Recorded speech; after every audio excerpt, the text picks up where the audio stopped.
just go. You're the greatest, don't you know? You and I can make it out of the cold. Hang tight, we gonna reach for the greatness. We will always rise, we will never fall. Fight it out, eyes on me are strong. Even though we know our backs against the wall. And again, you take your aim, you know that this is. I've been down, been waiting so long. I'm here for the crown, I'm here to show off. Greatness time, just waiting to show y'all. This is your time to remember. So many times I lie in the basement waiting for greatness. No, I won't listen to anyone hating on me and telling me I wouldn't make it. Cause I did everything that they said I couldn't. Caught my footing and I took the controls. I stand for something, I ain't running now. I'm the greatest now, I just wanna make it proud. Don't let me down, don't let it all fall. I've been on the road, accomplished all of my goals, and I ain't gonna let you down. Don't just go. You're a man of silver and gold. Don't just go. You're the greatest, don't you know? You and I, we can make it out of the cold. Hang tight, we gonna reach for the greatness. We will always rise, we will never fall. Fight it out, eyes on me are strong. Even though we know our backs against the wall. And again, pick your aim, you know that this is. Coming for the game, cause we ready for the victory.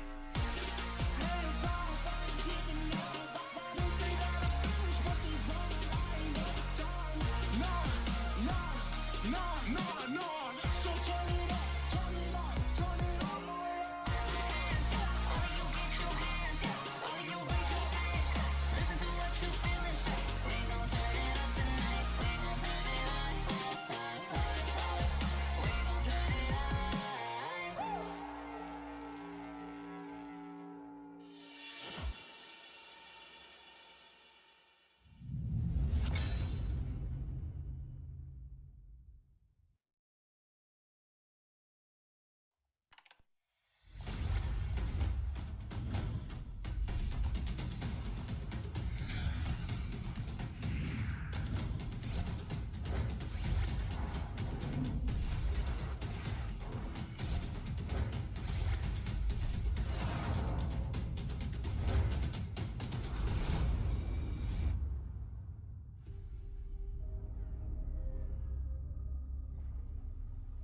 The sky is so vast, isn't it?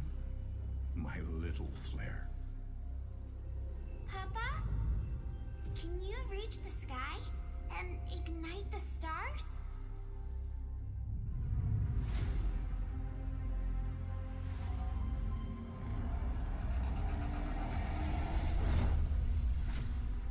Of course, Honey Bunch.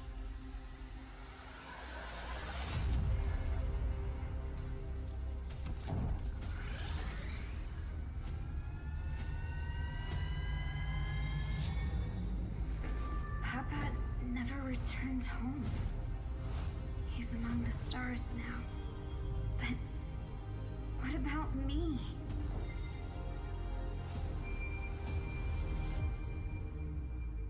Have faith, little flare.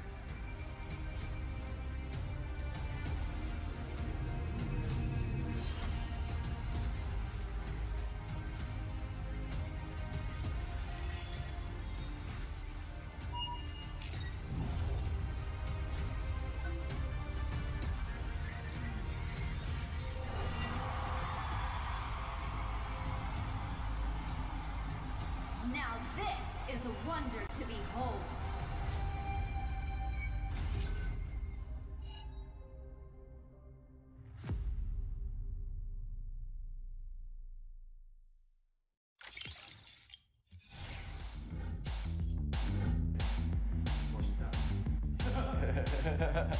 Time. Oh, it's time to make the most of the moment. I'm Hoon, I'm mid-lane for the Valley, and I'm ready. I graduated high school a few months ago. Yeah. We dare to be great. Dude, that's perfect. One more second. Hello, my name is Fly Chicken. I'm XP lane from the Valley. Let's go. Hey, it's Basic. Again. Right, I like that. We dare. And action. We dare to improve. Hey, it's Basic. Coordinator for the Valley. Let's go.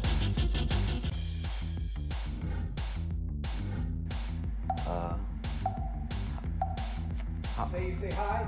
Hi. 3 wasn't good enough. There you go. One more time. 3 wasn't good enough. One more time. You got a better one again. Hi, I'm Chuck. I'm like son for the Valley. Let's go. You see my chapped lips on the camera? Like here a little bit? Don't disrespect the US of A. One more. Hi, I'm Boba Zane, Jungle for the Valley, and we're ready.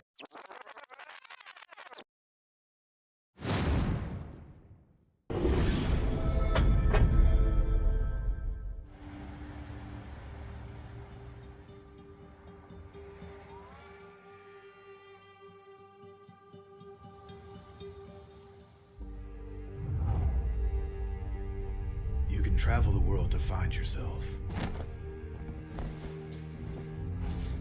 But that journey must start at home. Because you can't know who you are without remembering your past experiences.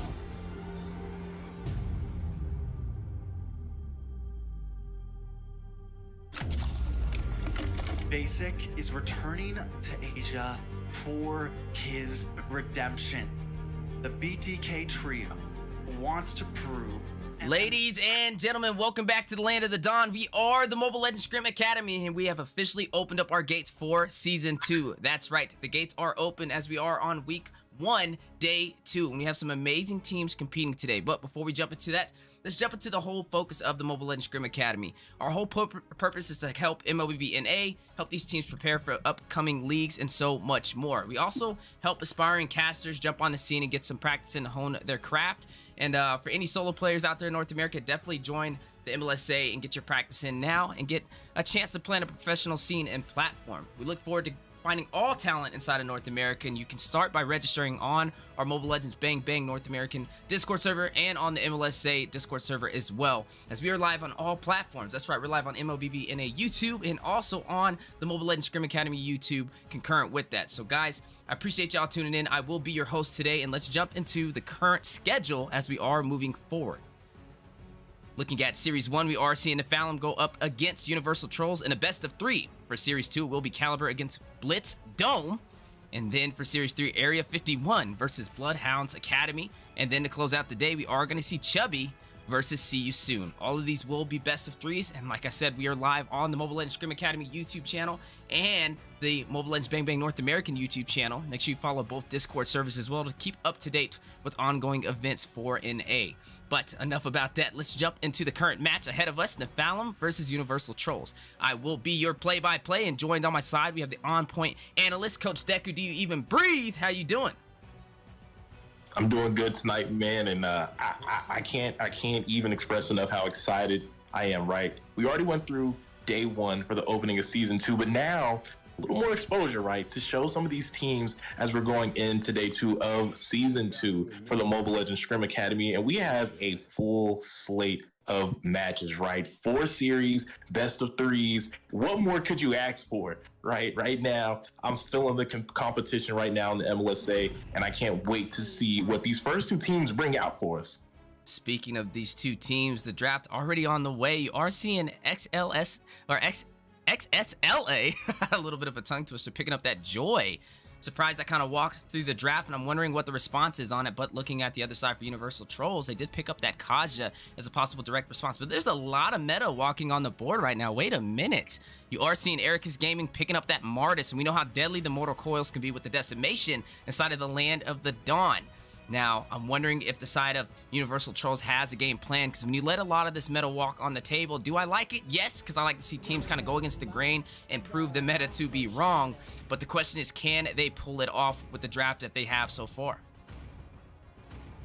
That is the question, right? Can they pull it off? Both of these teams having some of those meta picks, like you said, available to them, but it always does come down to that execution. That's always the win condition for the teams, is who can execute those drafts and those picks just a little bit better. And now we're seeing, right, the draft has been finalized, so the table has been set for this match. And Weezy, I gotta know for you, right, your opinion between these two teams that we haven't actually got to see perform the MLSA yet. With these drafts, who are you kind of leaning towards to kind of outperform in this first match? You know, I'm definitely looking toward Nephalem with the picks they have so far. I like the Franco, right? You have the Hayabusa, can hit him with the Bloody Hunt, keep him in place on that quad Shadow.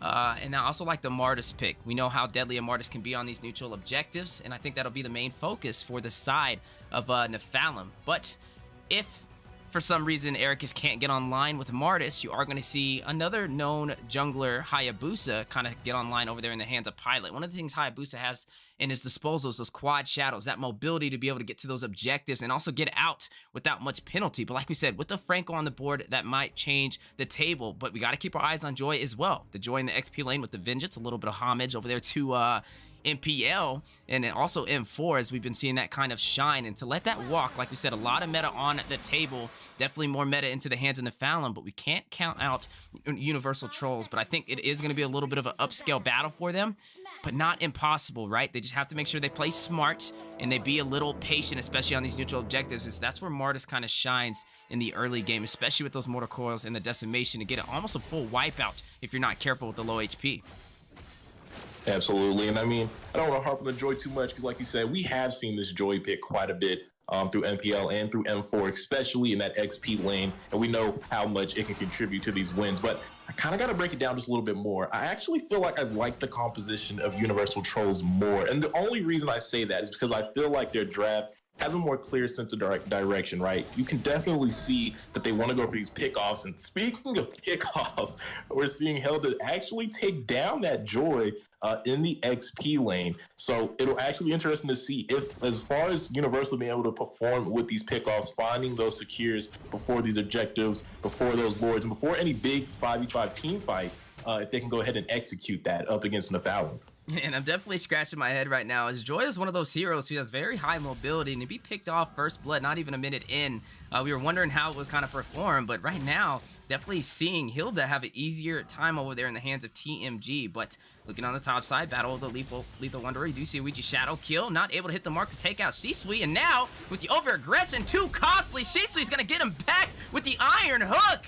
But wait a minute, Classy rushing in is going to get another kill, taking out the Kaja. You do see Farza in this engagement as well, trying to do some chip damage onto Ericus, but that's 2 kills on the board for the side of Nephalem to the 1 kill on the bottom lane for Universal Trolls. Absolutely right. And you kind of want to avoid that if you're the side of Universal. You don't really want to let them snowball. They have that Martis pick, right? And we know how quick Beatrix can also get online, already picking up that kill.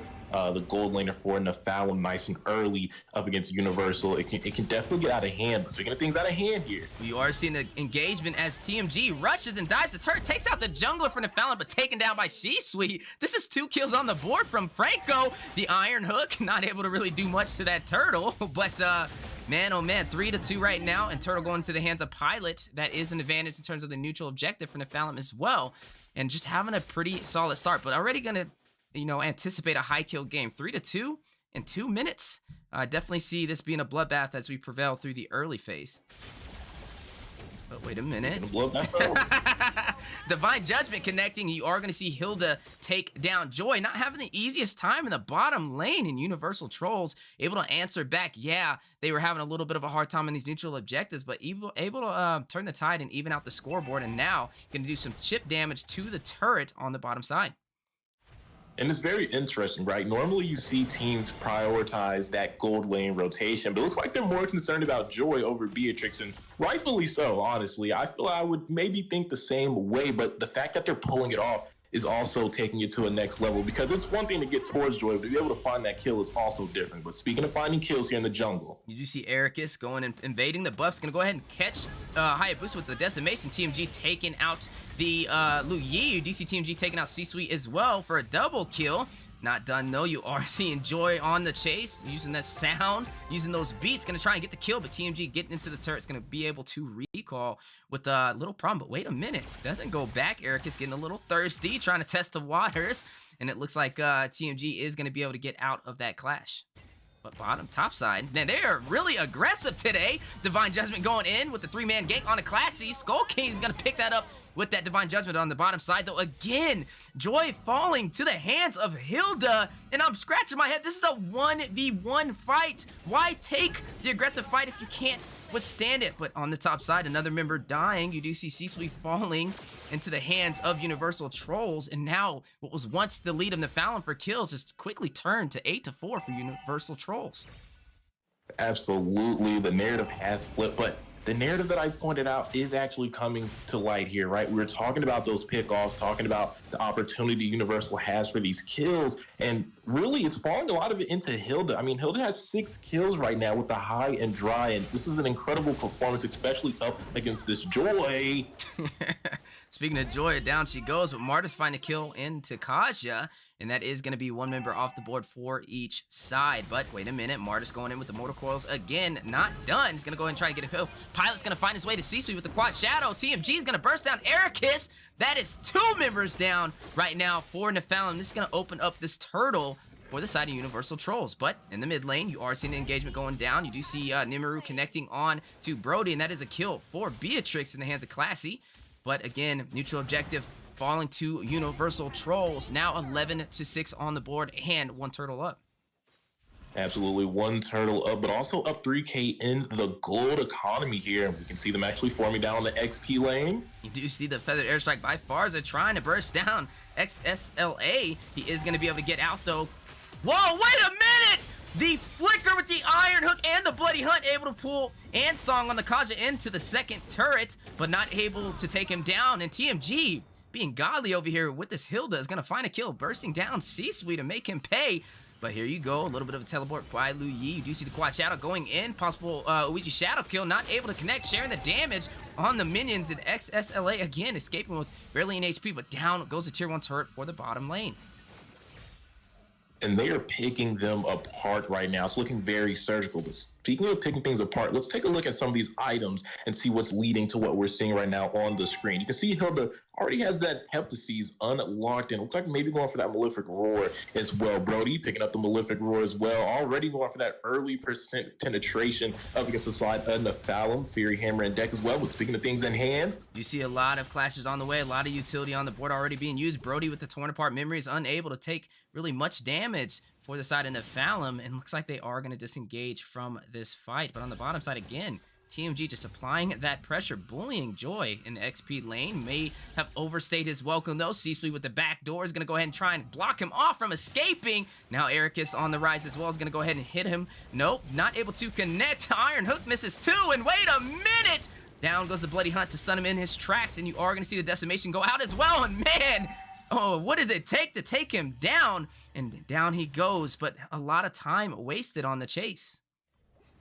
Definitely. And speaking of things being taken down, Beatrix finally picked up that Blade of Despair, looking to come online for the team. Matched up against Skull Kings on this Brody, the first item. We know that can definitely turn the tide for this Beatrix. Speaking of Blade of Despair, though, Hilda has finalized that item. That's going to be a lot more damage coming in from the XP laner of Universal Trolls. Not that TMG has been lacking in the slightest, but speaking of damage here, you see Feather Airstrike going down. Brody trying to find a kill. Farza able to find Lu Yi. Fight not over though, as both teams clashing it out. You do see TMG finding the backline, taking out Classy on the Beatrix, and Turtle down to about a quarter of HP. Pilot able to take the turret on the bottom side to tier 2. Skull King's taking out C-Suite. Down goes Franco. Ericus. Martis is going to go ahead and retry the Turtle. Engagement not over though, as Skull Kings finds his way in to Martis, and down he goes. 4 members off of the board. Can they get the wipeout? You do possibly see it, but Lee spawned just in time. That was Hilda picking up that last kill on XSLA. And it's getting very quickly out of hand for the side of Nephalem, man. They got to find a way to slow down Universal Trolls, but I don't know if they can, right? Just the composition style that Universal has, like I spoke on earlier, it's just the amount of pickoff pressure that they have, it's so much kill pressure from their composition, and the Fallon really doesn't have an answer to kind of slow it down, to kind of stop that aggressiveness coming from Universal, and especially TMG, obviously completely online. This is an XP Hilda, right, with the high and dry 11-2-1. Not really what we're used to seeing. Hilda on the professional level has normally been slotted in that roam position, going for those invades. We did see Farsa picking off a kill there in that mid-river bush on Sisui there on the Franco, a little overextended for the vision there, but I was saying, Universal playing this composition very well. They're finding kills at every opportunity, and with Nafal not having much to be able to contest, falling behind quickly. DC Skull Kings also able to hit the mark, getting the kill. Pilot's gonna take down Lu Yi in the mid lane, hitting him with the quad shadow and the Ouija shadow kill. Definitely having to be a little careful, especially when you have that high boost and when you are a backline. You want to be grouped up with your team to be able to stack that damage on his ultimate. And right now, like you said, Universal Trolls finding all of the answers for the early phase. But speaking of answers, Ironhook connecting into the bush, getting TMG with the Bloody Hunt, and now a lot of utility used on the board. Classy able to burst him down with the Miru, and down he goes. But again, down goes another turret, the tier 2 for the top side, into the hands of Brody.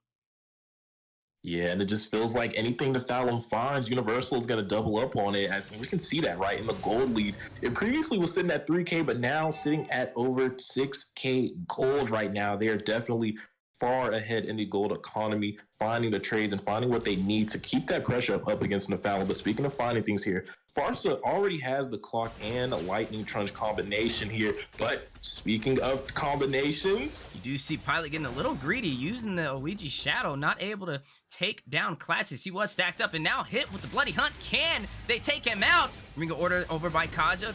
Quad shadow going in. TMG is going to find a way to Franco and burst him down on that Hilda that we were just speaking about.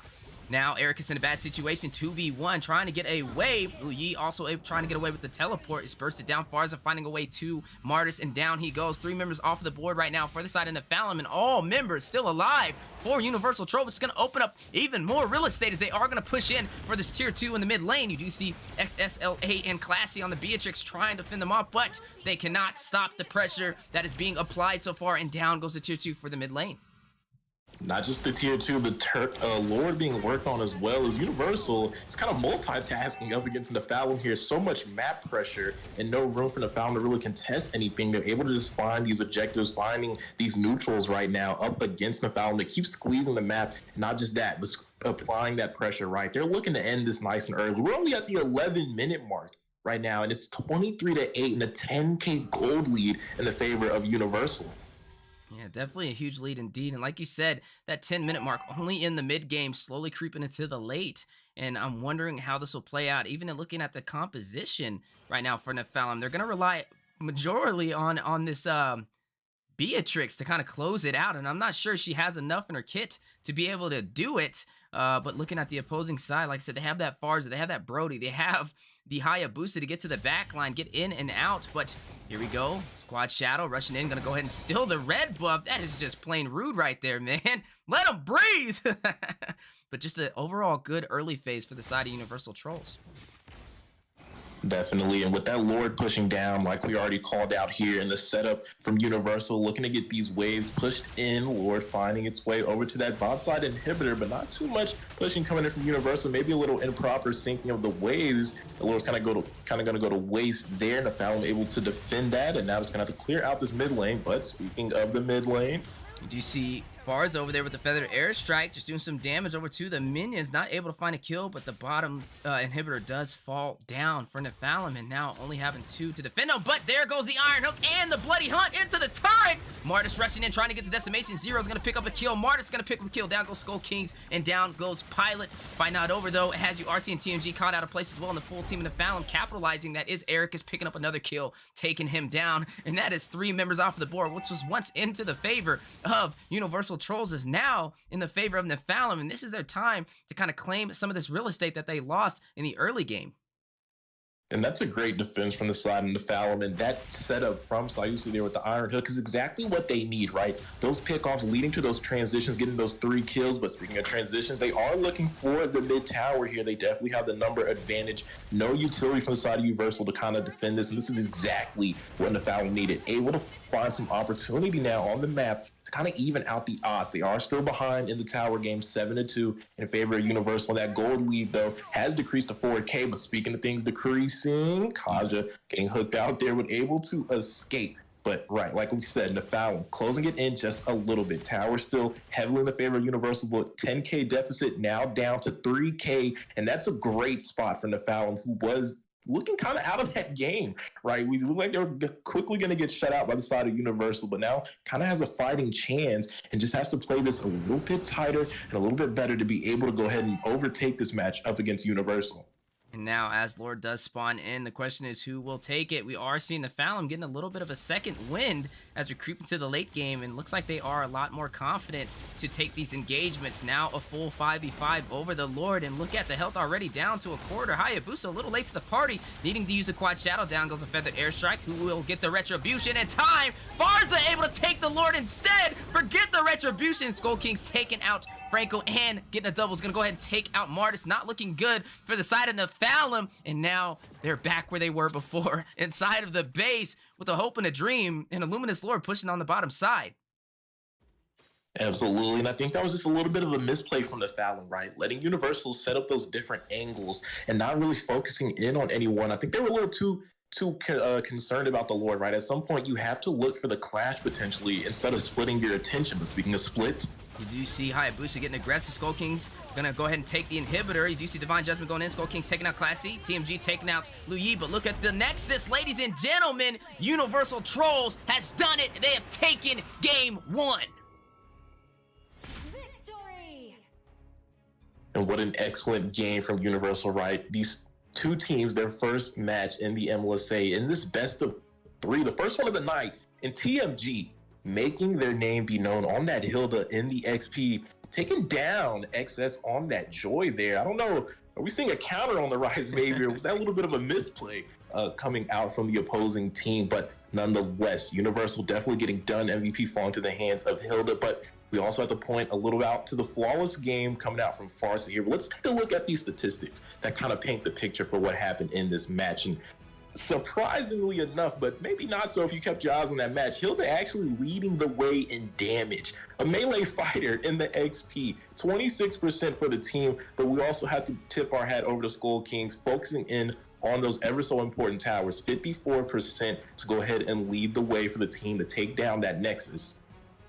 Definitely leading the way, and what a beautiful start for game 1 and the side of Universal Trolls taking down Nephalem. But like we said, that is just one battle. They have to win the war, and this is a best of 3, so definitely don't go anywhere as both these teams kind of warm up, find a little bit of a strategy. Are we going to see the side of Universal Trolls close it out with a sweep taking game 2, or are we going to see the side of Nephalem be able to come back and get the reverse sweep on them for a game 3? Find out here soon, momentarily, as we jump into the second match.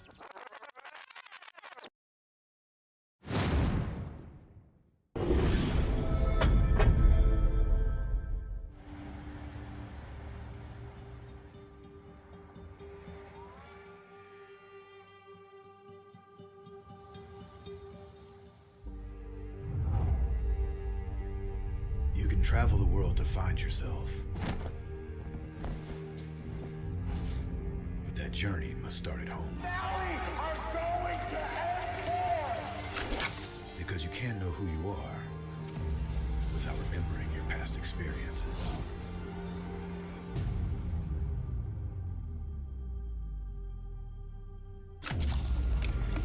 Basic is returning to Asia for his redemption.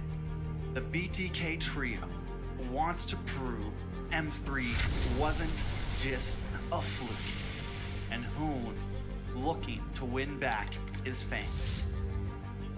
I got basically kicked, but they still call me traitor for, I don't know, for pursuing my dream.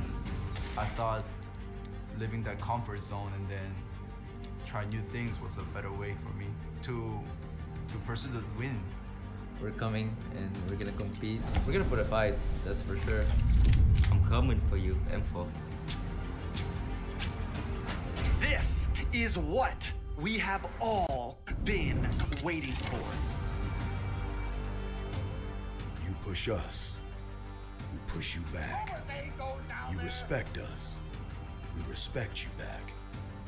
You doubt us, we will bleed to prove you wrong. Everything on the line, right here, right now.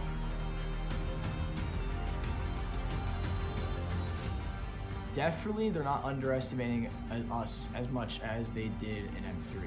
People probably see us and take us more seriously now, especially considering our accomplishment back then. I want to be the first in the world. I want to win a world championship.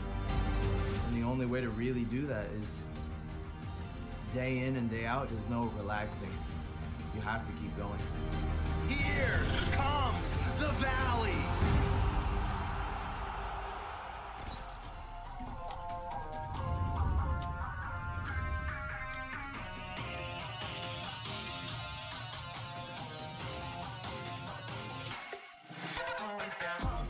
It's my time, I'm a ball. I'ma get this money right. I'm gonna live my best life. They been talking to me on me. You know they'll never win. I'm controlling all my victories. And something that's gotta give. Cause this is just what I made it now. Made it now. You can't ever break us down. Break us down. I'll be speechless with the stars. Promise I'll be what they not. And I'll never ever stop. Won't never stop. Yeah.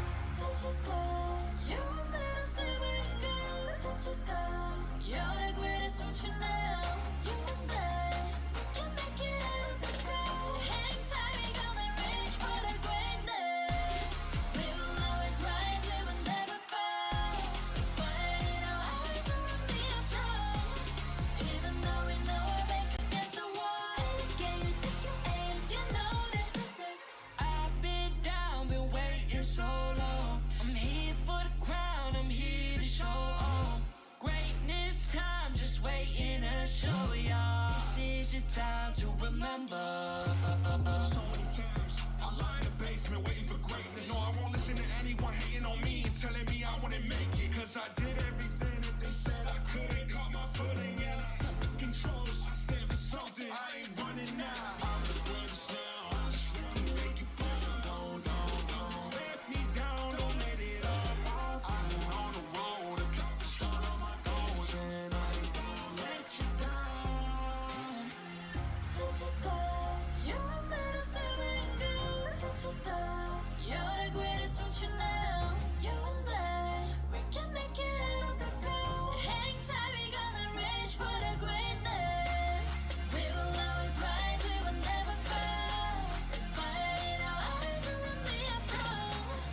Even though we know our backs against the wall. And again, pick your aim, you know that this is. Coming for the game, cause we ready for the victory.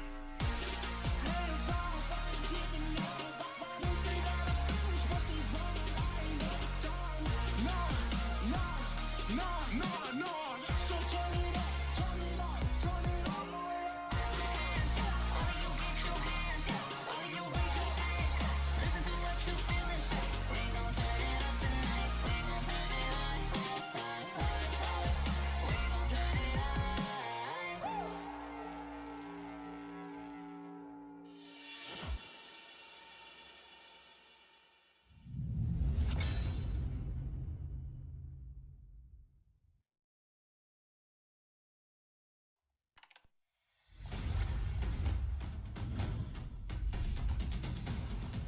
Ladies and gentlemen, welcome back to the Land of the Dawn. We are the Mobile Legends Scrim Academy, and we had an insane game to open up. That's right, we are watching the Nephalem go up against Universal Trolls in a best of 3, and Universal Trolls paving the way for the early game and closing out with a finish. Is now on to game 2 with 1 win at their disposal. Now the question is, are we going to see the side of Nephalem pick up the pace, pick up the early game, and be able to even out the odds for a game 3, or are we going to see Universal Trolls move on with a sweep? But before we get into that, let's get into the schedule of the day. That's right, currently right now, Series 1, Nephalem going up against Universal Trolls in a best of 3.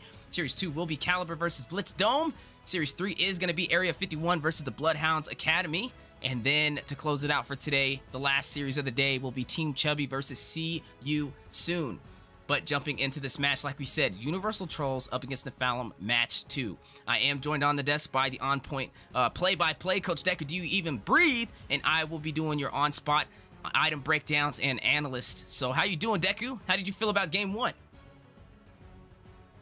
Honestly, it was. I mean, it was fun to see, right? We saw a Hilda pop off. You know, you typically never see a Hilda pop off, and especially in the XP lane, and definitely not up against a Joy. So it was definitely a fun experience for me, and I definitely enjoy. I kind of like the composition, right, that I saw for Universal. I spoke on it a little bit. You know how they were focusing on those pickoffs. I thought it was a great composition overall, and they executed it pretty nicely. And I mean, the results kind of spoke for themselves on how that went. But looking to see a little more fight back, right, from the side of the Fallon. Both of these teams making their first appearance in the MLSA, getting their first match out the way.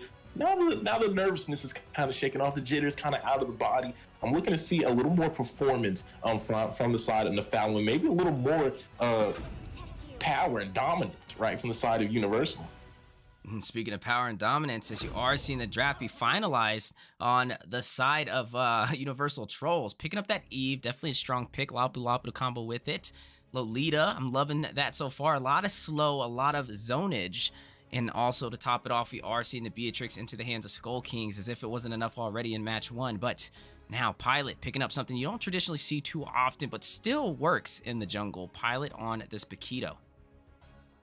Absolutely. You know, I actually find it funny, and we kind of got to take note of it, right? Now the Hilda has been picked up by the side of the Fallon and by their XP laner. So maybe a little bit of whatever you can do, I can do better. And I really hope that's the case, because obviously in the last match, the performance from the XP laner of the Fallon left just a little teeny bit to be desired, right? Not getting it done on Joy, and maybe taking some notes from the XP from the side of Universal and looking to, you know, outdo that with this Hilda pick now.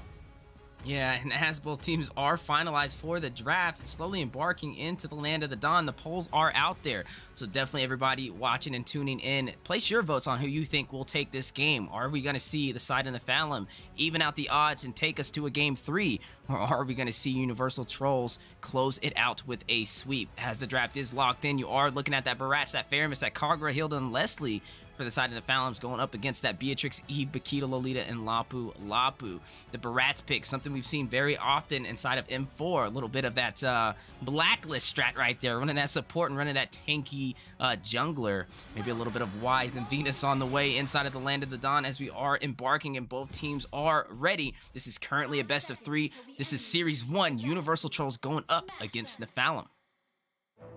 Absolutely. And I'm not going to lie, Weezy, looking at these drafts, right, I kind of feel like, once again, I think Universal kind of took the edge in the composition. And I say that because I just feel like their drafts just keep having a clear sense of direction, right?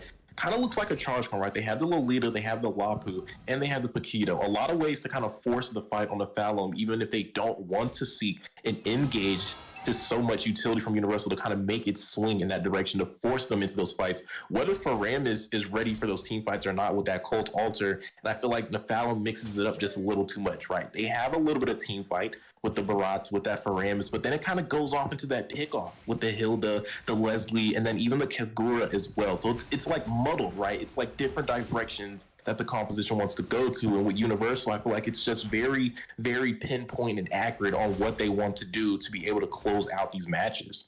You're definitely seeing a very smart drafting style from Universal Trolls. And if you're looking at the Fallon right now, right, their late game damage, though, they're relying on this Leslie to get the job done. But speaking of relying, we're seeing Sayusi being put in an uncomfortable position, running right into the hands of Paquito here into the river. And that's going to be a first blood into the hands of Universal, the second first blood of the series going to Universal there. And that's exactly what they want. And now the funny story is on the bottom side, XSLA going to get some revenge over on TMG now, forcing him on the back end for the XP lane, as you did see him have a hard time with that Joy. But now that he has Hilda, maybe a different story. But wait a minute, a gank over there by Pilot. Gonna go ahead and make the wise decision, though, to kind of just ignore that it is a Hilda, right? And close to the tower, full HP. Not much probably going to come from that. Turtle spawning in, though, in less than 10 seconds. You can see the team starting to rotate down from that gold lane, start making that early priority, right, for the positioning for the Turtle. But speaking of priority here, Shadow Stampede and the Daytona's welcome are going to be wasted. Not actually going to be able to connect. A flame shot going wide as well. But here comes real world manipulation, doing a lot of damage. Reality is setting in. Sayusi is going to be taken down on the Faramis, and that's a key pick before this Turtle for the side of Universal. And already, like game 1, taking the early game advantage into their favor. Already 2 kills on the board. And now going to go ahead and contest the blue buff. And a misplay from Arceus. It probably looked like a good call, right? They already took a pick. The logical decision would to start that turtle. What they actually went for the blue buff, which is the trade he was looking for. And unfortunately, gonna get picked off by Universal. That's 3 kills, right? Early for the side of Universal. Nothing on the board for Nephalem. And now I'm kind of worrying for the side of Nephalem, as these kills definitely add up, and you need to be a little bit safer. But hang on here, 0ML trying to find the kill. A little bit of play here, but outplay from both sides. But the flame shot is gonna connect. And here comes Skull Kings with the Beatrix over the turtle wall. He does come, but Leslie with that sniper gonna go ahead and make him disengage. Not able to find a trade, a kill. So that was gonna be a 1 kill going to the favor of Nephalem. They're finally getting onto the board. But in the bot side, XP matchup is going on. XS with the Hilda not having the same performance as Lapu. TMG is actually edging out in that 1v1 there, but it looks like the turtle setup is coming from the side of Universal. The Mage and Rome starting to pull that aggro to the long side of the turtle wall. Nephalem going to be a little slow to make it if they even contest Sayusi. The lone for Ram is here. Stampede over the wall, no longer available. Going in, Umbrella coming out from the Kagura, but here comes the Numian Blast, a big 2-man set there, Cold Altar, but will it be enough? The Daytona's welcoming a couple knockout strikes. TMG is going to find 0ML, looking for more in the back line as RC is left all alone. Pilot is going to go ahead and take him down. A 2-for-0 trade in the favor of Universal, and a turtle to go alongside that as they're making quick work on Nephalem in this early game. Well, I think I don't want to say it too early, but it's looking like the side of Universal Trolls is trying to bring out the brooms for the sweep in the early game. Definitely needing to see Nephalem have some answers, as they are losing every objective so far. But on the bottom side, we are seeing Lapu Lapu being used as that brave fighter stance, but a kill not going to go into the hands of XS there. But look at the top side, Runner Empathy going to miss wide right, but here comes Eve. They can try to seize just if they want. A Lolita with the Numian Blast charging up. Not going to find the stun, though. A bad play here from Universal, but real world manipulation looking to clean it up. Still not going to find the kill. Faramis members from the side of Nephalem coming up to prove some assistance over here for the Leslie, who is dangerously low, going to be able to escape. And here comes the return. Double stampede pull, yin yang overturn from Kagura, not going to find the kill, but doing a lot of damage to Lolita. Skull Kings all alone, but both teams, it looks like, are going to disengage. No one falling from either side. And from Nephalem, a sigh of relief, as they've been losing members left and right so far in this match. Definitely got to give credit to that Leslie, able to escape a lot of those ultimates. And Numenon Blast didn't hit the mark. You did see the manipulation go down, still not able to take her down. And you did see the Rainer's Empathy missing the mark as well. But speaking of marks, speaking of missing, Paquito missing a lot of those knockout strikes. Numian Blast also missing. These ultimates are kind of coming up short for both of these teams now, as it was looking kind of on point for Universal. But speaking of on point, Lapu kind of ignoring Hilda here. Brave Fighter stands in to clear those waves. That might have been a mistake, because at what cost? As he's going to look for these minions, but is going to be taken out as well. In between Universal and Nephalem. Faramis also fell in the midst of that action down the bot side. Top side getting pressured in from the gold laner from Nephalem, but Turtle is in play. But speaking of things in play, Real World setting down on this Hilda, not going to be able to escape. But here comes Sayusi on this Maratz, looking to trade this out potentially. The Daytona's welcome. We're going to go ahead and pick it up. But now we see Lolita is looking to provide some backup. And what was that? Sending the Eve to safety there. The wall's right there. Numian Blast is going to get canceled. A big 2-man set was pending, but disrupted in the top side. Skull finding a kill on the gold lane. That's going to be a tower down for the side of Nephalem, and now we can see the turtle being started up by the members of Universal. They're multitasking right now, getting it done on both sides of the map. They have the priority, they have the control, and it looks like Nephalem is going to give this up with no contest. They have no grounds in this match right now or on the map to be able to contest these neutral objectives. And hang on here, so I used to going to be forced with the Cold Altar, but 0ML with the Ying overturn. The good cover is going to be able to pick him off, but will he be traded out immediately? Pilot on the way, trying to take him down with the Paquito knockout strikes. A killing spree from him as he does take out the mid laner from the Nephalem.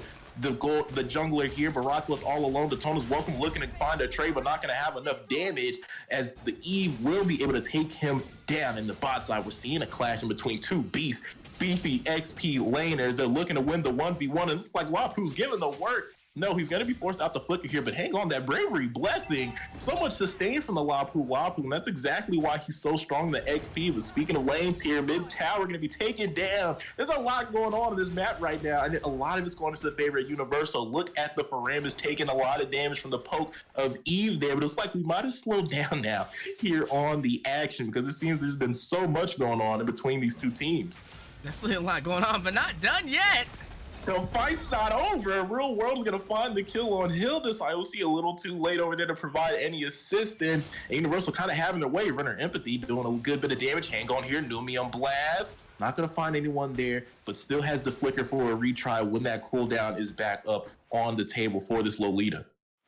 And they're just out for blood, and it's crazy because all of these engagements are very impactful for the side of Universal Trolls. Not only are they taking kills, they're also taking real estate, clearing a lot of these turrets. They're already up by about 5,000 gold, leading the way with 8 kills on the board as well, and they have not lost a single turret. Matter of fact, their turrets have barely taken any damage to top that off. Right now, you're just seeing a little bit better synergy and getting the job done. But looking at the items so far, you do see that Hilda with that Blade of Heptases trying to rush in, trying to do some damage.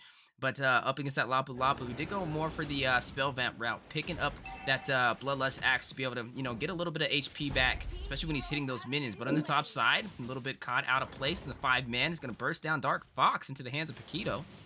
And that's just that grouped up rotation, but the fight's not over here. Cult Ultra being forced out by Faramus, maybe a little too early, premature from him, as the members of Universal didn't even commit to that fight. It's big utility out of the way. And speaking of things out of the way, the mid laner from the Fallon being taken out by Pilot, looking for another, does find the Faramus as well. That's a double kill into the jungler for the side of Universal. They're looking to make it 3. Daytona's welcome, a real world manipulation. 2 utilities being used here, but a triple kill for Paquito. That man is out there throwing hands, feet, and the sink at the members of the Fallon right now, as they're looking to take over and go ahead and focus their attention to this First Lord.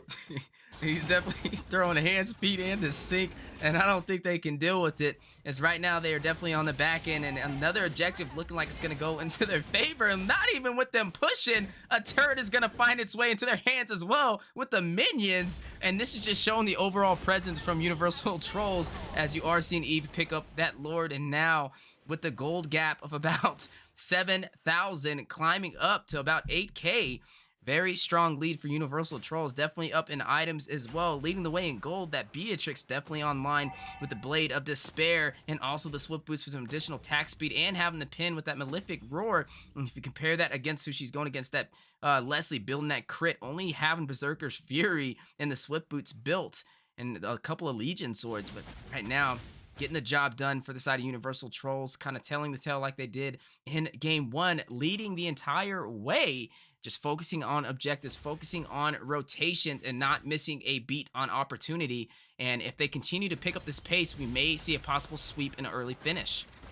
Speaking of things we're possibly seeing here, but the damage on Lolita here as the Lord is pushing into the top side. So we see with the Shadow Stampede looking to pull multiple members. Does find Lapu, does find Lolita. That shield going to provide a little bit of resistance up against that Leslie, as Lolly was falling a little low there. They're going to focus their attention to that mid tower. But speaking of things being focused, Hilda being taken out in the backwards world manipulation from Eve there. But hang on, Numi on Blast. Big 3-man flicker set. Will they be able to clean it up? Eve trying to find the kill, 0-0 burning just a little bit till going on, but the Barat will be taking out Monster, killed by Paquito. Monster gameplay from him in general here in this match, as he's looking to find a double, but it's gonna die to the Leslie, and the turret damage there a little too greedy, a little extra on the dive there, trying to find that double kill. But they did find some towers. They found the tier 2 in the mid, they found the tier 2 on the bot side, and they took out that Hilda and the jungler as well. So not too bad to just lose your Paquito in the midst of all that. But speaking of things being lost here, Eve keeping up the pressure, finding Sayusi on this Faramus Brave Fighter stance, gonna go ahead and catch the stun as Beatrix catches the kill on Kagra there. Runner Empathy finding the mark over there,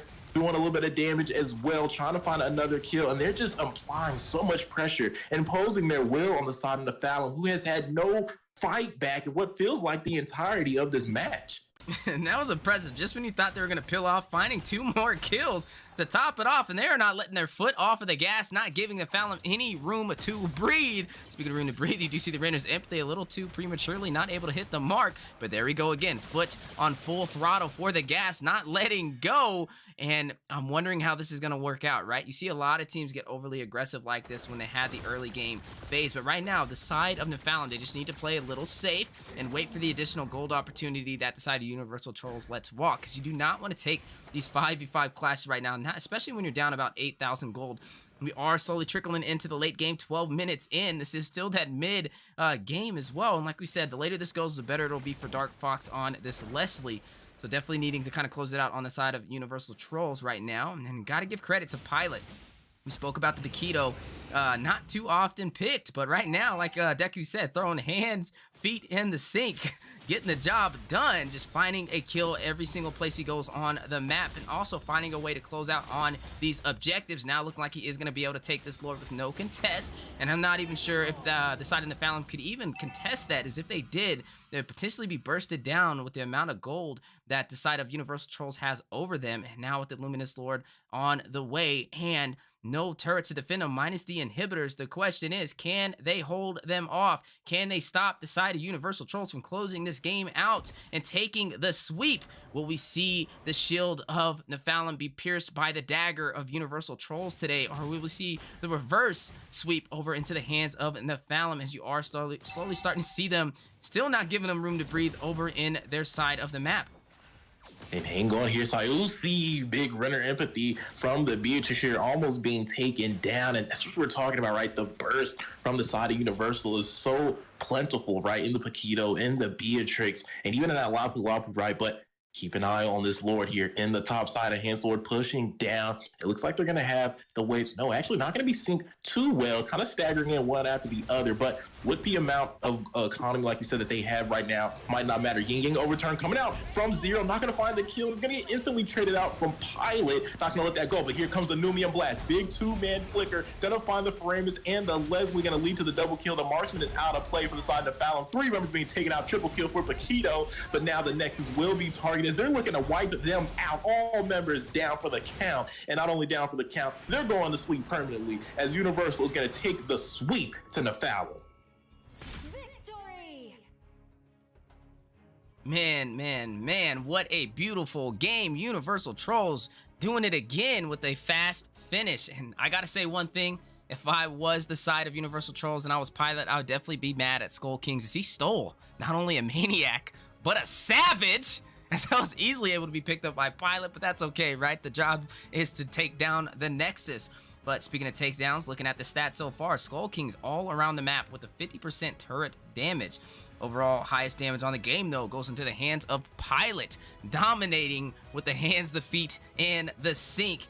But MVP is going to go over to Eve, who had a very strong presence over there with that manipulation and a lot of slow to provide the opportunity for the side of Universal Trolls to win these engagements. And that is going to close out Series 1, Nephalem up against Universal Trolls. Universal Trolls able to take the sweep for the first series of the day. But that is not all, ladies and gentlemen, as we still have multiple series on the way. That's right, Series 2, we are going to be seeing Team Caliber go up against Blitz Dome in a best of 3. Following that, we will see Area 51 going up against Bloodhounds Academy. And then to close out the day, Team Chubby up against See You Soon. And like that name right there, we will see you guys soon as these teams are getting ready to embark into the Land of the Dawn and take us to Series 2.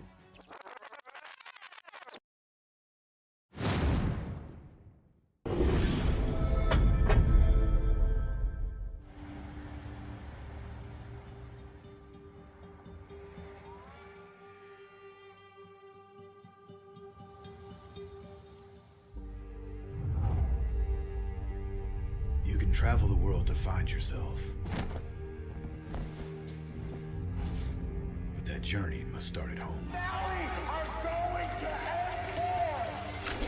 Because you can't know who you are without remembering your past experiences.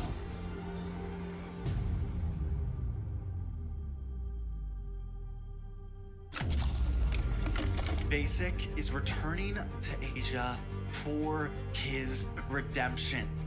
The BTK trio wants to prove M3 wasn't just a fluke, and Hoon looking to win back his fans. I got basically kicked, but they still call me traitor for, I don't know, for pursuing my dream. I thought living that comfort zone and then try new things was a better way for me to pursue the win. We're coming and we're gonna compete. We're gonna put a fight, that's for sure. I'm coming for you, M4. This is what we have all been waiting for. You push us, we push you back. You respect us, we respect you back. You doubt us, we will bleed to prove you wrong. Everything on the line, right here, right now.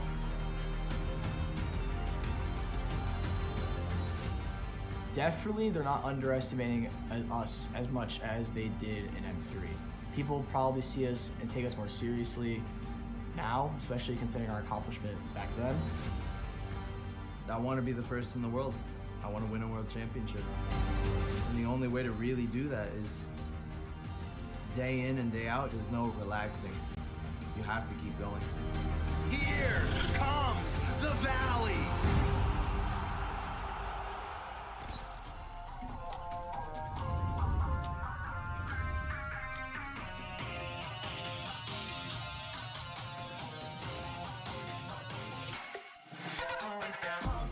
It's my time, I'm a ball. I'ma get this money right. I'm gonna live my best life. They been talking to me on me. You know they'll never win. I'm controlling all my victories. And something that's gotta give. Cause this is just what I made it now. Made it now. You can't ever break us down. Break us down. I'll be speechless with the stars. Promise I'll be what they not. And I'll never ever stop. Won't never stop. Yeah. Touch your sky. You're made of silver and gold. Touch your sky. You're the greatest, don't you know? You and I, we can make it out of the cold. Hang tight, we gonna reach for the greatness. We will always rise, we will never fall. The fire in our eyes will be as strong. Even though we know our backs against the wall. And again, you take your aim, you know that this is. I've been down, been waiting so long. I'm here for the crown, I'm here to show off. Greatness time, just waiting to show y'all. This is your time to remember. So many times I lie in the basement waiting for greatness. No, I won't listen to anyone hating on me and telling me I wouldn't make it. Cause I did everything that they said I couldn't. Caught my footing and I kept the controls. I stand for something, I ain't running now. I'm the greatest now. I just wanna make you proud. Don't let me down, don't let it all. I've been on the road, accomplished all of my goals, and I ain't gonna let you down. Touch your sky, you're made of silver and gold. Touch your sky, you're the greatest, don't you know? You and I, we can make it out of the cold. Hang tight, we gonna reach for the greatness. We will always rise, we will never fall. The fire in our eyes will be as strong. Even though we know our backs against the wall. And again, pick your aim, you know that this is. Coming for the game, cause we ready for the victory.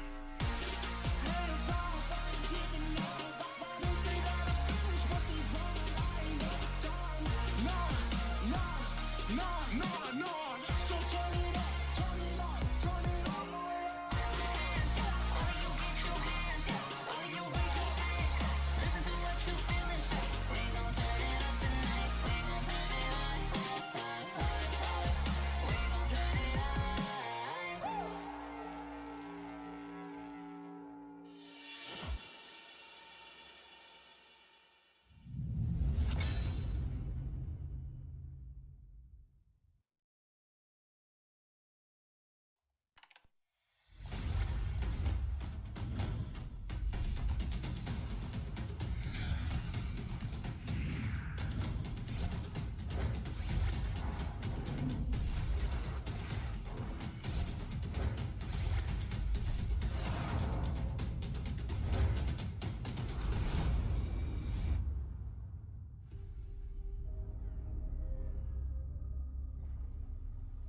The sky is so vast, isn't it?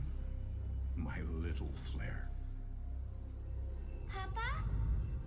Can you reach the sky and ignite the stars?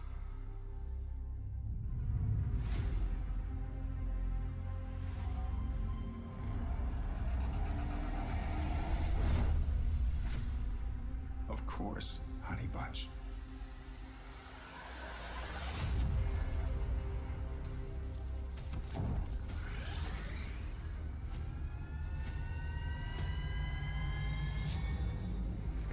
Papa never returned home. He's among the stars now. But about me?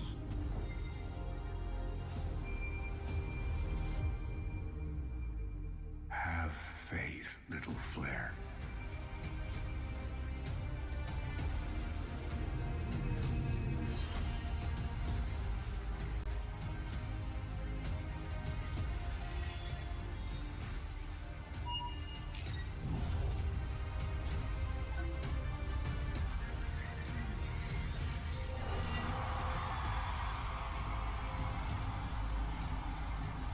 Now this is a wonder to behold.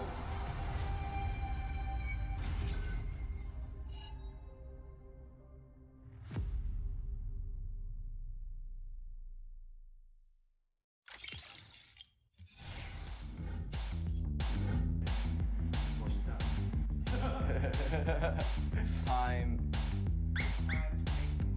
Oh, it's time to make the most of the moment. I'm Hoon, I'm milling for the Valley, and I'm ready. I graduated high school a few months ago. Yeah. We dare to be great. Dude, that's perfect. One more second. Hello, my name is Fly Chicken. I'm XP Lane from the Valley. Let's go. Hey, it's basic.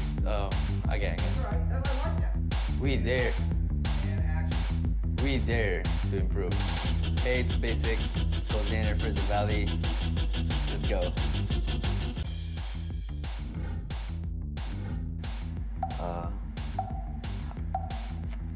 Say hi. Hi. 3 wasn't good enough. There you go. One more time. 3 wasn't good enough. One more time. You got a better one again. Hi, I'm Chuck. I'm late son for the Valley. Let's go. You see my chapped lips on the camera? Like here a little bit? Don't disrespect the US of A. One more. Hi, I'm Moba Zane, Jungle for the Valley, and we're ready. I want to fight Yahweh from the Eagle team for Philippines. Definitely RRQ. They've done so much for Mobile Legends, and you could tell just by the amount of fans that they have. They've also been so driven. I mean, they've been in Mobile Legends for years and years and years, and they've always been pretty good. They've always, even when they weren't doing as well, even in this MPL, they bounced back in the second half of the season. And I have a lot of respect for them. They brought a lot for Mobile Legends. And in the Philippines, it probably blacklist because they're actually the first team that, even after winning a World Cup, they just stayed driven, stayed focused, and now they're on their way to having a chance of getting their second World Cup win.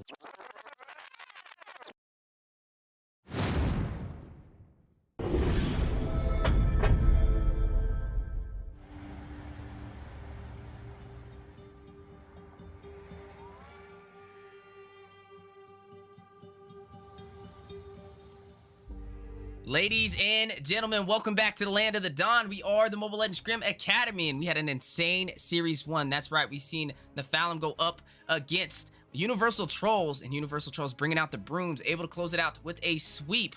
But before we get into that, let's get into the schedule. Actually, we did get into that, and let's get into the schedule going forward. We do see Team Caliber going up against Blitz Dome on Series 2 and a best of 3, and then after that we will be progressing on for Area 51 going up against Bloodhounds Academy, and then to finalize the day, to finalize all of these series, Team Chubby going up against See You Soon. And now, as we are embarking for Series 2, we are seeing Team Caliber go up against Blitz Dome. Team Caliber, a new team in the Mobile Legends Scrim Academy, and I'm excited to see how they kind of play through today's matches. And then up against Blitz Dome, another new team jumping in here, but their second appearance for the MLSA. And like I said, with new teams comes a lot of versatility, and definitely brings some sunshine into the Mobile Legends Scrim Academy, seeing some new faces. But speaking of faces, we have two amazing casters on the desk today. We have the play-by-play, Coach Deku, do you even breathe? Joined by the on-point analyst, Master Rim. How you guys doing today?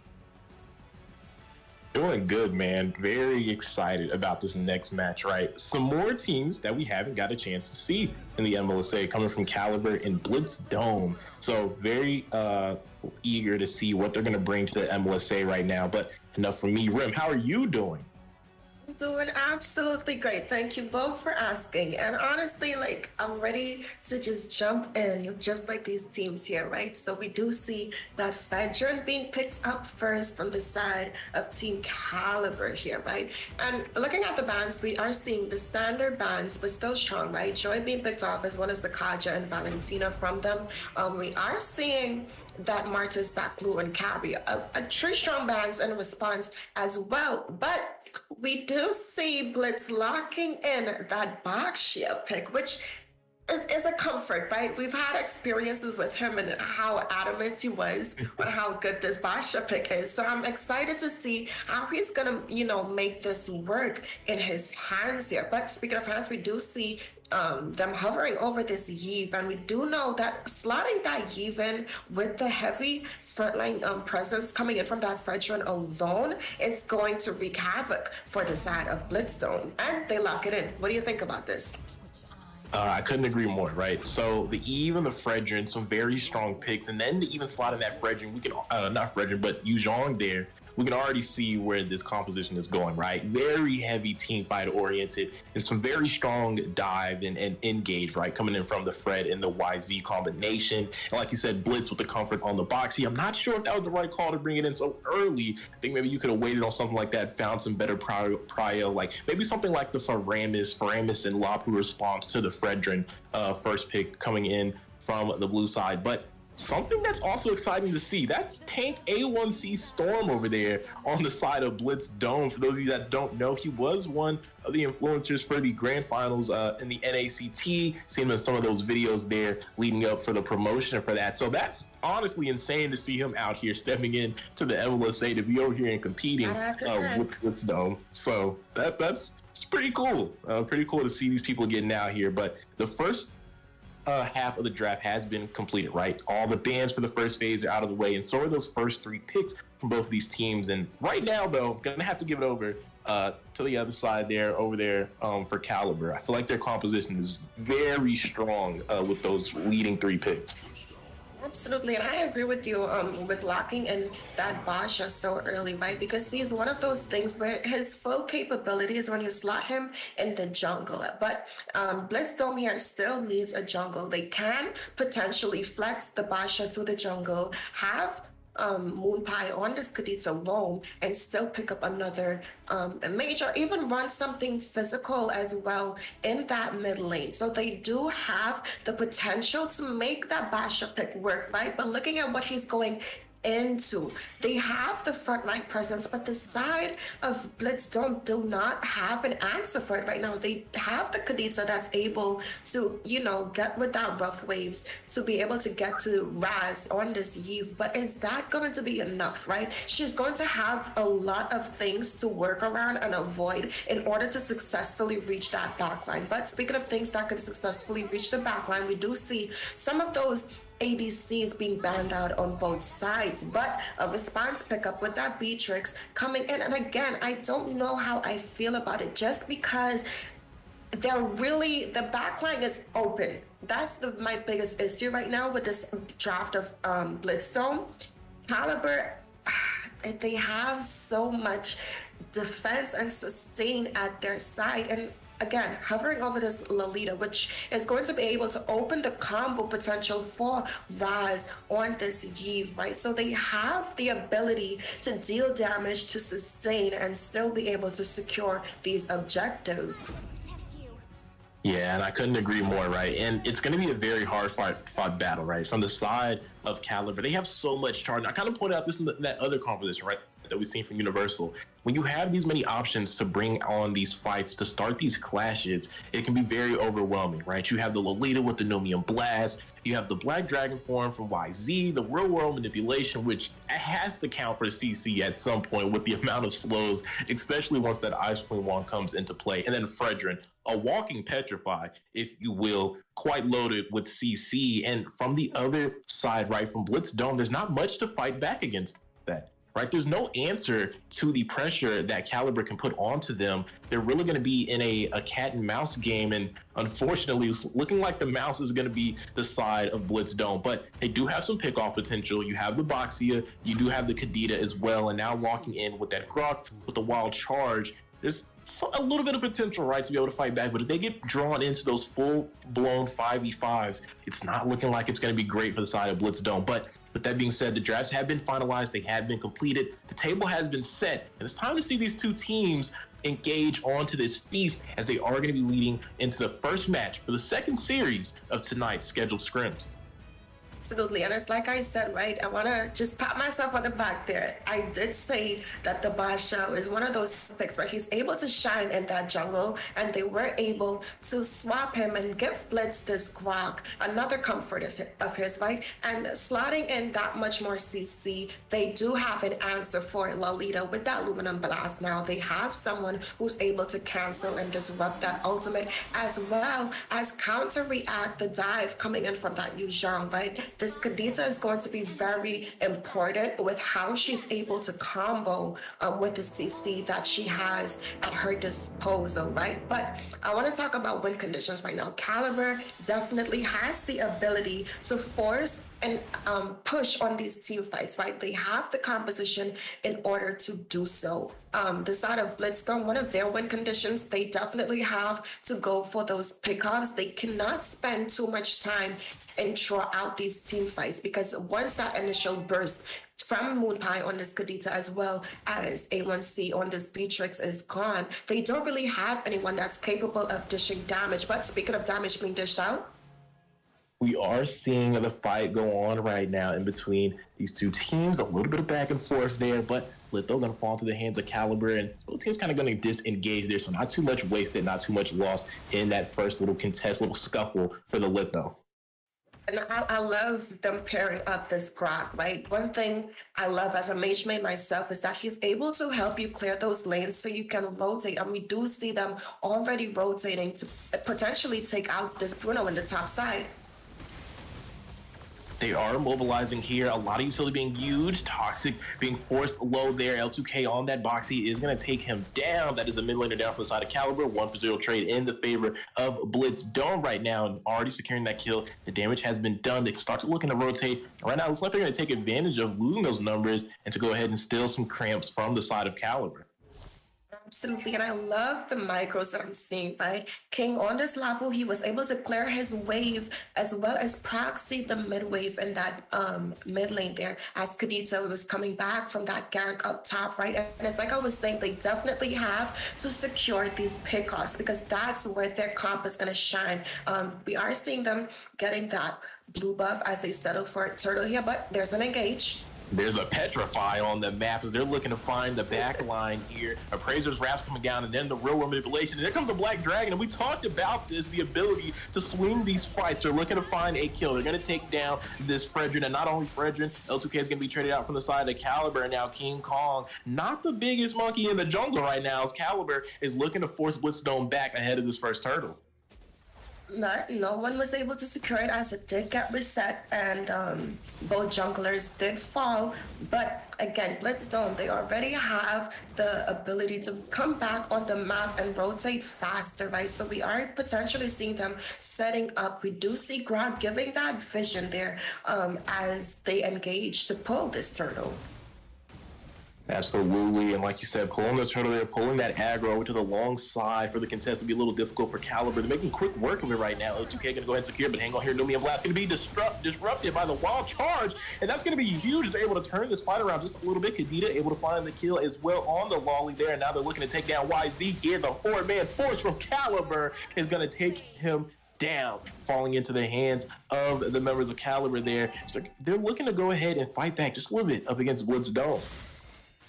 Absolutely, but ultimately they weren't able to secure the big objective. But the things being secured here, we do see Basha already locking in that cursed helmet. It's definitely going to help his clear, and we all know he's a monster when it comes to clearing the jungle, right? But that Eve picking up that book, she's going to be having some more cooldown reduction at her disposal. But speaking of things being at their disposal, that Aluminum Blast not quite being able to connect, but we do see the side of Blitz Dome pressuring towards this top side.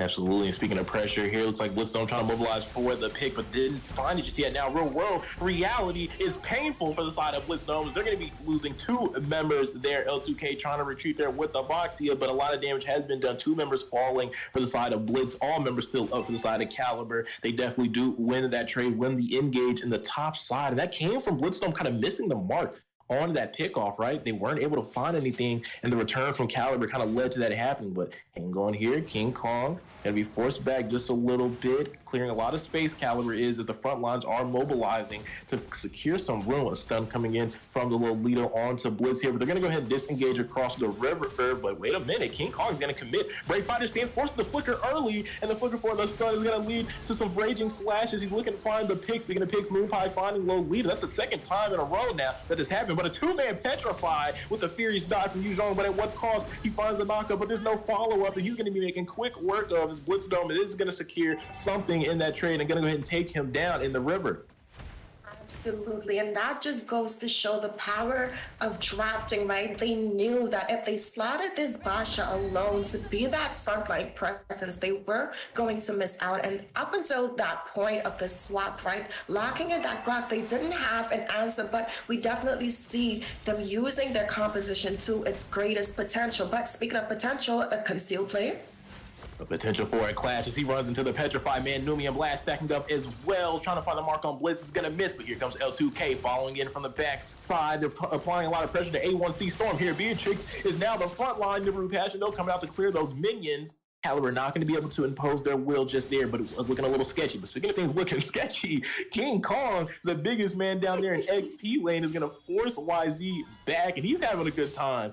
Showing the emotes, recall spamming. He's definitely flexing his will, but hang on here. He might have been a little too excited because here comes the flicker stun, and here comes the combination from Frederick. You can see the CC right now. This is what we were talking about. Real world manipulation as well. Frederick's going to take down King Kong. They have overturned the Monkey Man, and now they're looking to take down the Eve. The return from Blitzdome, a 1-for-1 trade so far, but the fight's not over. Black Dragon form coming in from YZ here. He's looking to trade it out. Gonna miss on the Furious Dive, and here comes Moonpie with the Kadita, a Petrify.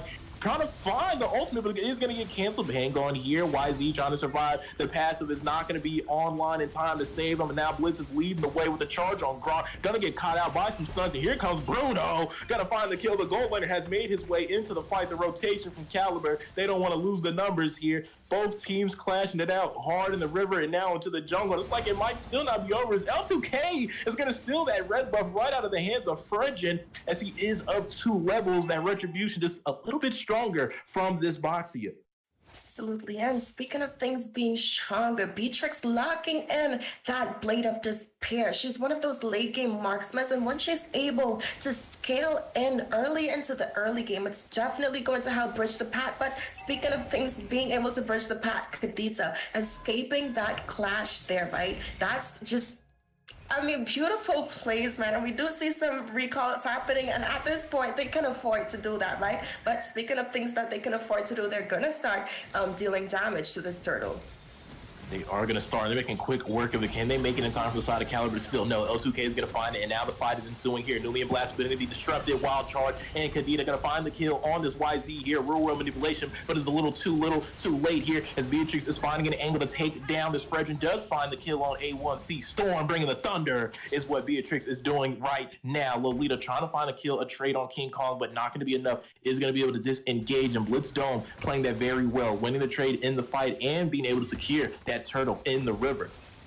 Absolutely, and they might just try to secure this mid lane tower as well, but no, we do see them being disciplined, going to back off, as well as being able to take that tower in the bot side. Man, the side of Blitzdome right now, they're playing their composition so well. You can't have a team fight if we're able to pick off your members, right? And I want to shout out King Kong on this Lapu Lapu. He's targeting Raz, and that's what you want to see from your EXP laner. But speaking of the people being targeted, we are seeing the fight happening, potentially. Numian Blast, a flicker, gonna find King Kong, the solo XP laner, using a lot of utility to find this kill. Are gonna be able to secure it? Yes, is gonna fall into the hands of Bruno here. Not gonna be able to find anything else. Quite a bit of utility to find one kill there, but a kill is a kill, and nonetheless, a pick is a pick, and that's what Caliber needs as they are on the back end of this match. absolutely, but they might need a little more than that as another clash is happening here in the mid lane. Might indeed need a little more, but hang on. Here comes Blitz with a wild charge. Gonna find the two-man. Is gonna lead to a kill. Here comes Moonpie over the wall. The ultimate missing wide. Not gonna find a pick, and here comes a return engage. They didn't find the pick off, but the 5v5 fight is exactly what Caliber wants. YZ with the Furious dive, and Bruno finding the kill onto this Grok knockoff from Moonpie, but it's not gonna be able to save him as the double kill falls to the goal lane hand of Caliber. Brave Fighter stands coming in from Wapu Wapu. L2K able to shut down the marksman. A mega kill for him. Raging Slash from Wapu Wapu is gonna be able to take down YZ, and the fight is looking like it can go either way. The 2v2, but Frederick will be taken out. It is now a 2v1. Toxic, the EU, the last member standing from Caliber, 2 members from the side of Blitz Dome. They do win the trade. Lord has spawned in, and it looks like L2K is going to go ahead and start that up early for the side of Blitz. Which is a very smart call on their choice, right? They don't have anyone who's going to be able to contest this Lord. But speaking of things being contested, here are some items being picked up. No, they actually are contesting. Are contesting, but it's not going to lead to anything as L2K will pick that up. The only retribution available on the map there. A big play from them. But hang on, speaking of big plays, conceal from Blitz, not able to find anything there. Is going to have to go ahead and back away. A barrier coming out. But you have to be careful here. You don't want to be caught out by these slows. Speaking of being caught out, Bruno filling the knockout from Kadita, and that can be dangerous in those team fights whenever those happens. Going to have to be careful. You can't let Moonpie find the set there on this Kadita. Speaking of sets, we are seeing the tanks jockey for position. Runner empty lining up is going to find a shot, find the mark, going to miss. Hang on here, Lolita might be in an uncomfortable position. Petrified coming out. Niver's Passion as well. Real world manipulation, a lot of utility. Numia Blast is finding one set on Rock. They're going to find him. Beatrix is going to find Lolita. Both goal laners finding a kill, but a double kill into the hands of Beatrix, and they're looking to pick up the pace and find the fight right now in the face of Blitz Dome, but they're going to be able to disengage across the river. A 1-for-1 trade, or a 1-for-2 trade, right, in the favor of Blitz Dome. Both goal laners able to find the kill, but A1C Storm edging it out just slightly up against Chaco here. Absolutely, and they're not done. They're still taking some some map control here, right? They're able to potentially deal some damage to that mid tower, but they're going to successfully destroy all the towers on the bot side coming from Caliber here, right? But I want to speak about things that's destroying right now. Kadita locking in that Lightning Truncheon and Clock of Destiny and building in for that Genius Wand, for that penetration. She's able to one-shot, but as soon as she secures that item, it's definitely going to wreak havoc. But speaking of wreaking havoc here, we do see the team sending some damage towards each other, but not fully committing to a team fight yet. Which is fair, right? You don't want to be too greedy. You still want to practice discipline only when you are sure that you can get something from that fight. But we do see them taking the blue buff here and trying to keep the pressure in this mid lane. And like I said, they can afford to do that, right? Blitz Dome is sitting comfortably right now, but Yu Zhang might be in a dangerous position. They were looking for the pick off, but he was able to escape just in the nick of time. And you know, I have to point it out, right? We talked about these team fight compositions from Caliber. We talked about the pickoff from Blitz, right? And I kind of felt, and I was, kind of lean towards Caliber. I love team fight compositions, but I cannot take away from the side of Blitz Dome. They are playing their win conditions excellent right now. They have found a lot of the pickoffs, and that's why they're in the position they are in this match up against Caliber with the winning side, with those tower advantages, with the gold advantage, and with the kill advantage. And this is what we're talking about between two teams, right? It always comes down to the execution. Drafts are one part of the puzzle, the part of the equation, but you have to be able to execute. And speaking of execute here, Blitz with the wild charge, not going to find the mark. The return, Numium Blast. It's for the Grok. It's only going to stun the tank, but will that be enough? Moonpie into the background, trying to find a kill. Does not find any right now. There's a lot of utility used from Blitz Dome. They have not found their pickoffs. A1C Storm able to find a kill, a 5v4 now. They can be able to swing this fight if they play it right, and it's like they will. They're onto the back line. They're finding a Bruno. Marksman down from the side of Caliber. Blitz Dome still rocking. A1C Storm, Lightning and Thunder is going to be able to facilitate a kill into the hands of L2K there, and that's a 3-man knockdown for the side of Blitz Dome. No members being lost, and they're going to go ahead and make that transition into a Lord take. Absolutely. Honestly, can we get some weather control for the side of Caliber right now? They not only are they being hit by a storm right now, they're also being flooded by the rough waves coming in from Moonpie on this Kadita. So it's a lot of natural disasters happening for the side of Caliber, and I don't think any of them has been keeping up with the news lately because this is out of control, right? We do see, speaking of control, Blitz Dome We are seeing them sinking these lanes to proxy it for this Lord push, and they have the ability to end, right? They have what it takes to counter these Luminum blasts from this Lolita, which, as we've seen, has not been able to successfully hit the mark here. But speaking of things hitting the mark, we are seeing a little bit of a scuffle here. Both teams starting to meet up. Here comes the conceal from Blitz. They could look for the engage here. This could be a big play with that enhanced lore charging in. It has locked onto the tower. Not Numia Blast, but the engage from YZ is going to find A1C Storm in the background. That's a big, huge pick there. Martin being taken down from the side of Caliber. Now we're seeing this Eve being able to shut down Kadita as well, but a 2-for-1 trade in the favor of Caliber. That's a decent defense right there, as they haven't lost the tower. Now they're looking to go ahead and push for the fight, but King Kong into the back line on the Toxic with the Lapu Lapu. Brave Fighter stance in the Raging Slash, trying to find the kill. Is not being able to find it, did not complete it. Furious dive from YZ, gonna knock him up, followed up by the stun from Lolita Shaw. Residue passive, bringing him some sustain. Not gonna be able to pick him off there. And Caliber, though, like I said, did a good job on that defense. absolutely. I'm tipping my hats off to them. But speaking of defense, right, we do see them picking up some of those defensive items, and that's what their front line needs, right? They do have that Athena shield at their disposal to be able to counter that one-shot burst potential from coming in from those rough rays. But speaking of things coming in, we do see a clash here in the mid lane.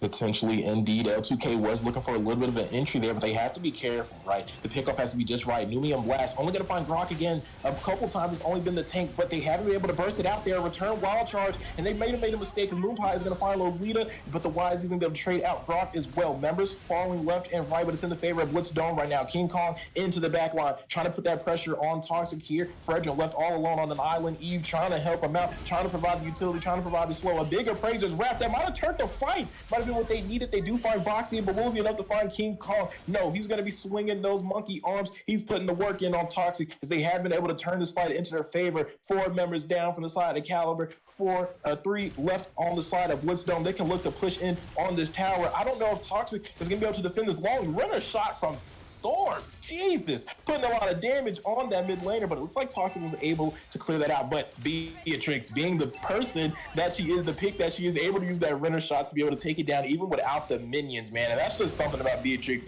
that you just gotta hate to see. You're able to clear out the minions, but it just doesn't matter, man. Absolutely. And the thing is, she's not like Layla, right? In the sense where she has the range to be able to do that, but she also has the dashes and the versatility at her disposal. But speaking of versatility, we see a conceal coming in from Lolita. Conceal from Lolita, conceal from Blitz. Both roamers down with that unique spell. No surprise engages here. It's just going to be a full-on brawl fest for this Lord, and you can see it right now. A member from Blitzdome is missing. 5v4 currently on the map. Welp is going to have to make this quick rotation, but hang on here. YZ might be overdoing it. Black Dragon has been implemented real world as well. The Fredrin is going to find the Lord. It's going to fall into the hands of Caliber. Hang on here. The fight looks like it's going to the side of Blitzdome as YZ's been taken out by A1C Storm. They're looking to claim a little bit more. King Kong, he's had his eye on Toxic this whole game, and I don't know who's more toxic, Eve or Lapu Lapu, but I know one thing. King Kong not trying to let him go right now. He's looking for the bananas. He's looking for something in the tree. He's swinging, and he's looking to find the kill as 3 members are on top of him, and King Kong will rule in that fight as he does find Toxic, the mid laner from the side of Caliber. Blitzdome is enforcing the will, but they have to be careful. Enhanced Lord in the top side, uncontested right now, is looking to find something, but A1C Storm and the rest of the company doesn't care. Looks like they're going to look to base race the Lord here, as they have wiped out 4 members. It's just a Fredrin all alone, and they're sending Lapu to deal with it, and now will he be able to defend? 2 minions there, a big candy minion as well. Wild Charge already used from the side of Blitz on this Grok. Will he be able to defend in time using that energy eruption? It looks like it might be enough. Why is he looking to focus in on A1C Storm, but he has his eye on the Nexus? He's not going to be able to find it though, as why is he looking to put on the damage? A1C Storm, he's still in the pain, he's still in the rain, as they are going to make some disengage. Runner empty though, looking to take down Fredrin. Isn't going to be enough. Knocked airborne by Moonpie for the disengage, and that's going to be the end of the fight there. Caliber doing a good job, and that has to be a huge shout out to Fredrin, able to hold against the stampede that is Blitzdome. Absolutely. He was able to stall those minions, right? So they would not be able to break into the range of the base tower. And the side of Blitzdome kind of helps him have an easier chance doing that, right? The wall from Grok was able to not only block him, but block him in the position where the minions would focus on him instead of, pushing towards that base. But speaking of pushing, we do see Yu Zhang being able to secure that tower there. So they're definitely capitalizing off of the mistakes that Blitzdome is making here. But looking at capitalizing, we are seeing a lot of full builds coming in. Beatrix locking in her core items, but she's going the standard route, right? Maybe that's the reason why she's not able to secure these kills, because she's not using the trifecta build. But speaking of trifecta, the conceal came in from Caliber. They were looking for a pickoff, didn't find anything, and now the return conceal from Blitz. He can look for the wild charge here for the set. King Kong, though, into the background. YZ as well, trying to look for the defend. Moonpie has already taken out the marksman from Caliber. That's a huge pick as the gold laner is down. And look at A1C Storm. He's looking to take advantage as he's able to find a kill there. And now the members of Blitzdome are accelerating. They're looking for the N3 members already down to the side of Caliber. They're going to find L2K able to take down the Fredrin as well. That's 4 members down. Just Toxic on this eve all alone. Blitz and the rest of the company here, 5 members, definitely gonna look for the push here, and I don't think Toxic can hold back this one. They don't have the Frederick man with the taunt, and you can see it there. Storm and the rest of the team is locking on the Nexus, and that's gonna be a win, falling into the hands of Blitzdome, taking the first match of the series. Man, beautiful play there coming in from the side of Blitzdome in the draft. We're questioning their composition so far, right? They were going up against some hot and heavy competition there, but they weren't able to execute that draft, right? Shout out to Raz Toxic on the eve there with that 93% team fight participation, and she has 30% of the team's damage as well. But she's just the Eve, and it's just the real world manipulation. And when you're going up against these rough waves and these storms, they couldn't weather the storm that Blitzdome provided here in this first match. Man, oh man, one thing's for sure, two things for certain. Blitzdome is on point with the synergy today. Definitely a different story than what we've seen in King of the Hill yesterday, and some major improvement already, taking down Team Caliber in match 1. But like we said, this is a series, and the question of the day is, can Caliber make a comeback? Will they be able to stop the over-aggressiveness in the early phase of Team Blitz, or will Team Blitz prevail with another sweep, as that's what we've seen inside of the first series of the day with Universal Trolls and Nephalem, I believe is how people were saying it in the chat. And I'm excited to see what it does, what these teams do prevailing going forward. But speaking of going forward, looking into the schedule, like we said, Series 1, a sweep. Universal Trolls leading the way. And now, looking like Blitzdome is trying to repeat history and trying to make another sweep. Team Caliber definitely needing a game plan for the second match of the day. But speaking of the matches, moving on past this, we will have Series 3 with Area 51 going up against Bloodhounds Academy in a best of 3. And then to close out the day, Team Chubby going up against See You Soon. And like we said, that is the word of the day, the little bit of a quote of the day, actually, See You Soon, as these teams are getting ready to embark back in for match 2 for Series 2.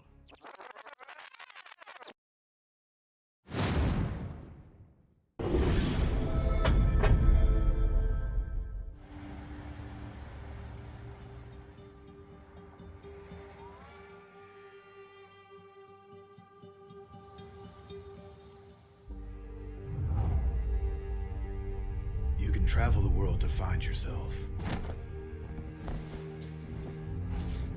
But that journey must start at home. Now we are going to end war! Because you can't know who you are without remembering your past experiences.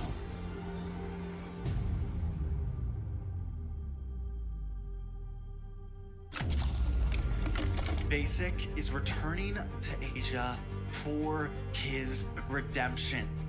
The BTK trio wants to prove M3 wasn't just a fluke, and Hoon looking to win back his fans. I got basically kicked, but they still call me traitor for, I don't know, for pursuing my dream. I thought living that comfort zone and then try new things was a better way for me to pursue the win. We're coming and we're gonna compete. We're gonna put a fight, that's for sure. I'm coming for you, M4. This is what we have all been waiting for. You push us, we push you back. You respect us. We respect you back. You doubt us. We will bleed to prove you wrong. Everything on the line, right here, right now.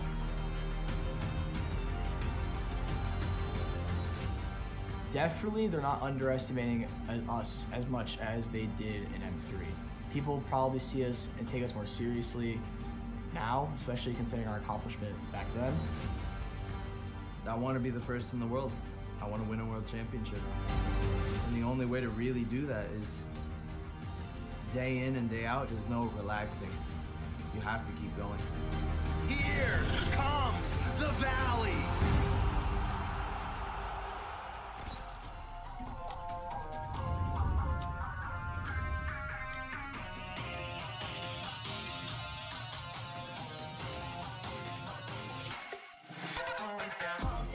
It's my time, I'm a ball. I'ma get this money right. I'm gonna live my best life. They been talking, tell me on me. You know they'll never win. I'm controlling all my victories. And something that's gotta give. Cause this is just what I made it now. I made it now. You can't ever break us down. Break us down. I'll be reaching for the stars. Promise I'll be what they not. And I'll never ever stop. Won't never stop. Yeah.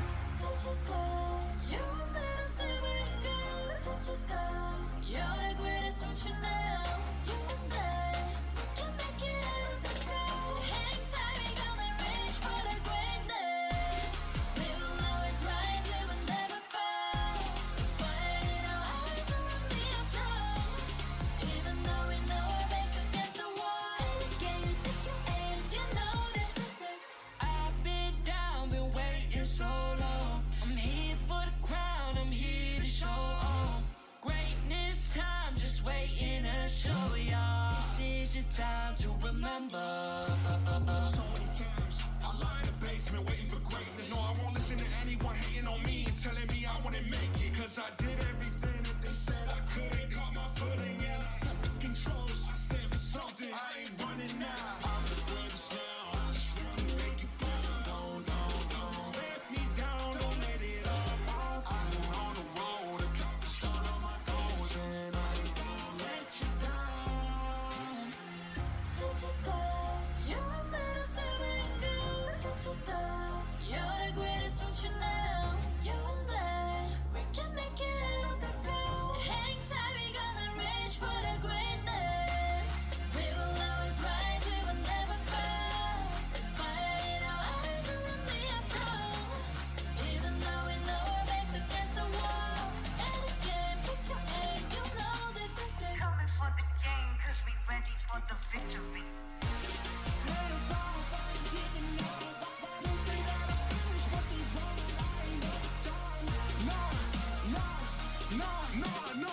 So turn it up, turn it up, turn it all the way up. All of you get your hands up, all of you raise your hands up. Listen to what you feel and say. We gon' turn it up tonight, we gon' turn it up. We gon' turn it up.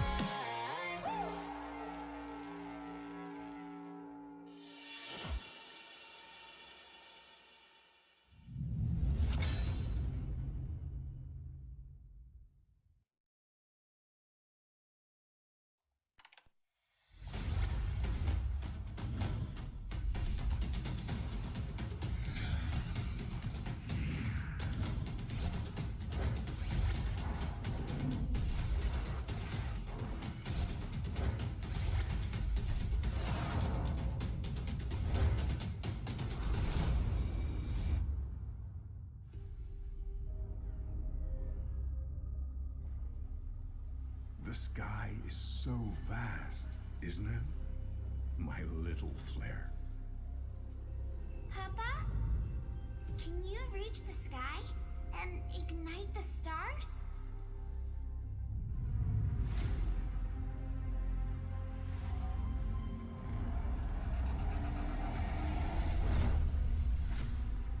Of course, honey bunch.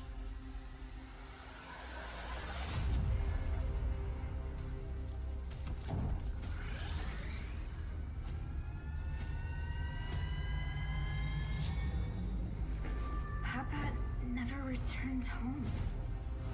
He's among the stars now. But what about me?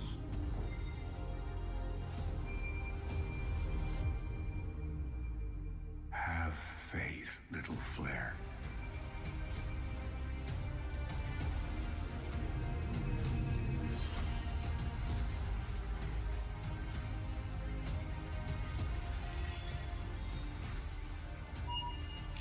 Ladies and gentlemen, welcome back to the Land of the Dawn. My name is Wheezy, and I am your host. We are the Mobile Legends Scrim Academy, and an insane match for Series 2 as we've seen Blitz Dome kind of dominate over Team Caliber. Both brand new teams in the Mobile Legends Scrim Academy, but Blitz Dome already looking like a veteran out there in the Land of the Dawn. But speaking of these matches, let's take a look at the schedule. So far, we've seen the Nephalem go up against Universal Trolls for Series 1, best of 3. Universal Trolls paving the way with a sweep, and now on to Series 2, Caliber versus Blitz Dome. It looks like Blitz Dome is trying to repeat history. If they can take this match, they will be able to close it out with a 2-0 sweep in this best of 3. Moving forward, we got Area 51 versus the Bloodhounds Academy for Series 3, and then to close out today, we have Team Chubby versus See You Soon.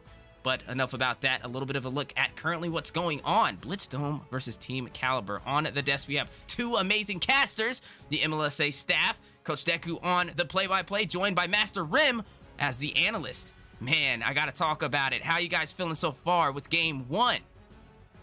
Feeling great. I'm feeling amazed too. I really expected, right, the team fight composition from Caliber to be able to edge out, but like we said, Blitz Dome with that pick-off composition was able to execute it almost flawlessly up against them after a certain point in that match, and just too much to handle for the side of Caliber. But I'm looking to see another great match because both of these teams put it all on the line in that game. It was very back and forth for a good bit of that match. But enough of me. Rim, how are you feeling, and what are you looking forward in this next match?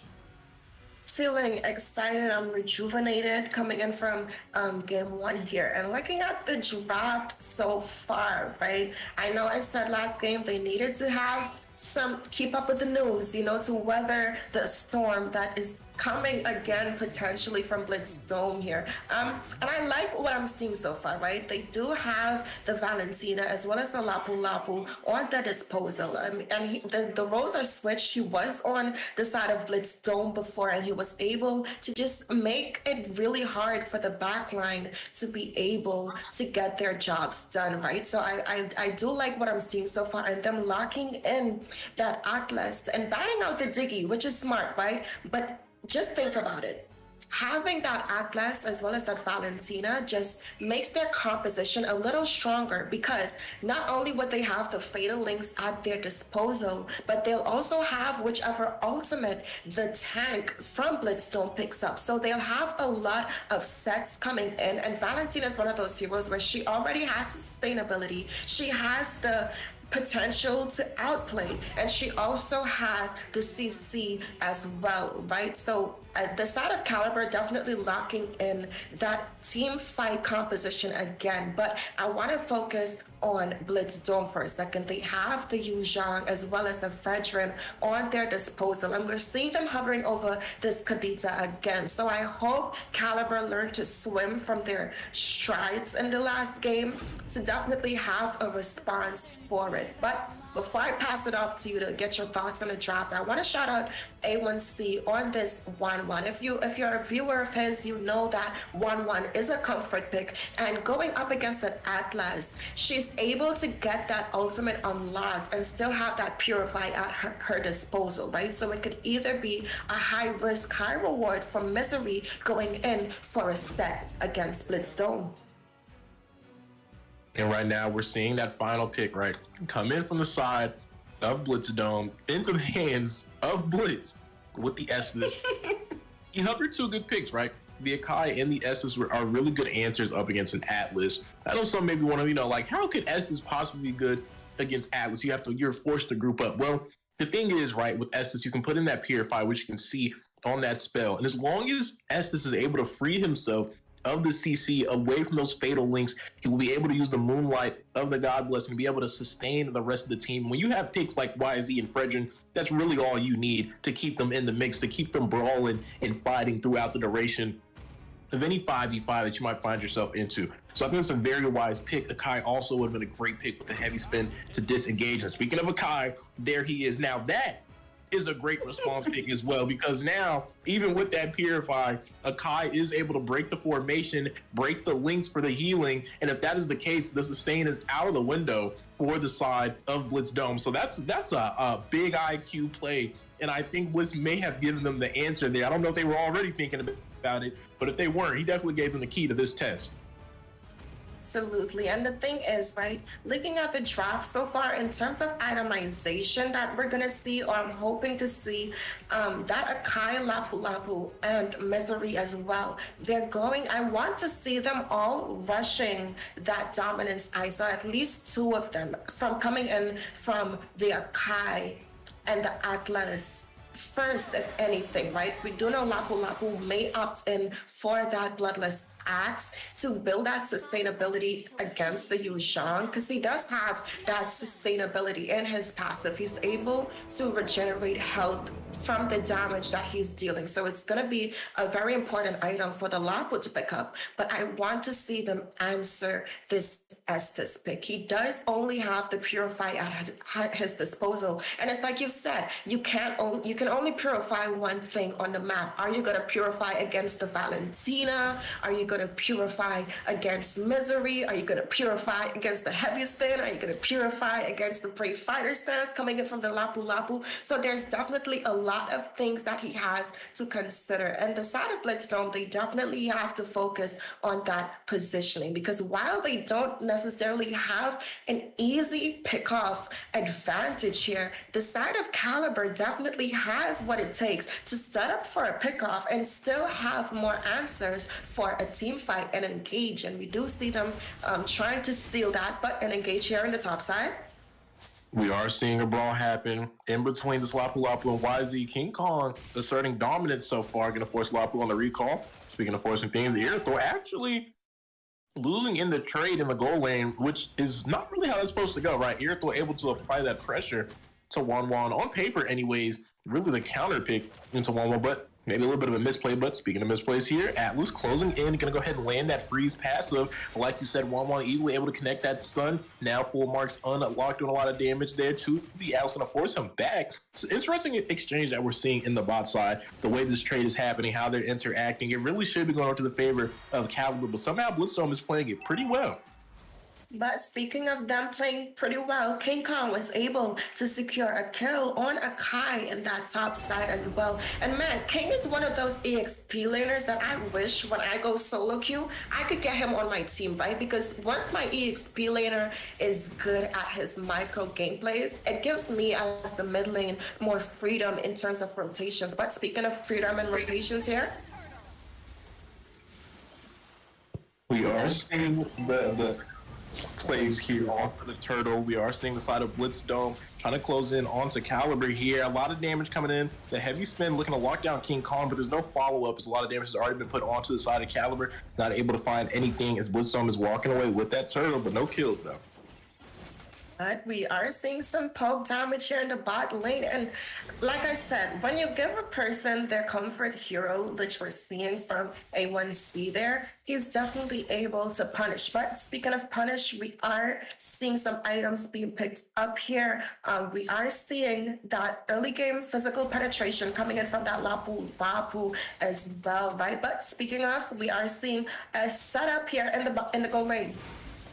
We are indeed. The fight is happening. Wanwan's taking a low, but the crossbow tang is unlocked. He's going to be able to find one, does not find the kill. And Misery picking grass out there is going to be able to find the mark on A1C Storm. Valentina as well, not able to find that final blow on A1C Storm. And he's doing a good job tiptoeing around the edges of danger there. Somehow he was able to survive that clash, and that's just good plays from him. But hang on here in the XP. King Kong looking to proxy the wave. But it looks like Lapu Lapu doesn't want to let him get away with it for free. He does connect the Raging Slashes, but King Kong able to use that Furious Dive to go ahead and disengage across the river. But it looks like Caliber might be making the rotations up to the XP lane. Yeah, but he's already recalling there's nothing there, so they're gonna go back here. Blitz might be caught out of position here as he is alone, but L2K coming to his, backup here, but we see an engage. They have to be careful here. Heavy spin, and that's what we were talking about, isolating the pigs, but they are forgetting about the S's, able to sustain him. But here comes the big fatal links here. They're trying to find a play. YZ has entered into the fray. He's getting picked off, though, getting separated again now. The follow-up from the other Expulator, Lapu Lapu. He's going to find the kill onto a Blitz. That's a successful fight for the side of Caliber in that mid lane skirmish.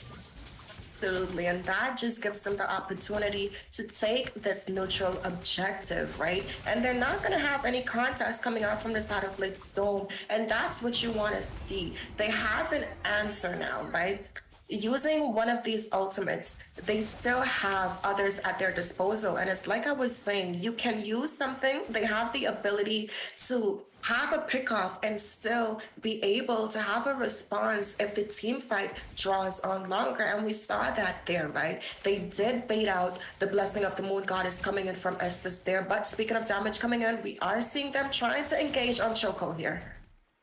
Potentially ND, but we are seeing Atlas trying to provide some assistance, trying to fight back against them. A two-man flicker, fatal links for the set. Heavy spins though to counter the engage. As we were talking about, this Blitz is going to be picked off, and now Fredrin is getting chased right now. Energy Eruption, but is going to be able to save him. It looks like it will. Crossbow attain from Wan, but with the front line from Caliber, not able to find much damage, and now they're re-engaged as well. They're looking to try to take him down.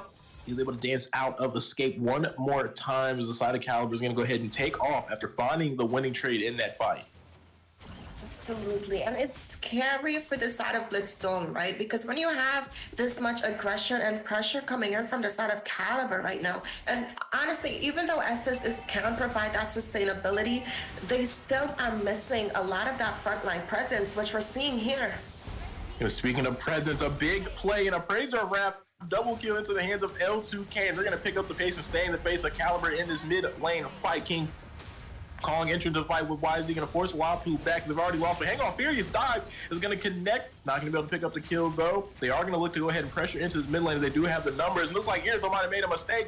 Almost being picked off there, able to narrowly disengage from that fight. But that's going to be a mid lane tower down the side of Blitzdome, and not just the mid lane, the bot side tower. And that's some huge plays right there for them. Some good macro to be able to open up the map in their favor.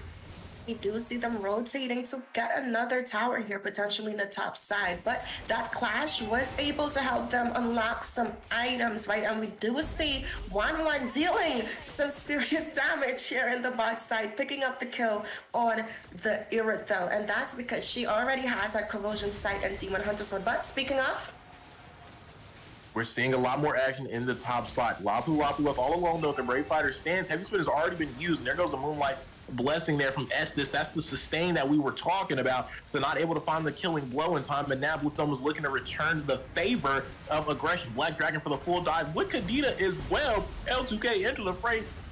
Energy Eruption, they found one, they find two, and now they're going to work on another tower. Moonpie, though, not satisfied with the bodies they already have. A fatal links. This clash is going the distance here. It's turning back around to the side of Caliber. They're able to find the numbers here, and there goes Irithel. Heavy crossbow to pick off Blitz on the rotation through the river, and this is a full-on bloodbath in between Blitzdome and Caliber right now.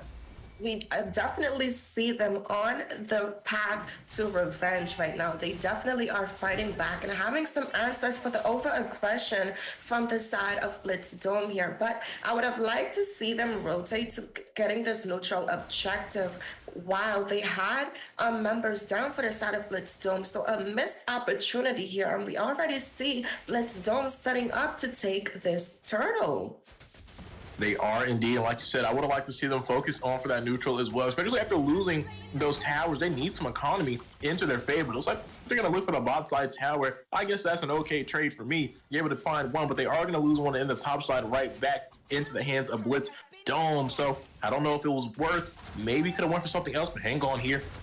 Fatal links in the river. They're trying to find a pick off here. Moonlight of Blessing has already been called out, maybe a little too early. Not too much damage was put onto them. Here comes King Kong. The Furious Dive is almost going to be into play, but Valentina returning with the IMU with the Moonlight Blessing in the favor of Caliber. Now they have the sustain on their side, but L2K does not care. He's going to take down Atlas, and he's moving his way into the back. ground, but not moving near is Lapu trying to find more kills there. If L2K is going to find the marksman, he's looking to find the mage as well. He's got a double kill in his pocket right now. Moonpie trying to find Valentine there, able to disengage with the dash, but look at the top side. Wan unanswered there, looking for the inhibitor. No one is there to contest this right now. They're losing a lot of ground. Members of Fallen, and so are Towers, going to pop that tower passive on the inhibitor, and that is huge for the side of Blitzdome, winning the fights and winning some of these passes off these inhibitors, and now they're looking to take down the tier 2 in the mid lane. Is Caliber just going to let it go? It looks like they have no option, but hang on, 2-man Fatal Links, 1-1 with the Purify though, looking for the fight, looking for the crossbow attack, looking to pop that ultimate. It hasn't came into play though. Wind of Nature trying to sustain, trying to survive, isn't going to get it in time.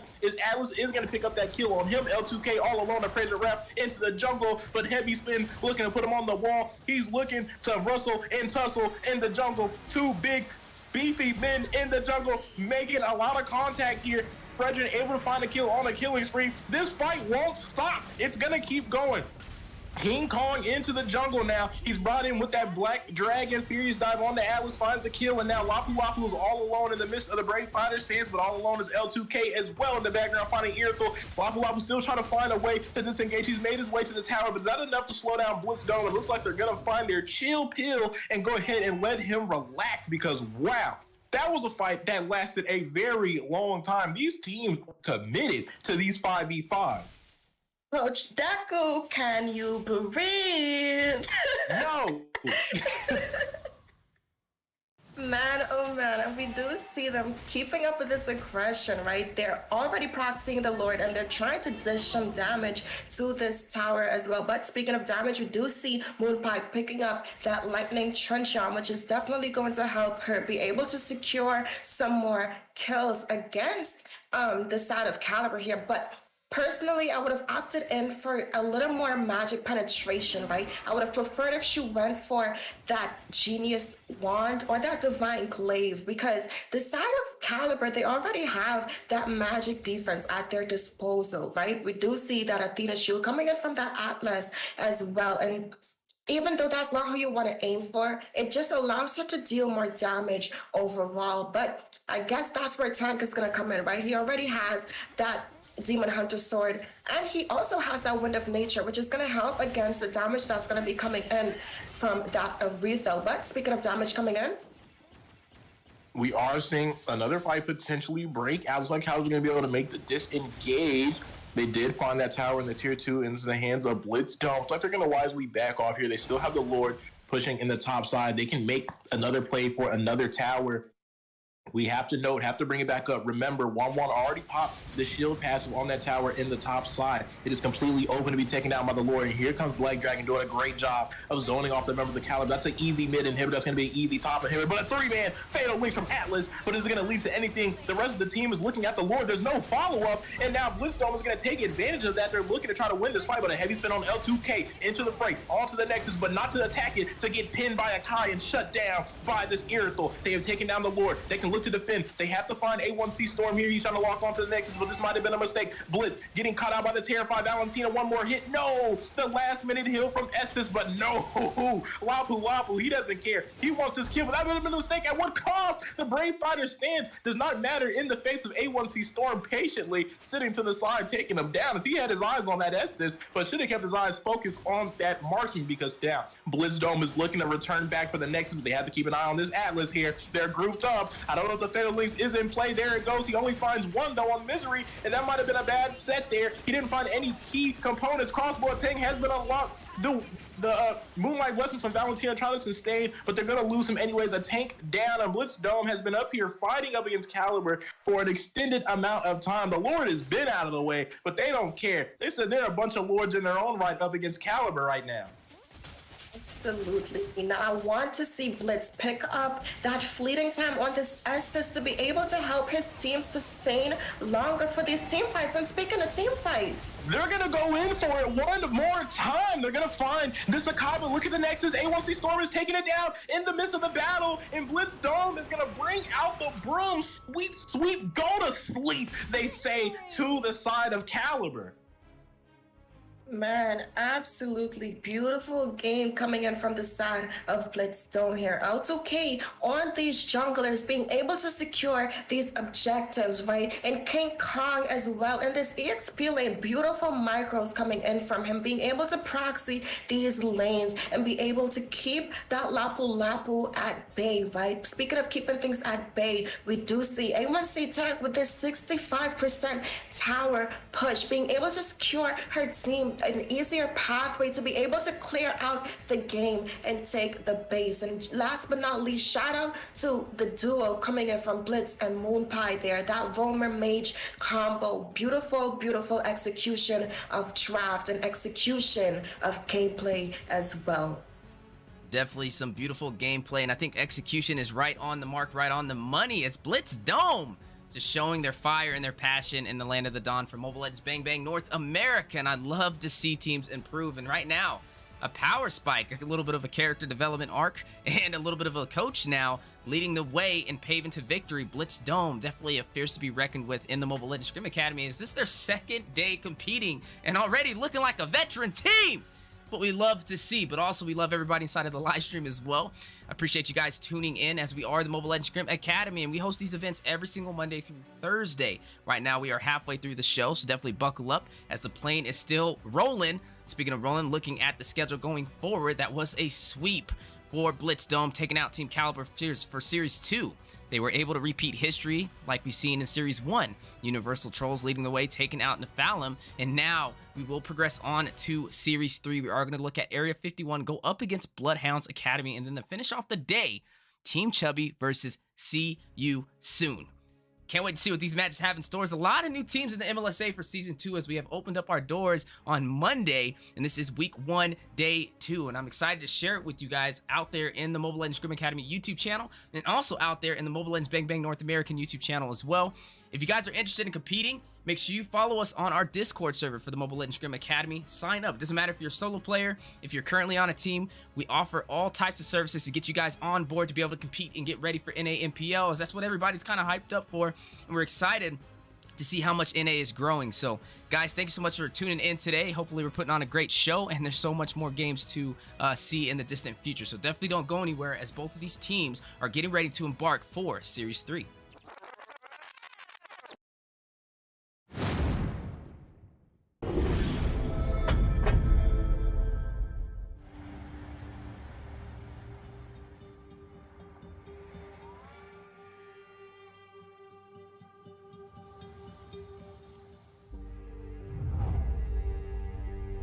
You can travel the world to find yourself.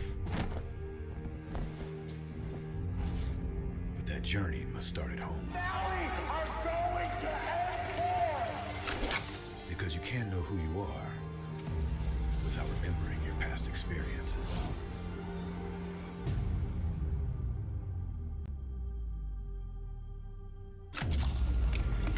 Basic is returning to Asia for his redemption. The BTK trio wants to prove M3 wasn't just a fluke, and Hoon looking to win back his fans. I got basically kicked, but they still call me traitor for, I don't know, for pursuing my dream. I thought living that comfort zone and then try new things was a better way for me to pursue the win. We're coming and we're gonna compete. We're gonna put a fight, that's for sure. I'm coming for you, M4. This is what we have all been waiting for. You push us, we push you back. You respect us, we respect you back. You doubt us, we will bleed to prove you wrong. Everything on the line, right here, right now.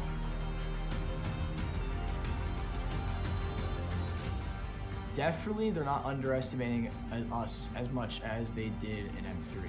People probably see us and take us more seriously now, especially considering our accomplishment back then. I want to be the first in the world. I want to win a world championship. And the only way to really do that is day in and day out, there's no relaxing. You have to keep going. Here comes the Valley.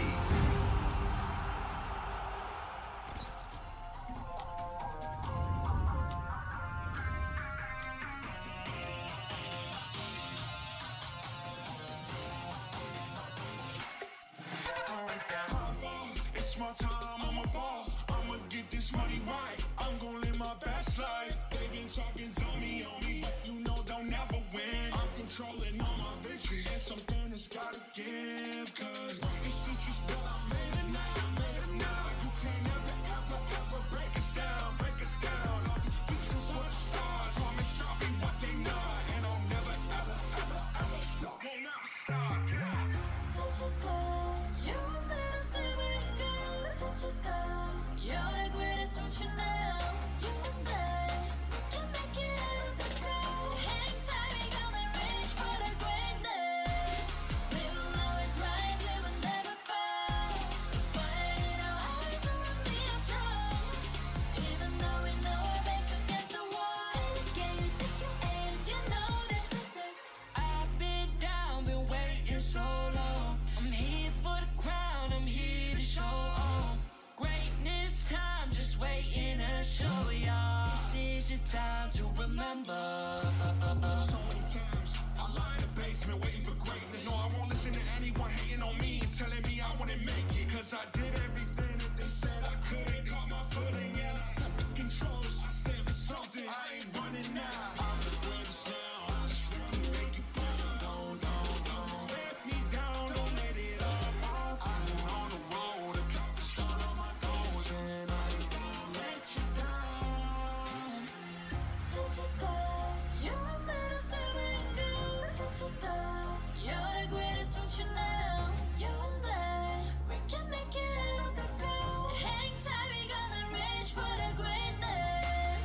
We will always rise, we will never fall. We fight it out, eyes on me are strong. Even though we know our backs against the wall. And again, pick your aim, you know that this is. Coming for the game, cause we ready for the victory.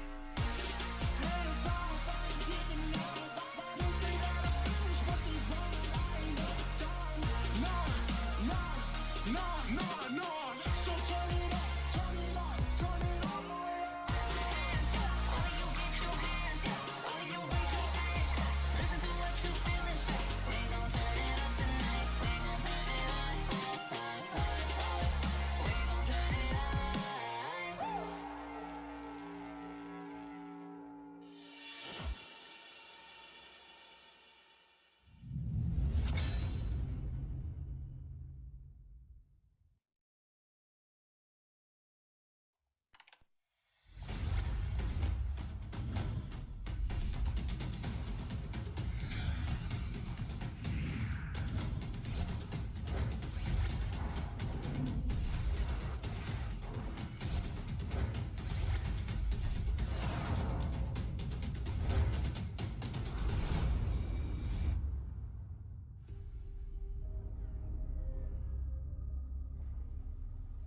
The sky is so vast, isn't it? My little flare. Papa? Can you reach the sky and ignite the stars?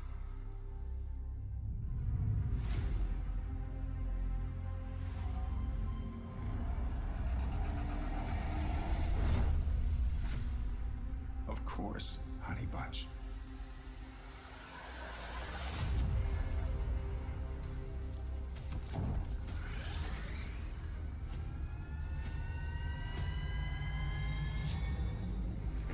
Papa never returned home. He's among the stars now. But what about me?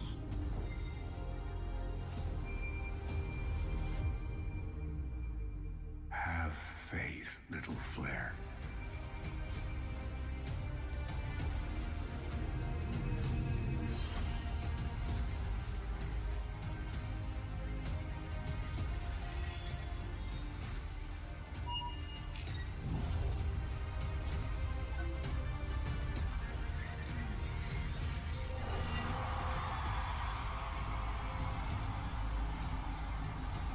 Now this is a wonder to behold.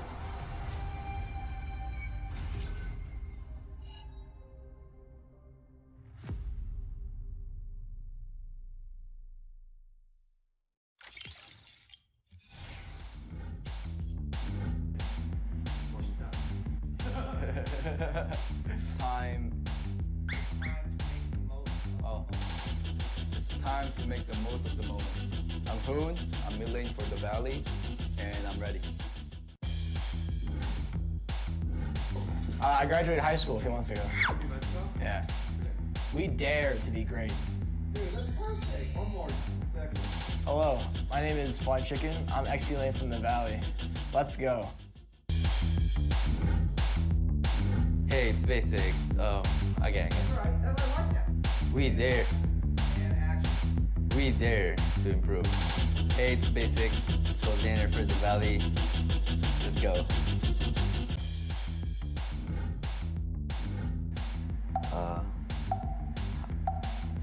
You say hi.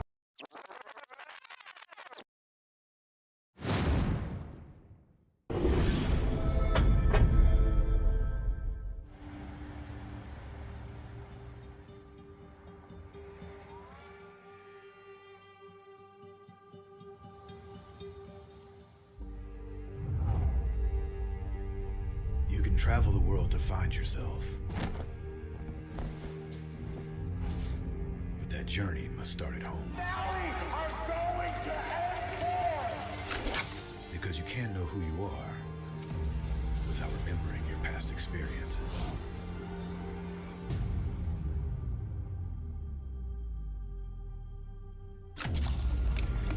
Basic is returning to Asia for his redemption.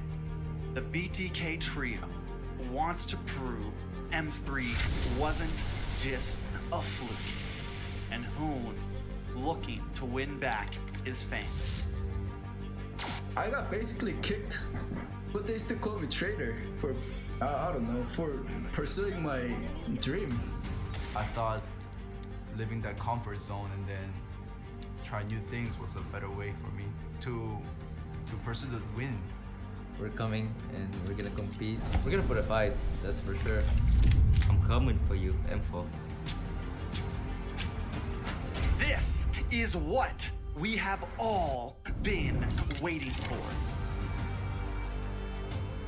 You push us, we push you back.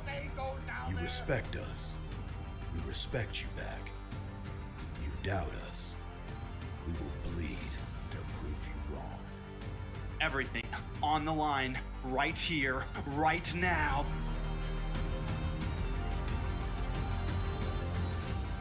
Definitely, they're not underestimating us as much as they did in M3. People probably see us and take us more seriously now, especially considering our accomplishment back then. I want to be the first in the world. I want to win a world championship. And the only way to really do that is day in and day out. There's no relaxing. You have to keep going. Here comes the Valley.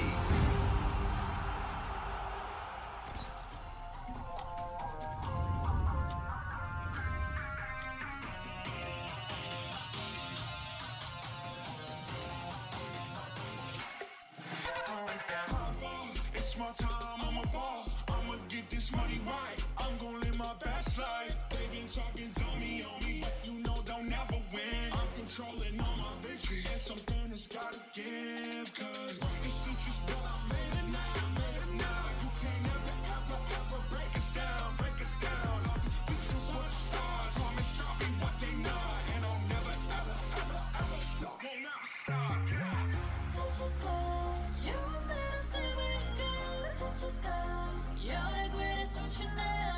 You and I can make it out of the cold. Hang tight, we gonna reach for the greatness.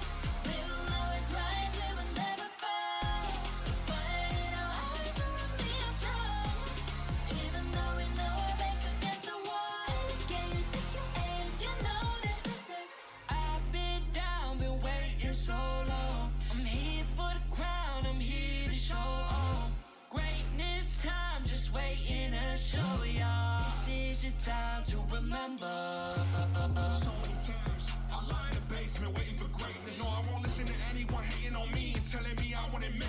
Cause I did everything that they said I couldn't. Caught my footing and I got the controls. I stand for something, I ain't running now. I'm the greatest now. I just wanna make it down. Don't let me down, don't let it all. I've been on the road, I count the start on my toes, and I ain't gonna let you down. Don't you stop. You're made of something good. Don't you stop. You're the greatest, don't you know? You and I, we can make it up the go. Hang tight, we gonna reach for the greatness. We will always rise, we will never fall. Fire in our eyes, you and me are strong. Even though we know our backs against the wall. And again, pick your aim, you know that this is Coming for the game, cause we ready for the victory.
The sky is so vast, isn't it? My little flare. Papa? Can you reach the sky and ignite the stars?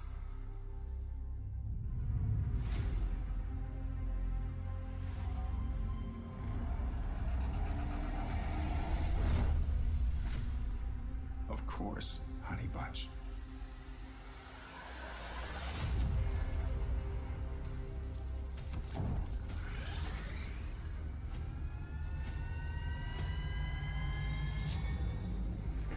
Papa never returned home. He's among the stars now. But what about me?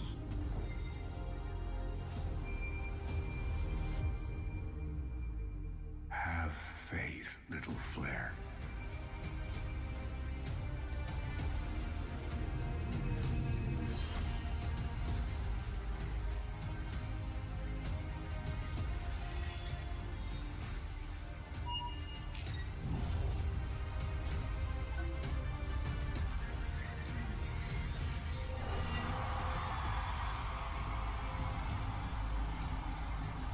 Now this is a wonder to behold.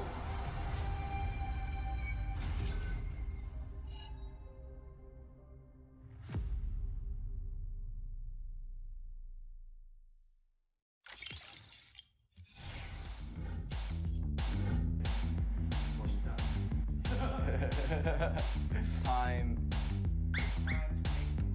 Oh. It's time to make the most of the moment. I'm Hoon, I'm mid-lane for the Valley, and I'm ready. I graduated high school a few months ago. Yeah. We dare to be great. Dude, that's perfect. One more second. Hello, my name is Fly Chicken. I'm XP lane from the Valley. Let's go.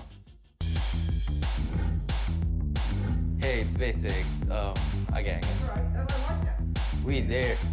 And action. We dare to improve. Hey, it's basic. Coordinator for the Valley.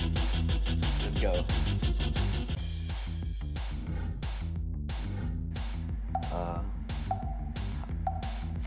You say hi. Hi. 3 wasn't good enough. There you go. One more time. 3 wasn't good enough. One more time. You got a better one again. Hi, I'm Chuck. I'm late son for the Valley. Let's go. You see my chapped lips on the camera? Like here a little bit? Don't disrespect the US of A. One more. Hi, I'm Moba Zane, Jungle for the Valley, and we're ready. I want to fight Yahweh from the Eagle team from Philippines. Definitely RRQ. They've done so much for Mobile Legends, and you could tell just by the amount of fans that they have. They've also been so driven. I mean, they've been in Mobile Legends for years and years and years, and they've always been pretty good. They've always, even when they weren't doing as well, even in this MPL, they bounced back in the second half of the season. And I have a lot of respect for them. They've brought a lot for Mobile Legends.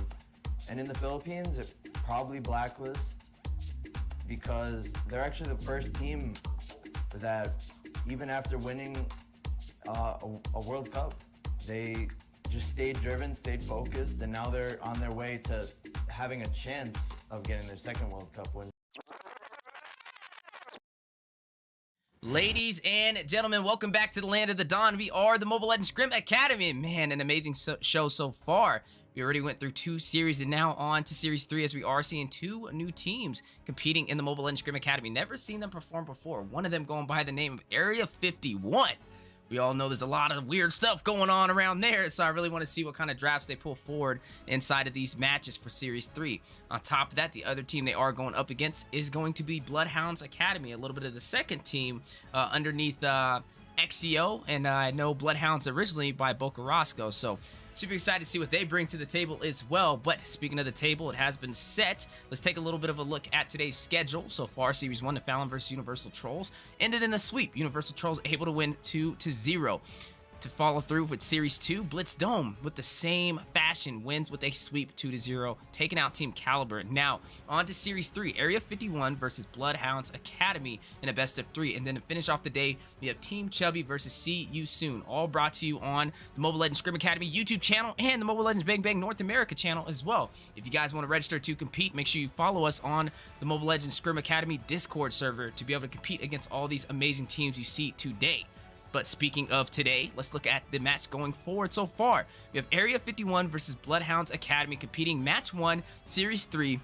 And joined alongside me on the desk, I have Eunice on the On Point Analyst, and I will be your play-by-play. How you doing today, Eunice?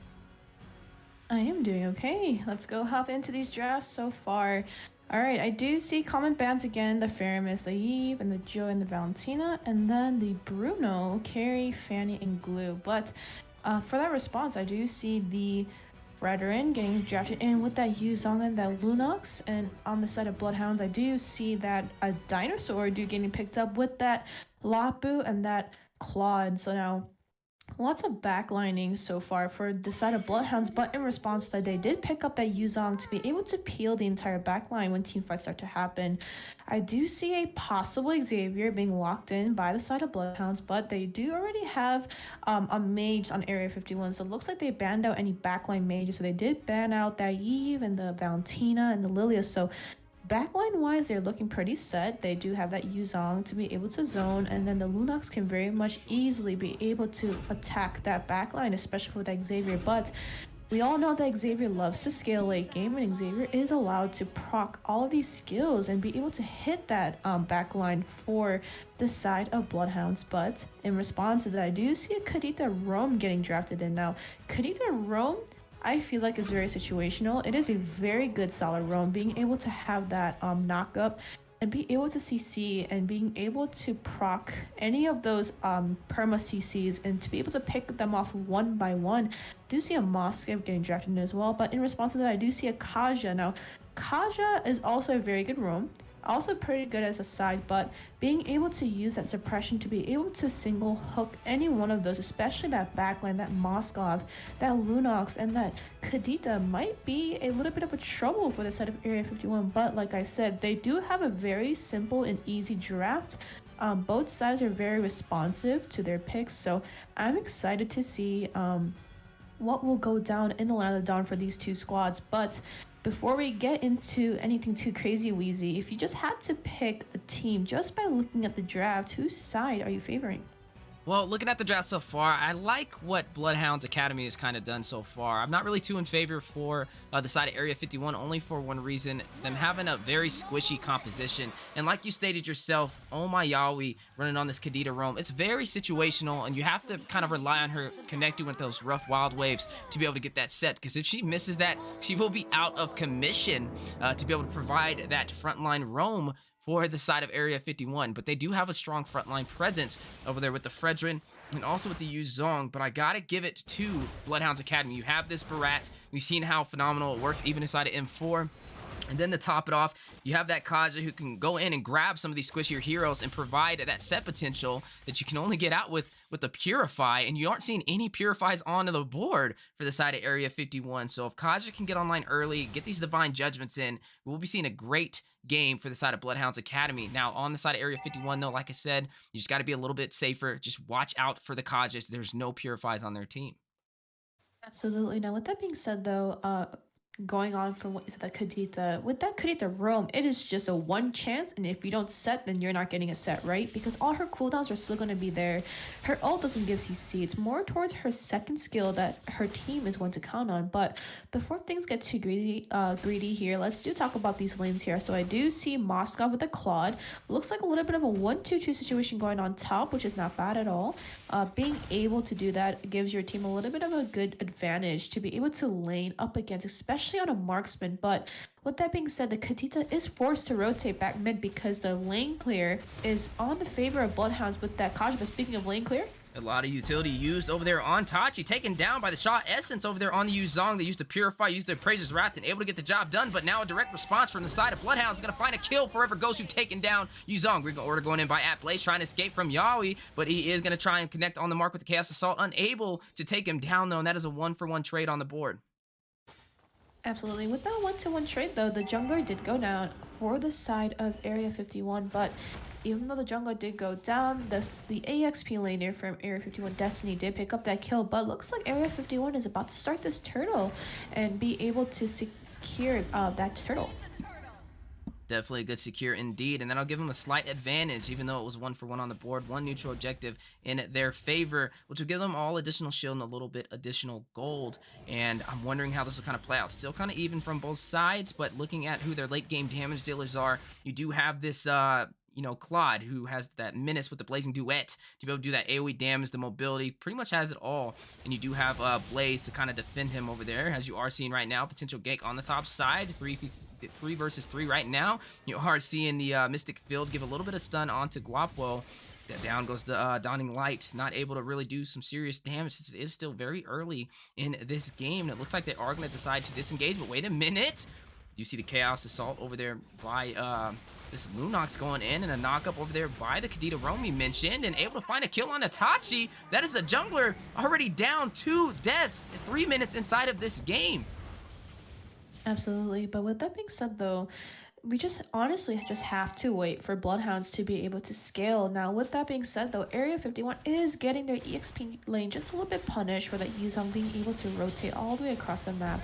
But speaking of rotations, Wheezy. You do see Moskov hitting the mark of Bullseye. He's going to go ahead and take down with the spear, but fight not over. A stun onto the wall for Itachi. Having a very hard time getting online right now, but you got to pay attention to Anjing on the bottom side. Like you said, already stripping majority of that gold off of that tier 1 turret is going to give him that advantage in the XP lane, but over in the gold, a direct response, stripping the gold as well.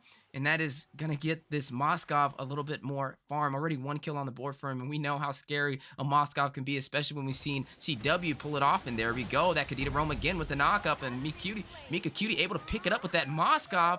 And man, just a really good game so far for Area 51 in the early game. Absolutely. And like I said earlier, that Kadita is a very situational roam. But speaking of roaming, I do see EXP doing a little bit of a game here. Looks like Destiny is going to fall into the hands of Anjing. We just spoke about this, right? Having him take a lot of that gold off that turret gave him an advantage. And not only that, but having Tachi to help gank that lane. But a direct response as Turtle does go to the side of Area 51. And now the knockup Blaze able to escape from the 3v1 situation. And now 42 on the board. First Turtle going into the hands of Area 51. And they're trying to even out the field. 2,000 gold in the lead for the side of Area 51 so far. Absolutely. But with that being said, though, majors both are online right now. They are scaling pretty decently. The Xavier just picked up that clock, but in direct response, that Lunox did as well. But speaking of response, Weezy. You are going to see Tachi pick him up with the Detonus. Welcome. Going to go ahead and try and get a kill. You do see Kadita getting out of there, though. Verified Clay on this Lunox, able to take down Xavier. Guapo taking out Claude. 2 members off the board for the side of Bloodhounds Academy. Now on the retreat, a knock-up. Airborne. Destiny getting a kill with the Yuzong, taking down this Barat. And ladies and gentlemen, that is 3 members down. 5 minutes in. 7-2. Area 51 leading the way. But in the bottom side, you do see Moscow finding another kill to increase the kill lead for the side of Area 51, now 8-2. Looks like they did swap lanes though. So as soon as I think that Area 51 saw the advantages with that turtle, they did swap those turrets to be able to equally push. And with that being said, that Yuzong will definitely have more sustainage now. He's a little bit more tankier and should be able to lane kind of okay with that Claude. But I do see Bloodhound Academy is now starting to do that 1-2-2 strategy, because that Claude has been dying quite a bit in this early game. He is currently 0-3. But we're just going to hope that Claude can scale, get back online. Mages are both online right now. But speaking of online, Wheezy. Do you see Mika Cutie just applying that pressure? And man, this is giving me those CW vibes. I'm telling you, if you don't pay attention to this Moscow, he will split push and end this game, as he has already taken the lead by a mile. 3 kills on the board for him inside of the early phase of this game. But on the top side, 2v1 situation, and Blaze kind of putting some pressure on to Destiny. But speaking of pressure, looking at Verified Clay, looking at Guapo with that 2-man rotation as well. Turtle is on the board. You do see Kadita with the knockup on the Blaze, but can he connect with the kill? No, he can't. Blaze able to get out and force a lot of utility out of the hands of Yawi. But on the top side, you do see pushing in the minions, not able to close in and take down the turret though. And down goes a Cosmic Fission over there by this Lunox, forcing at Blaze and Tachi on the retreat with a conceal play. Then look at look at Guapo, and a little bit of a knockup. Piercing Strike is going to go ahead and try and take him down, but getting away as well. And just some very passive-aggressive engagements right now.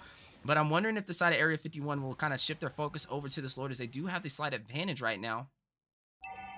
Absolutely. But with that being said, we just have to wait. Honestly, this is more of a waiting game. Even though Xavier might be falling off right now a little bit too early into the game and might not be able to proc all that damage, Xavier's late game is pretty crazy. Speak about crazy. Are seeing Guapo pick up a kill on Tachi with that knockup provided by Kadita, and now Destiny rushing in, get the shot. Essence trying to take out Blaze. Blaze is down to barely an HP. Finding a kill, taking out Destiny right before he can hit the mark.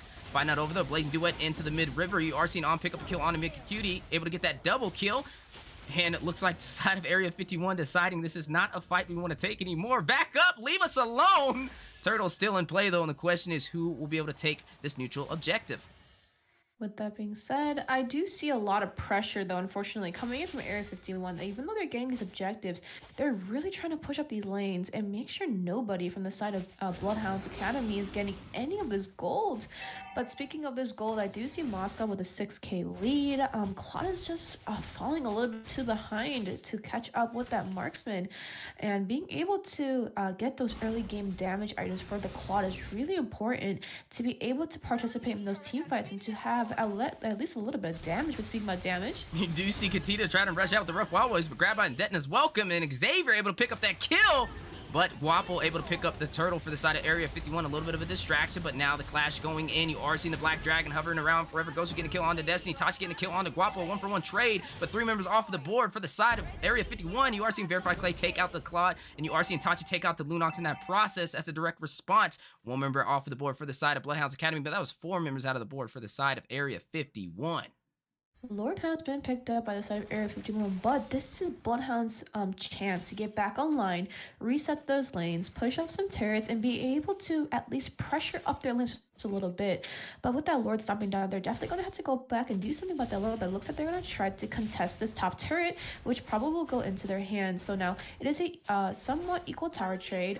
They're still down by 1 turret, which is their mid lane. So they are trying to defend their mid lane as much as they can, as mid lane gives up too much vision. So they are trying to hog that mid turret and be able to make sure that the mid turret stays standing and be able to give enough vision. But with that vision, that Moscow just popped that ult, so his entire team does now have vision on all 3 members of Bloodhounds Academy. They did easily pick off that Lord and was able to sustain their towers. But we do see lanes still getting pushed in by Area 51, but these lanes getting pressured in that deep, Bloodhounds is going to have to respond, but like I said earlier, that Claude and the Xavier is going to scale, and if those mages and the sides from Area 51 do not respond to that Claude and the Xavier, the punish is going to come as time comes, Weezy. Speaking of punishing, you are seeing the knockup on the Blaze, able to escape again, just continuously wasting utility over there on this Kadita, but there we go, Bravest Fighter with the Raging Slash into the Detonus Welcome, knockup on Tachi, Black Dragon activated by Destiny, Blazing Duet going in, so many ultimates! Mika getting a kill onto the Marksman taking out a Marksman, Guapo taking out Tachi, Jungler taking out a Jungler, what else are we gonna see today? You are seeing the pressure definitely leaning into the favor of Area 51, as they were able to take 2 kills for none in that engagement. Absolutely, but with that being said, we do see that mage, that Xavier, still has all his utilities. Forever Kosu on that Xavier, being able to just play safe and to be able to farm. She only died once. So being able to just stay alive and be online for the rest of his team and should be okay to at least proc a little bit of damage, because we do know that Claude died way too many times that early game. So no damage and direct response coming in from that Claude, but we're going to hope that that Xavier will scale just a little bit more and be able to CC and be able to help out Bloodhounds just for a little bit. But that being said, Mika is just going back and forth, pushing all of these lanes. I mean, that's a Moskov for you. But speaking of a Moskov, we do see 4 core items already picked up by the Moskov. 9k gold he's sending up. But speaking of 9k gold, trying to increase that lead, and Moskov picking up a kill is going to burst down that Blaze. Dawning Light out of nowhere, not really hitting the mark on anybody, but you are seeing the Lord spawn in, and it looks like the side of Area 51 wasting no time is going to go ahead and try and take this objective. You are not seeing the side of Bloodhounds Academy even worried about it, as they know this is not an engagement they want to take, especially with Blaze being out of the picture. But a lot of utility used. Area 51 on Destiny is going to go ahead and use that Black Dragon, possibly trying to go and pick off Tachi. But no, deciding to disengage, as that's basically rushing in on Thanos with only 1 Avenger, and not the fight you really want to take right now. But speaking of fights, you are seeing Guapo in the jungle, a little bit of an overextension, maybe costly. Being an order over there by the Kaja. Mika in the sideline, though, is going to try and burst him down with the spear. Hit the Bravest Fighter. Tachi picking up that kill, though. But Guapo kind of stunned, not able to get away, but able to dash out last second, and that could have been costly. And you got to be careful, even though you have the lead for Area 51 right now, you can see the side of Bloodhounds Academy get online and turn it around if you're too over aggressive. But they are still able to make these, clashes turn in their favor and translate into some objectives, as down goes the top inhibitor turret, the tier 2. Yes, with that being said, though, they do need to figure out what to do with that Lord. I mean, all lanes are being stomped in, but looks like they they were able to defend all their inhibitor turrets and still have all those 3 turrets up. So still a slight advantage for Bloodhounds. I do see the Dawning Light going straight down the middle to see if we can just pressure up that mid lane just a little bit to be able to clear. But with that being said, Bloodhounds has to be careful. They cannot overextend right now. They are a little bit behind in gold, but even if it's a little bit, 3k gold here, it's still a huge disadvantage for the side of Bloodhounds. With that Moskov being able to lock in so many core items before that Claude, just a big issue. And with that being said, I do see the mages. Both mages did pick up that clock and that lightning, but Lunox locking in that Genius one, a little bit more of a magic pen for that Barats and that Lapu and that Kaja. So to be able to proc some pen and magic pen should be okay, and to be able to scale. But in response to that, Xavier did pick up those 3 core items as well. So as soon as Xavier starts to stack,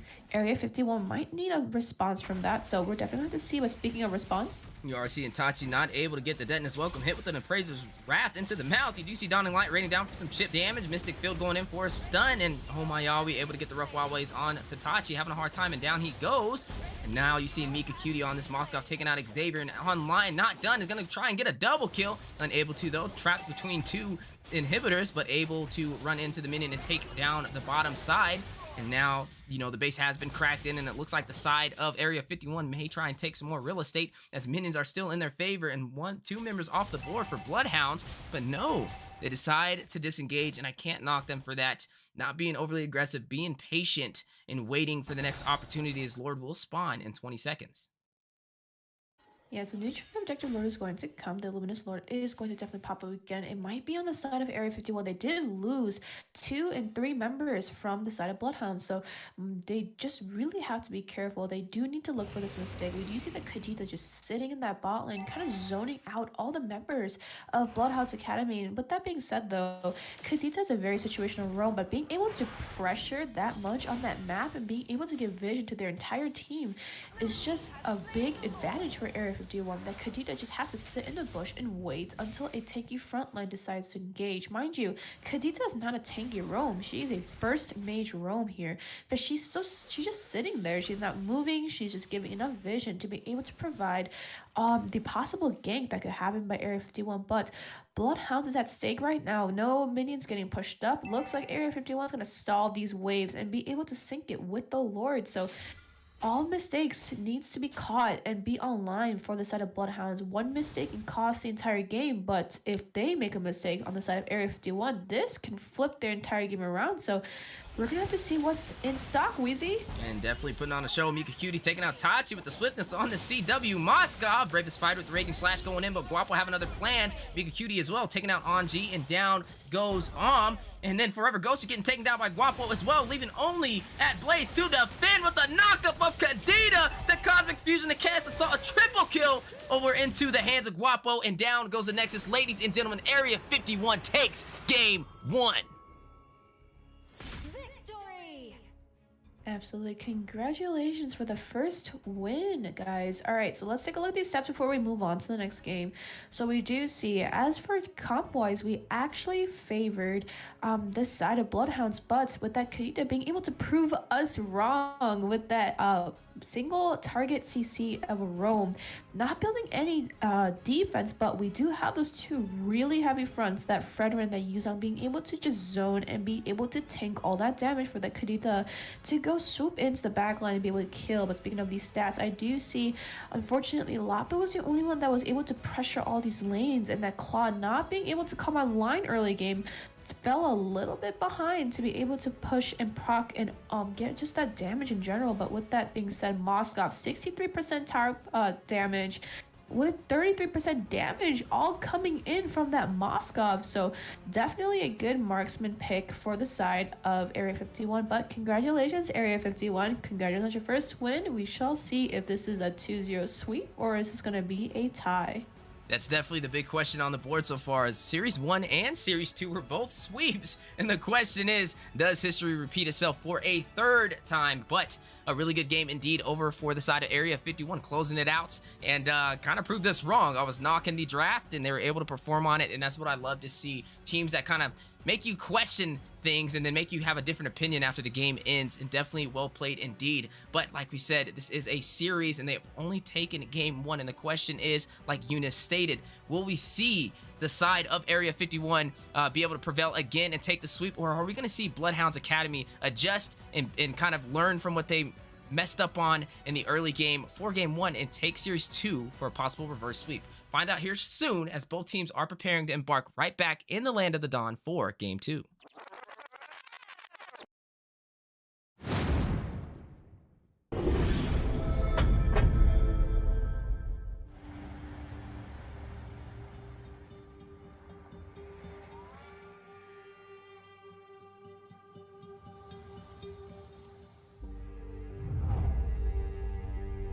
You can travel the world to find yourself. But that journey must start at home. Now we are going to end war! Because you can't know who you are without remembering your past experiences.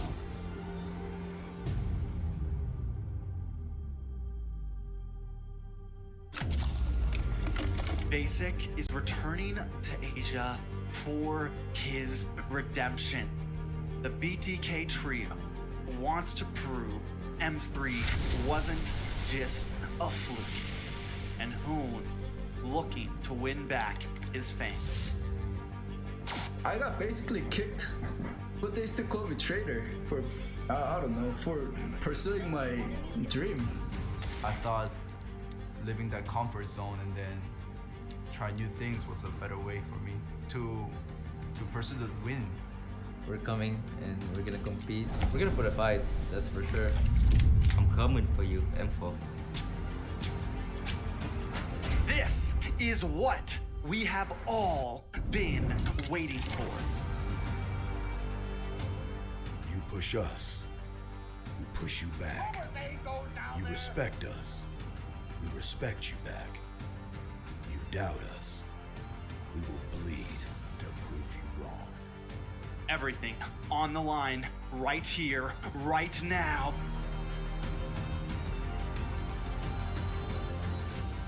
Definitely, they're not underestimating us as much as they did in M3. People probably see us and take us more seriously now, especially considering our accomplishment back then. I want to be the first in the world. I want to win a world championship. And the only way to really do that is day in and day out. There's no relaxing. You have to keep going. Here comes the Valley.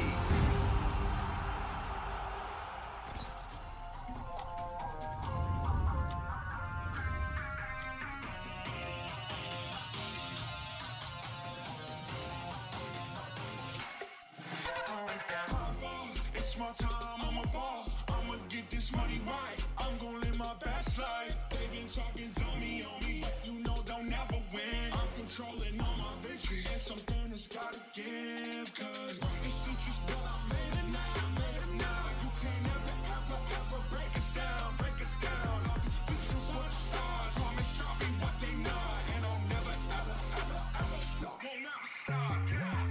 Touch the sky, you're made of silver and gold. Touch the sky, you're the greatest future now. You and I, we can make it out of the cold. Hang tight, we gonna reach for the greatness. We will always rise, we will never fall. Fight it out, always remain strong. Even though we know our backs against the wall. Can you take your aim? You know that this is. I've been down, been waiting so long. I'm here for the crown, I'm here to show off. Greatness time, just waiting to show y'all. This is your time to remember. So many times, I lie in the basement waiting for greatness. No, I won't listen to anyone hating on me and telling me. Ladies and gentlemen, welcome back to the Land of the Dawn. We are the Mobile Legends Scrim Academy. And what a crazy game. Area 51, a brand new team in the MLSA, up against Bloodhounds Academy, another brand new team in the MLSA. But there was only one winner so far, and that was the side of Area 51, leading the way with the swift finish, and the Kadita kind of proving us wrong on the caster's desk. But a little bit about what we're talking about so far. We are the Mobile Legends Scrim Academy, and we are hosting a series of events with a bunch of these teams competing in North America. We are live on the MLBB NA YouTube channel and live on the Mobile Legends Scrim Academy YouTube channel. For those who do want to compete, make sure you guys register on our Mobile Legends Scrim Academy Discord server for solo player. If you have a team, we offer services for all of that. If you already have a team, you're good to go. If not, we'll help you find one. Some of these teams here might even pick you up. But enough about that. Let's jump into the game so far. Bloodhounds Academy versus Area 51. Joined on the desk with me, I do have Eunice on the analyst, kind of giving you that on-point item breakdown and keys to victory. Myself, I will be doing the play-by-play, so definitely buckle up, as it may be a bumpy ride in the Land of the Dawn. We need to see the side of Bloodhounds Academy have some answers if they do not want history to repeat and get swept for the third series of the day. How you doing today, Eunice? I'm doing all right, but let's hop into this draft now. So I do see I haven't seen a Diggy banned in a very long time, but I do see a Diggy, Fanny, Frederin, Barats, and Yuzong being banned out by the side of Bloodhounds, but I do see a Lunox, Atlas, Glue, Carry, and Fairman. So good bans. I'm not going to question any of them because the Diggy did get responded by the Atlas, so we're just going to have to see. But I do see a Joy opened up for the side of Bloodhound, so definitely going to have to be interesting game. I think we swapped out a Marksman for somebody else. It used to be on that club, and now it's X with a question mark. But we do see a Beatrix with a Haya and Joy, Farsa and Ruby, so good team. But with that being said, that Ruby being drafted and actually prevents, it's an anti-dive team because the Ruby can just CC anybody who tries to come into her turret and into her space. So good CC, a good decent amount. I think that Ruby's being slotted as a roam, correct? Because that Joy is going to go side. But in response to that, I do see a Moskov again, the Kaja, the Kufra, the Lop, and the Yu. So very stacked team for the side of Area 51. That is a very, very harsh backline play for the side of Area 51 to be able to deny that Farsa. But that Farsa did pick up that Farsa for a reason, to be able to proc her ult away from Eve's ult. And we all know that Eve's ult currently is one of the most hideous things you do want to step into, especially for the marksmen and the frontliners, to be able to proc. And being Eve being immune to CC while she's in her ult, it just puts an automatic disadvantage, right? Because the team isn't able to be able to kind of push up and shove that Eve to counter her ult and go away. But with that being said, let's take a look here before things get too crazy. I do see a Beatrix landing up against a Moskov. I think, honestly, in my opinion, is an easy trade to be able to clear their lanes fairly equally. They do have one-on-one clears. It's a sniper versus a spear dagger, but that Beatrix does have to be careful because that dagger can pierce through those minions through to that Beatrix, and we're gonna have to be careful. But I do see a Joy getting slotted in against a Lapu. Now that Eve is actually forced to rotate over to the EXP lane because the clear is much faster for the side of Bloodhounds, and do see the lethal getting picked up by Tachi and being able to now rotate very fast. And that Ruby did start the blue, but I do see Kufra kind of zoning out the blue. Now Kufra does counter Haya, and the way that they counter is the dashes. So if Haya were to dash while Kufra was in a ball, those dashes are cancelled. So, but look, speaking of invading, Wheezy, you do see a clash on the way for the blue buff. Kufra rushing in for a potential set with the magic ball onto Blaze, but unable to have anybody combine that for a potential kill. And I'm glad you kind of mentioned that, right? The Kufra, a good direct counter over there for the Hayabusa, also for the Joy as well. And then not to mention the direct counter by picking up the Kaja over there for Guapo on the jungle. And he is going to run that to kind of stop Hayabusa in his tracks, pull out Farza out of the feathered airstrike, stop Joy in her tracks as well. And I think this is just one of the things that is beautiful about the draft so far for Area 51. Definitely impressive. But like you said, Blaze is kind of the one that's going to lead the way. He has the Ruby, he has the sustainability, he has fast CDR, and a lot of CC at his disposal. And that may be what the side of Bloodhounds Academy needs to stay inside of these engagements as we are prevailing through the early game. Absolutely, but with that being said, looks like they're going to do a lane share. So with that being said, unfortunately, the roam on the side of Bloodhounds, it is not going to hit 4. So the mage and the EXP lane did share a lane, but speaking of sharing a lane, we are seeing Feather Airstrike go down. Anjing able to take the turtle. That is the XP lane taking it. Verified play, taking out Ruby, getting a double kill, taking out Tachi. X getting a response back, taking out Moskov. That is a 2-for-1 trade, but the turtle going to the side of Bloodhounds Academy. They did pick up that turtle, but for what cost though? At what cost? They did lose so many members in that turtle fight. They did lose the jungler especially and the roam, but looks like the Beatrix did actually pick up a kill onto that Moskov. So good job for the marksman being able to come online and be able to pressure up Moskov's lane. But speaking of these items though, I do see Beatrix opting in for a possible Blade of Despair. So I see all those daggers coming online. I do see a Molten Essence being drafted in by the Kaja to be able to give a faster wave clear. And just these small little items do make a huge difference in the early game. Now late game might be a different issue, but in the early stages, you do want as many small core items you can get to be able to proc those damages, be able to stay online with your team, group up, and fight. But speaking of fight, are seeing engagement on the way to Blaze, able to get out on this Ruby, but way to knock up over there by Omayabi, able to possibly take him down, but no, able to get away, dodging the spear of Moskov with 1 HP, and now you are seeing Bloodhounds Academy on the backup in the heavy dive by Verified Clay. You're the mage, definitely don't want to be back there, and quickly taking it down for the over-aggressive play.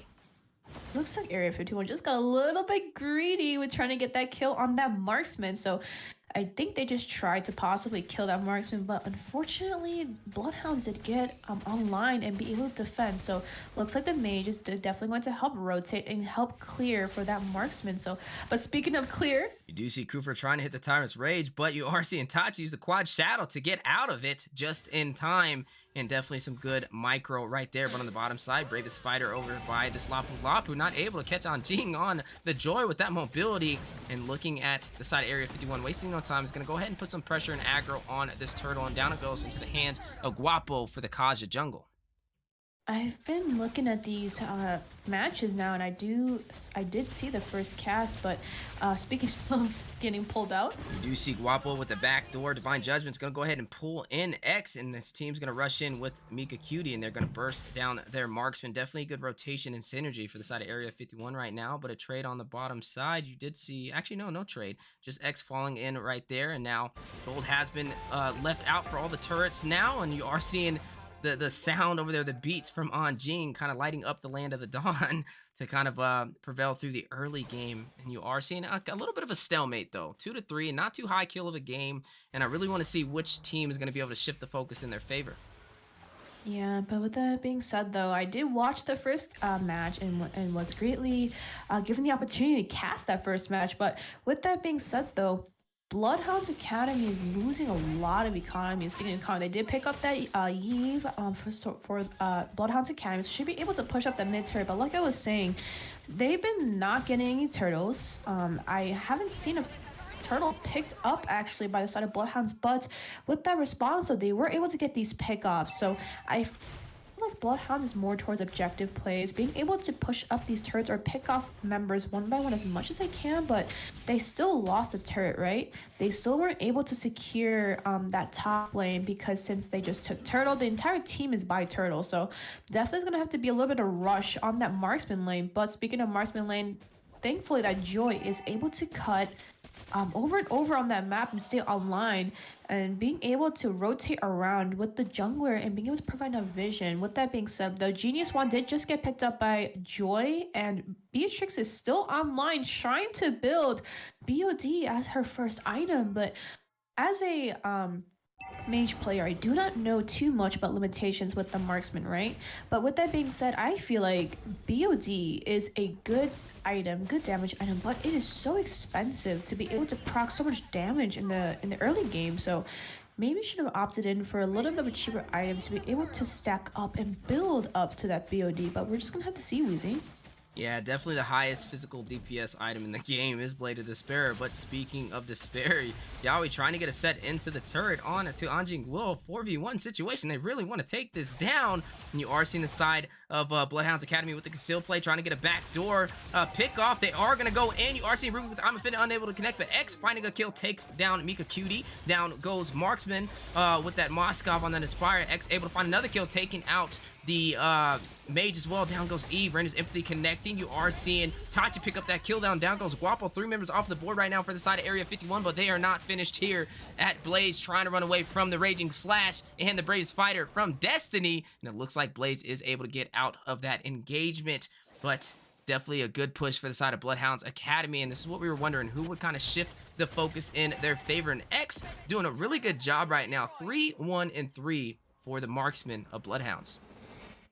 Definitely glad that X, the Beatrix, is able to come online and be able to push these turrets as much as they can. Looks like they did a lane swap, putting that Joy up against that Moskov. Now, I honestly think this is a good idea because Moskov, his second skill to be able to get that stun, should be able to clear, obviously, but that Joy, as soon as she dashes, she is immune to CC. So being able to dash while he's trying to ult. But speaking of ult, you do see the double set with the Tyrant's Rage over there by Kufra. The manipulation going down. Destiny getting kill onto Blaze, but fighting out over Bravest Fighter with the Raging Slash, unable to hit the mark. And Jing Will taking some damage from Guapo on the Ring of Order on this Kaja, but looks like both teams deciding to not take the fight any longer. But wait a minute, Yaoi having different plans, gonna go ahead and get a knock up onto Anjing Will on the bush.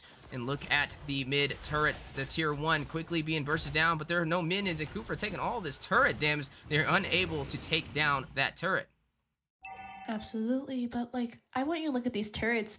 Look at Bloodhound's turrets. They still have all their turrets up except for just that one top lane, but in the previous match, they did lose their turrets way too fast. But they are able to sustain now. The Joy and the Beatrix is coming online to be able to clear all these lanes as much as they can, put pressure on all those lanes, and be able to take down all 3 first-tier turrets side of Area 51. And with that being said, they can cap all of this farm, all of this economy, being able to be in the side of Bloodhounds. They are not too much of a big gold lead here, but as for the marksmen, they are still neck to neck, about like 100-200 gold difference. But side laners are also pretty tight, same with the jungler, but we're gonna have to see who takes this Lord. And you are seeing them try and shift the focus, trying to take this objective for Area 51 with little contest. On Jing joining the fight though. Cooper getting a knockout Tyrant's Rage over there into the hands of Forever Gosu. Forced to use a flicker to escape.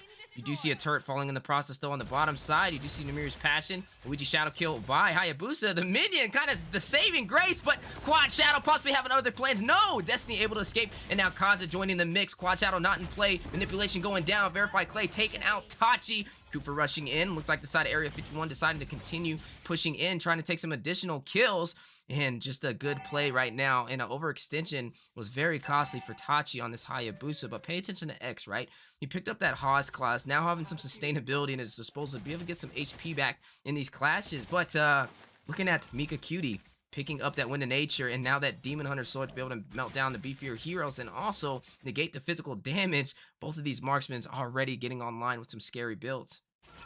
Yeah, that chase though coming in from Tachi, I don't think it was too much of a good idea. Even if Tachi didn't get that kill, it would have still forced that Lapa to go back and not be there for a team fight. But with that chase, it already put them at a disadvantage, and being able to not get an answer to that is just, I don't think it was worth getting that chase. But they didn't even take out that turret on that bot lane. But for the side of Area 51, looks like there is one inhibitor turret, which is their mid lane, which is actually pretty good. Mid lane opens up a lot of vision, so we're gonna have to definitely see what's in stock for Area 51. But Bloodhounds just lost all their turrets just from that one fight. So like I said earlier, Bloodhounds is not really too heavy on focusing on neutral objectives. They let go of all turtles, let go of the first lord, and they could have very potentially contested that lord just if the jungler was just there.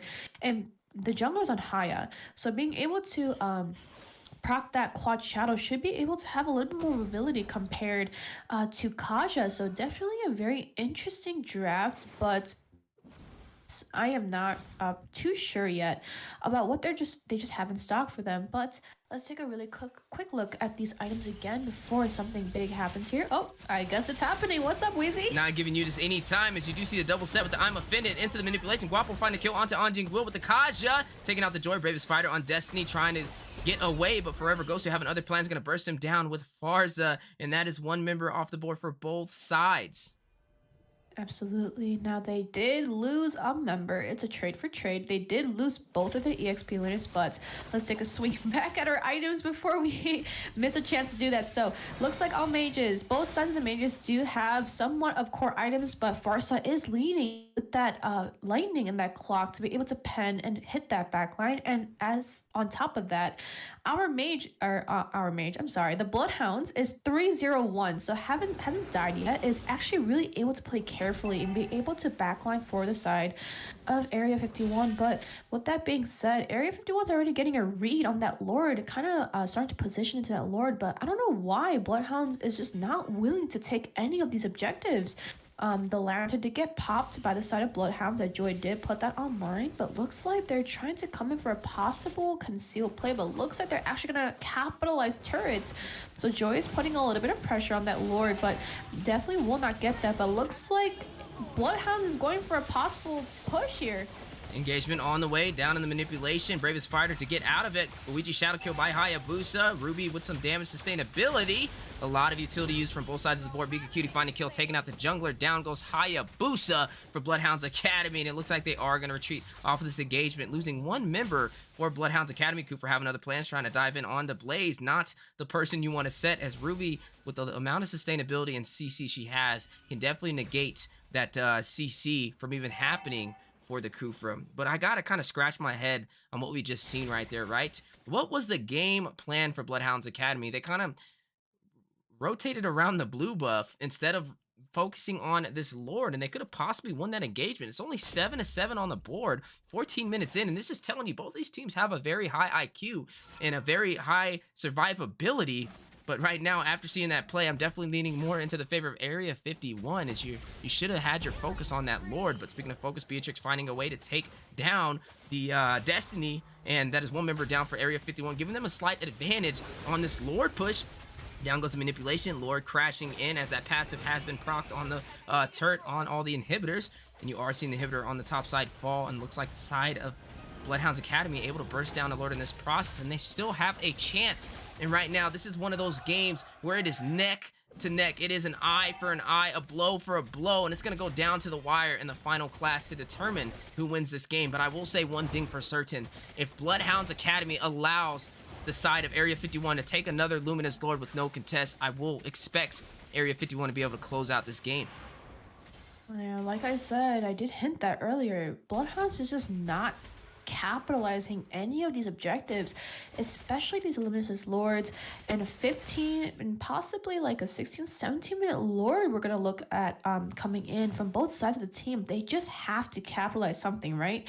I mean, they are taking the economy, they are taking everything that they possibly can, but at what cost? That they let go of Lord 2 times now, and looks like Conceal is called by Area 51.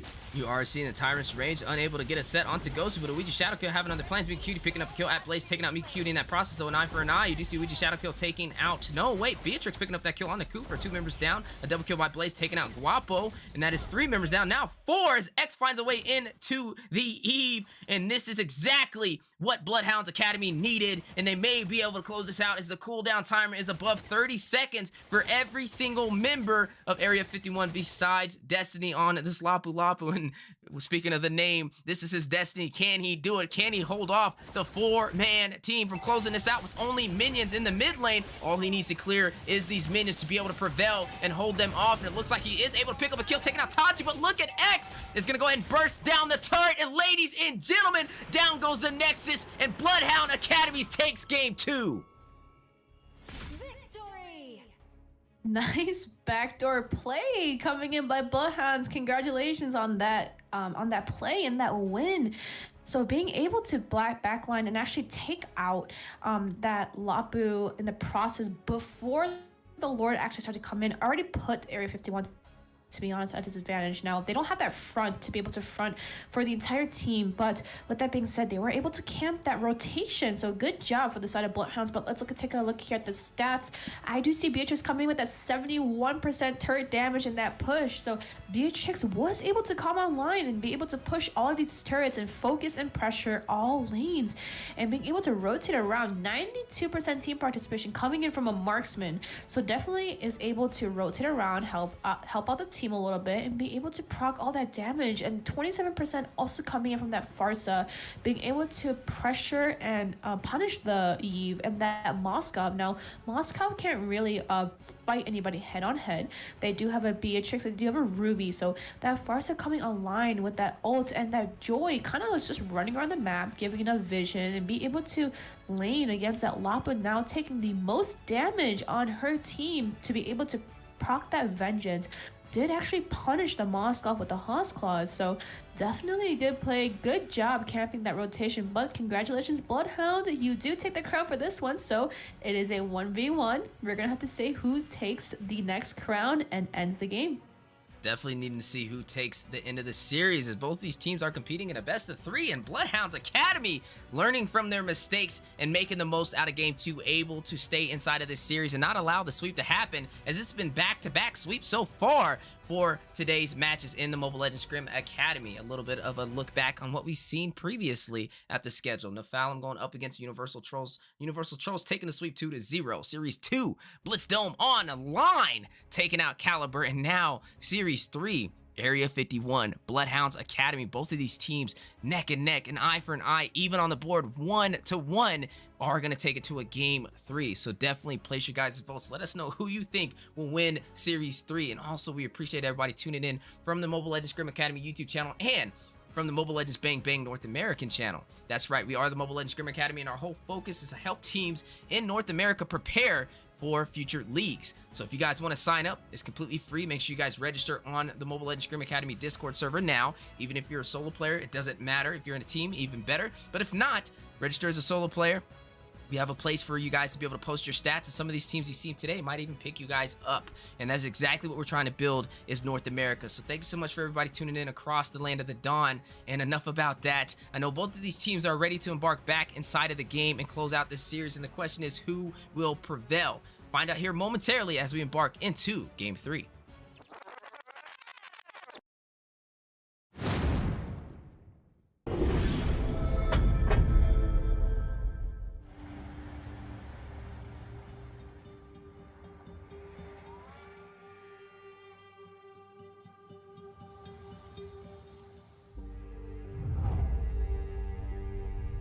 Travel the world to find yourself.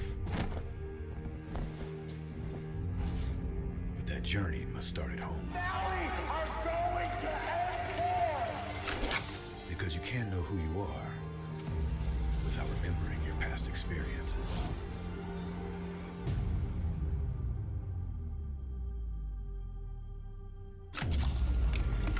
Basic is returning to Asia for his redemption. The BTK trio wants to prove M3 wasn't just a fluke, and Hoon looking to win back his fans. I got basically kicked, but they still call me traitor for, I don't know, for pursuing my dream. I thought living that comfort zone and then try new things was a better way for me to pursue the win. We're coming and we're gonna compete. We're gonna put a fight, that's for sure. I'm coming for you, M4. This is what we have all been waiting for. You push us, we push you back.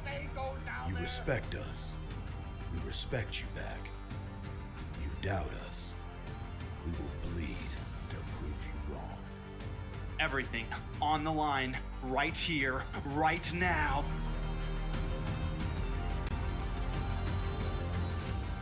Definitely, they're not underestimating us as much as they did in M3. People probably see us and take us more seriously now, especially considering our accomplishment back then. I want to be the first in the world. I want to win a world championship. And the only way to really do that is day in and day out. There's no relaxing. You have to keep going. Here comes the Valley.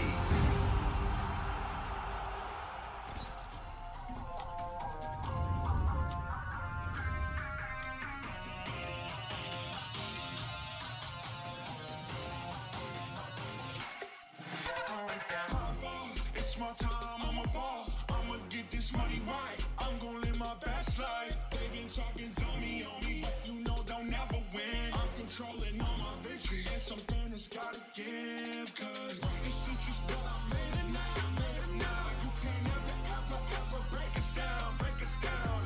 We true for the stars, promise I'll be what they not, and I'll never ever stop. Won't never stop, yeah. Touch the sky, you're made of silver and gold. Touch the sky, you're the greatest, don't you know?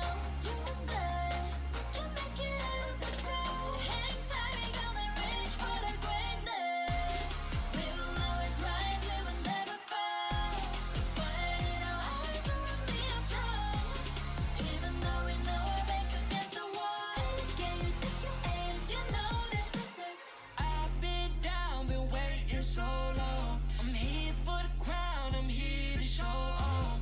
Greatness time, just waiting to show y'all. This is your time to remember. So many times I lie in the basement waiting for greatness. No, I won't listen to anyone hating on me and telling me I wouldn't make it. Cause I did everything that they said I couldn't. Caught my footing and I cut the controls. I stand for something, I ain't running now. I'm the greatest now, I just wanna make it proud. Don't let me down, don't let it off. I've been on the road, accomplished all of my goals, and I ain't gonna let you down. Touch the sky, you're made of silver and gold. Touch the sky, you're the greatest, don't you know? You and I, we can make it out of the cold. Hang tight, we gonna reach for the greatness. We will always rise, we will never fall. Fight in our eyes, and we are strong. Even though we know our backs against the wall. And again, pick your aim, you know that this is. Coming for the game, cause we ready for the victory.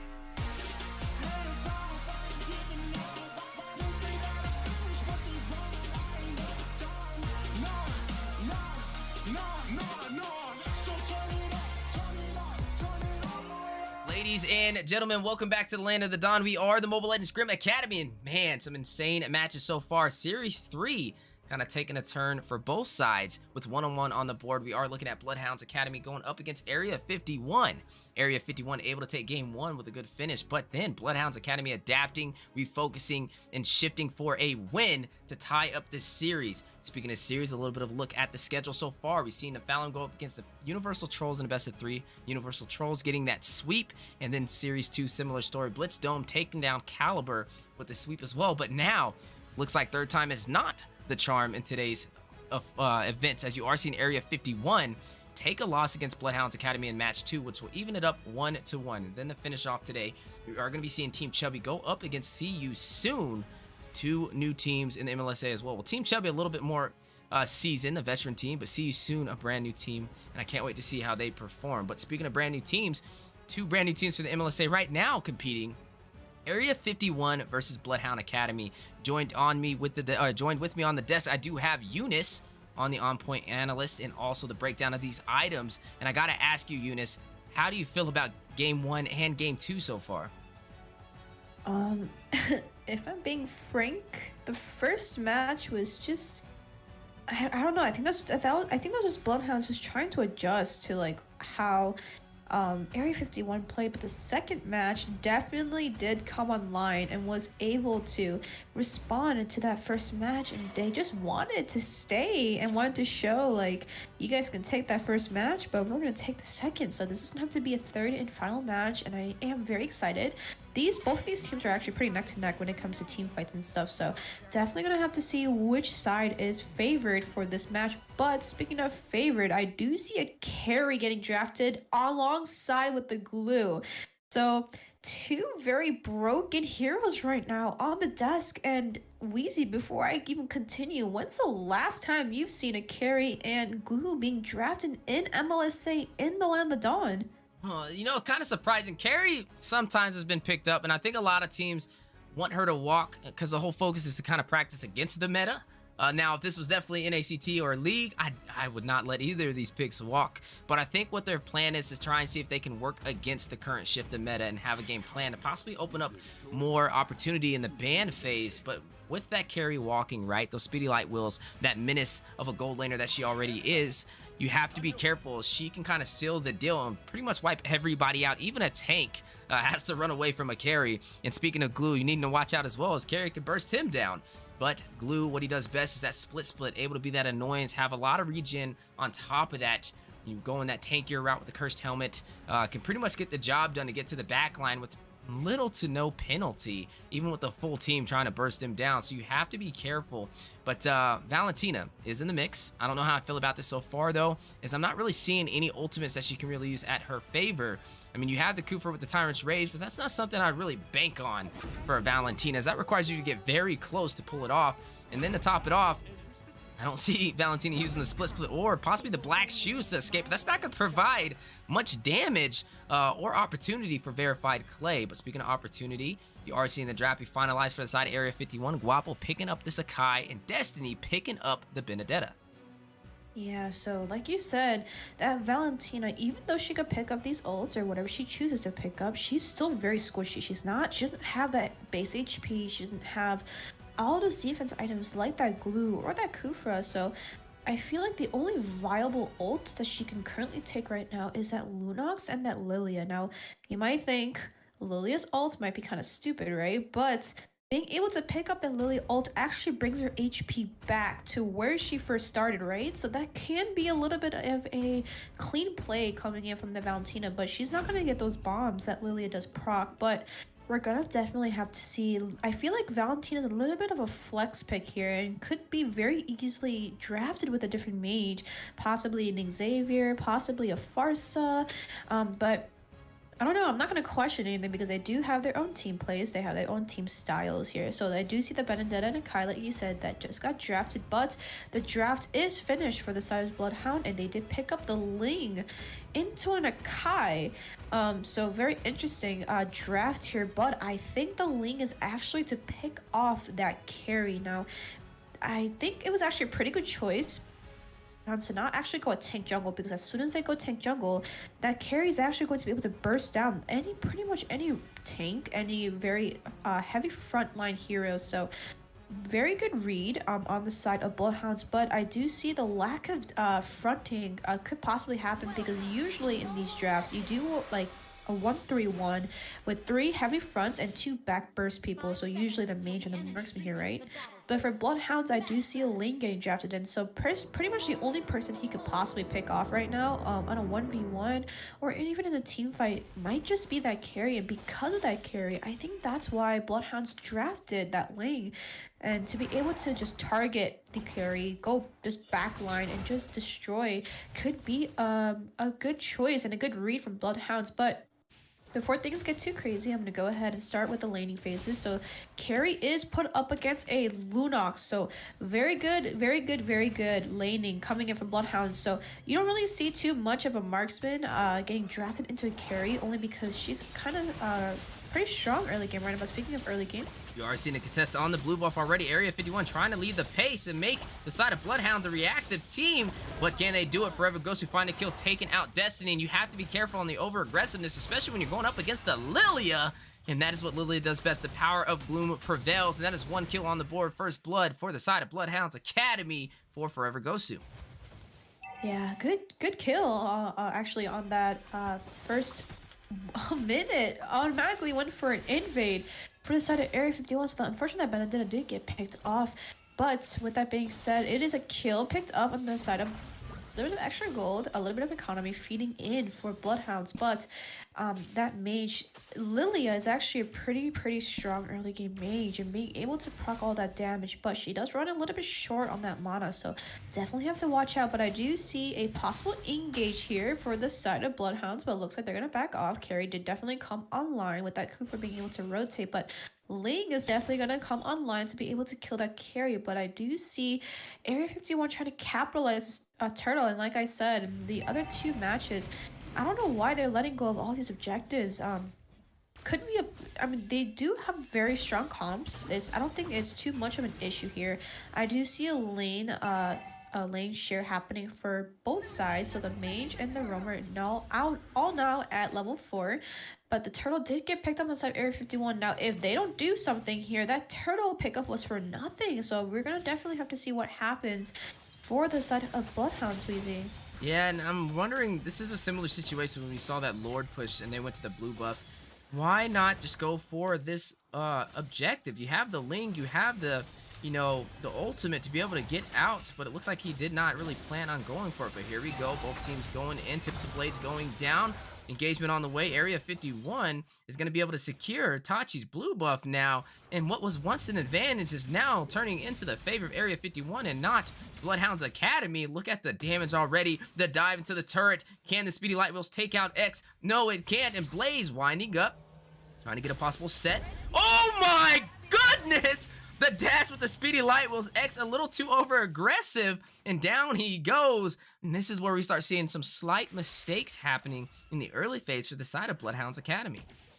I do see that Kufra ult did get stolen by the Valentina, but like you said earlier, Valentina does really need to be up close with the entire team, proc that ult and be able to at least kill somebody. But that being said, You see a little bit of that Ring of Order by Omayawi on to Forever Ghost. And this is one of the things about the Kaja, right? Kaja is a direct counter to the Lilia. He can go ahead and grab her up so she can't use the black shoes to escape. And if you can burst her down in that time frame, you won't have to worry about her regen with those black shoes. But speaking of regen, speaking of ultimate, speaking of utility, you do see the Tyrant's Rage with the triple set on the wall. Tips of Blaze by Ling going down. Who will get the kill? Forever Ghost, you taking out Clay. Destiny taking out Blaze. Anjing will taking out Guapo with a double kill. Takes out Yao and a triple kill. Takes out Destiny, and that is 4 members off the board for the side of Area 51. And Anjing Will is online.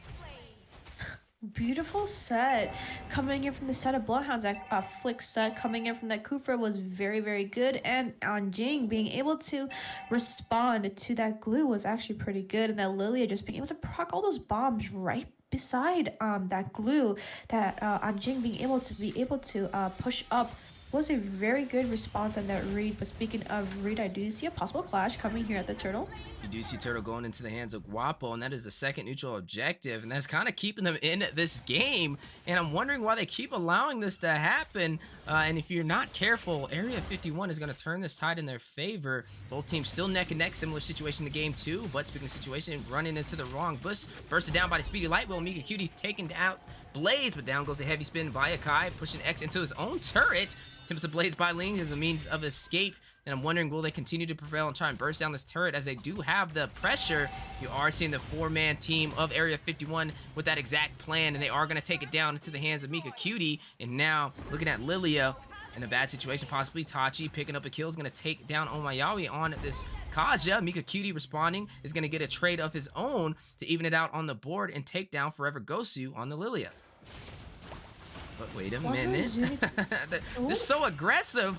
They just want to, I think it's a little bit of flexing from both sides, trying to get these kills, but not able to hit the mark even with the split on Anjing Will, who was online with that triple kill earlier. Yeah, but with that being said, they do need to come online with that carry. That carry is just being free-fed, free-farmed pretty much this entire time that we've been talking about all these good sets and that glue being able to come online. But with that being said, like, carry is, what is that, currently 4-0? Carry is online right now, being able to get all these kills and being able to feed all the gold and all the kills into her favor. She currently has 2 of her core items built in, and compared to that Lunox, not looking too good for that Lunox.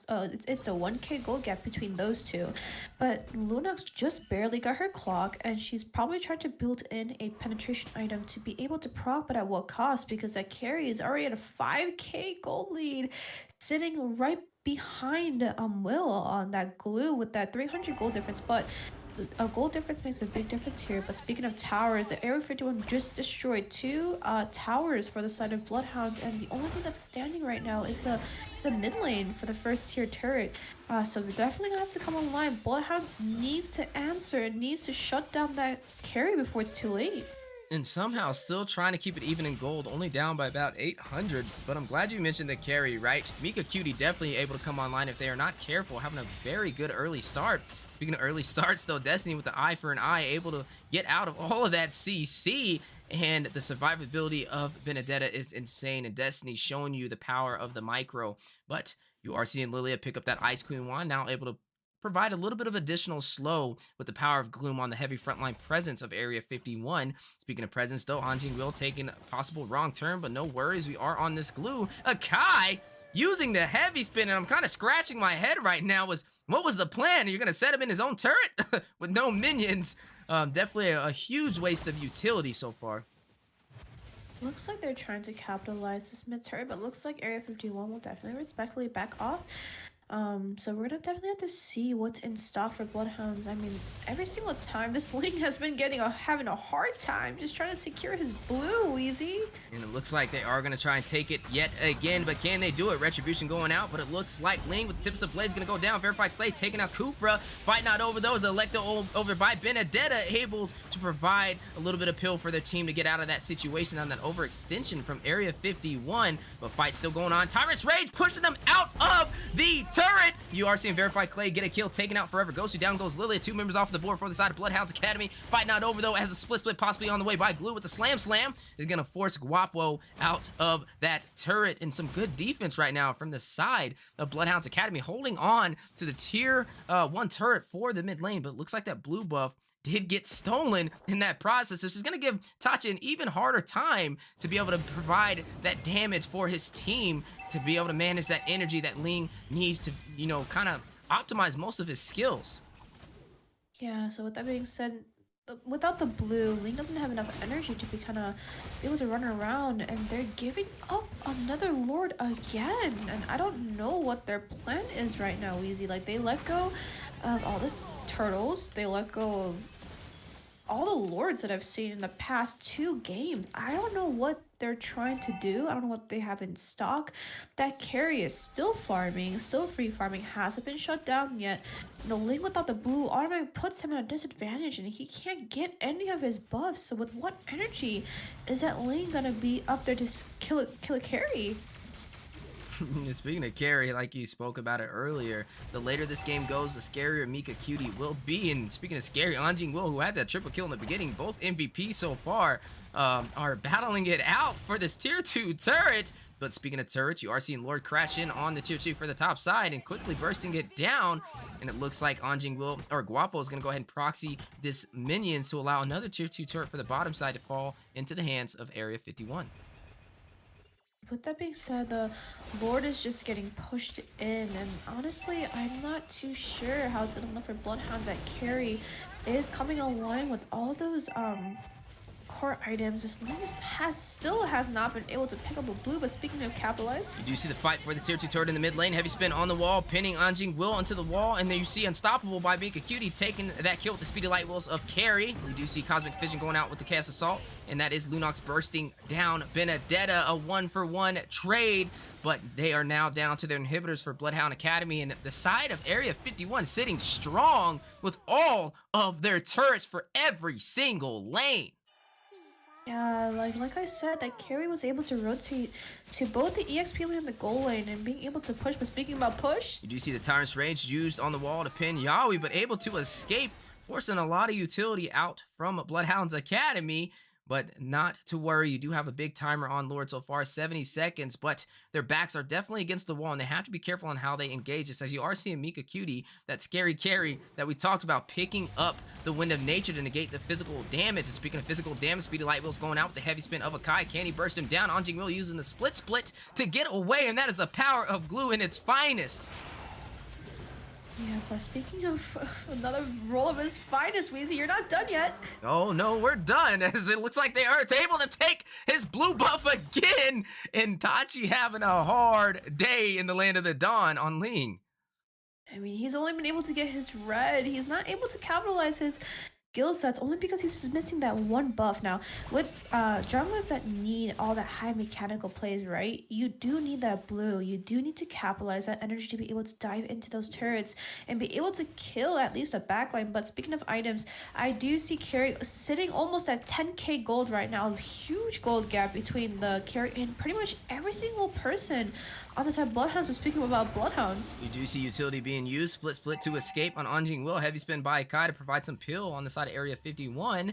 That is both tanks down with no ultimate at the disposal. But speaking of tanks, Cooper rushing in, gonna go ahead and hit the Tyrant's Rage onto the wall for a set on Guapo, and now X to follow through with the Chaos Assault, getting a kill. Verified Clay responding back, a 1-for-1 trade. Guapo going down, and at Blaze, fight not over though, as Tachi finding a way in, takes down Valentina. Down goes Verified Clay, 2 members off of the board for the side of Area 51. Now 9-9, 1-1 for the matches, neck and neck, but still a lot of real estate so far for the side of Area 51 as they're holding on to all these turrets, and they still have a chance to kind of zone out Bloodhound's Academy from even pushing in for the Luminous Lord. yeah, but Weezy, they still haven't been able to kill this carry at all. Look at her bursting everybody down, Weezy. Taking out Forever Ghost with the speedy light wheels. Down goes Lilia, the mage, for the side of Bloodhound's Academy. You are seeing Destiny rush in, trying to take down Anjing Will with the mobility of Benedetta. But look at the play. You do see the flicker activated. Anjing Will doing what glue does best, surviving. And that is not enough, though, to keep Bloodhound's Academy in this game. Is they're not, it's not a high kill game, but they're not translating their survivability into objectives. And the side of Area 51 is doing exactly that. 10-9 right now, and it looks like they are zoning out this Luminous Lord with little contest. This Ling is going to go for his red buff instead, and this is yet another objective in their hands, and this may be what they need to close this game out for a 2-1 finish. Weezy, this is the first time Ling has picked up a blue in like 10 minutes. So he's definitely gonna have to try and do something now with both of his buffs in his favor. I'm just trying to look for something on that carry, but that carry is that 5 or 6? That looks like a 6. Yeah, 602. She's still free walking all of this. Like, there has to be a response to this carry, and that carry has just been bursting down everybody. And that Lord did crash into the mid inhibitor turret, but looks like they're able to kind of clear up all these lanes, but they will lose their mid inhibitor turret. Looking for a possible clash here for the side of Area 51. And like you said, the base has been cracked open for the mid inhibitor, and now an opening for the side of Area 51 to slowly close this out with a possible victory, but they need to play a little safe. As we see a lot of teams get overly aggressive and overconfident, and we got to keep in mind that the side of Bloodhounds Academy definitely knows how to rotate and survive, and that may be what they need to stay in here. But wait, Mika Cutie having other plans, gonna find a way to Ling and burst him down with the speedy light wheels, and down goes their jungler. And looks like they are not being patient, and they're not worried about the survivability. They are gonna try and close this out with a swift finish. Ring order going in, split activated by the Glue. He is gonna go ahead and grab up and immobilize Oh My Yaoi, but fight not over in the backline. You see Electo by Benedetta, Mika Cutie taking out Anjing Will,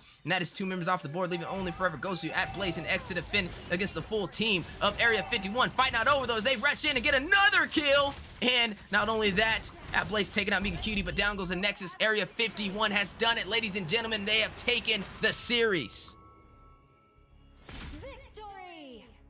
Congratulations to the side of Area 51. Unfortunately, no one was able to respond to that carry. That Lunox was definitely having a hard time landing a bit against that carry, so definitely she did end up getting all that gold and all that split pushing coming in from that carry. But let's take a look at these stats real quick. We do see everybody kind of up in the goal lead, and I do see Bloodhounds just falling a little bit short. That 100% team fight participation coming in from that Lily with that 39% damage was just not enough to face that carry here. So definitely gonna have to be careful when you guys draft, and be careful when you guys let go of all these objectives, right? It might look okay in certain situations, but you gotta realize that there was a marksman that was just capitalizing everything: economy, turrets, team fights. But the good turret damage coming in from that Glue, though he did try to do something and he tried to push in, and good follow-up though from the side of Bloodhounds up to that tank OT Blaze on that Kufra, getting a triple flick set on the bottom earlier. So good roam, good zoning. But unfortunately, Bloodhounds, today might not be your day. You do have to get that crown up to Area 51, but congratulations, Area 51. I do hope to see you around in the MLSA. Congratulations. Definitely a good series indeed, and I can't knock out the side of Bloodhounds Academy. I saw some smart drafting for sure.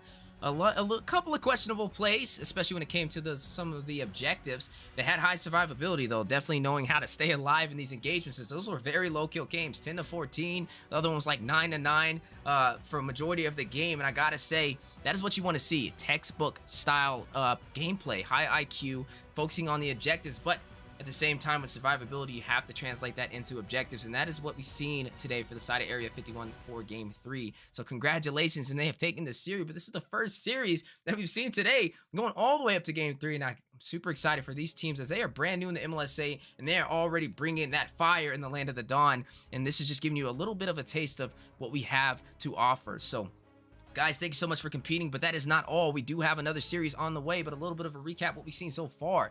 Nephalem going up against Universal Trolls 4 Series 1 in a best of 3. Universal Trolls taking the sweep. Series 2 was Caliber versus Blitz Dome. Similar fashion, Blitz Dome prevailed on fire. And then for Series 3, currently what we were just watching, Area 51 able to take the finish 2-1, but Bloodhounds Academy putting on a great fight. And now, as we move on, we are going to be seeing Series 4 to close out the day. Team Chubby versus See You Soon.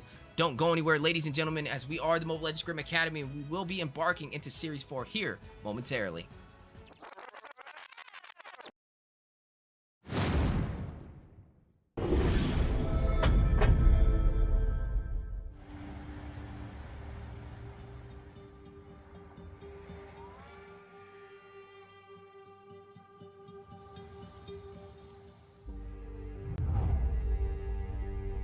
You can travel the world to find yourself.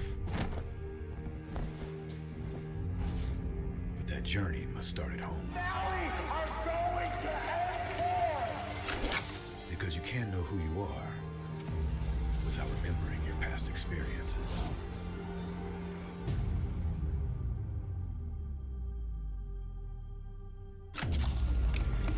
Basic is returning to Asia for his redemption.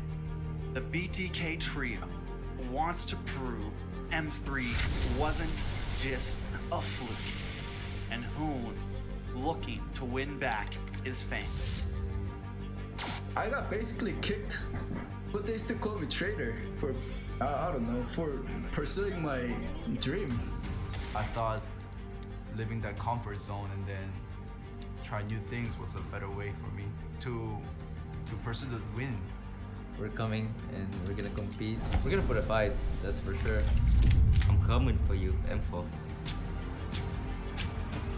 This is what we have all been waiting for. You push us, we push you back. You respect us, we respect you back. You doubt us, we will bleed to prove you wrong. Everything on the line, right here, right now.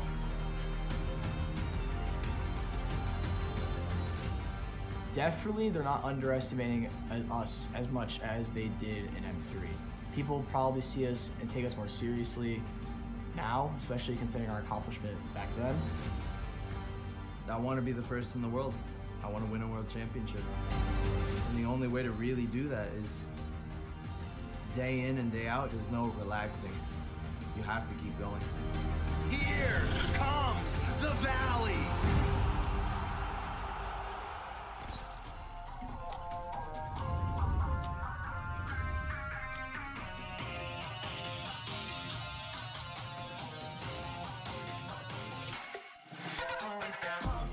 It's my time, I'm a ball. I'ma get this money right. I'm gonna live my best life. They been talking to me on me. You know they'll never win. I'm controlling all my victories. And something that's gotta give. Cause this shit just what I made it now. I made it now. You can't ever break us down. Break us down. We shoot for the stars. Promise I'll be what they not. And I'll never ever stop. Won't never stop. Yeah. Touch the sky. You're made of silver and gold. Touch the sky. You're the greatest future now. You and I, we can make it out of the cold. Hang tight, we gonna reach for the greatness. We will always rise, we will never fall. We fight in our eyes, and we are strong. Even though we know our backs against the wall. And again, you take your aim, you know that this is. I've been down, been waiting so long. I'm here for the crown, I'm here to show off. Greatness time, just waiting to show y'all. This is your time to remember. So many times I lie in the basement waiting for greatness. No, I won't listen to anyone hating on me and telling me I wouldn't make it. Cause I did everything that they said I couldn't. Caught my footing and I kept the controls. I stand for something, I ain't running now. I'm the greatest now. I just wanna make it proud. Don't let me down, don't let it off. I'm on the road, I got the start on my goals, and I ain't gonna let you down.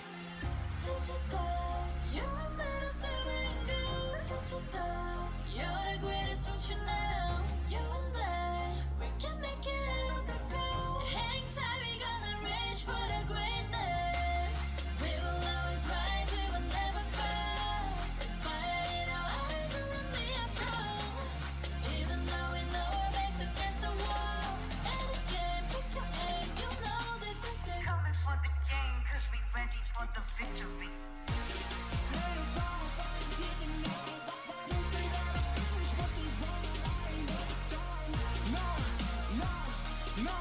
No. So turn it up, turn it all the way up. All of you get your hands up, all of you raise your hands up. Listen to what you feel inside. We gon' turn it up tonight. We gon' turn it up. We gon' turn it up.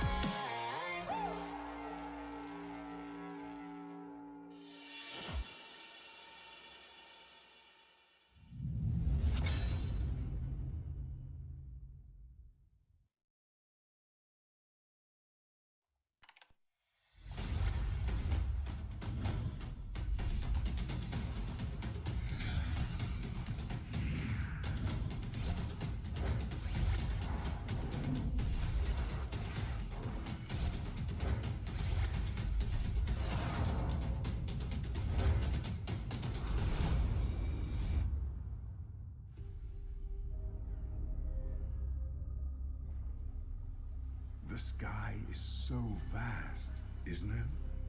My little flare. Papa? Can you reach the sky and ignite the stars?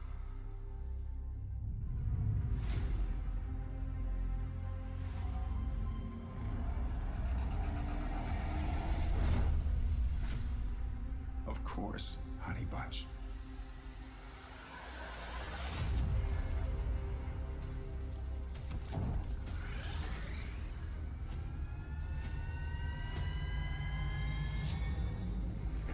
Papa never returned home. He's among the stars now. But what about me?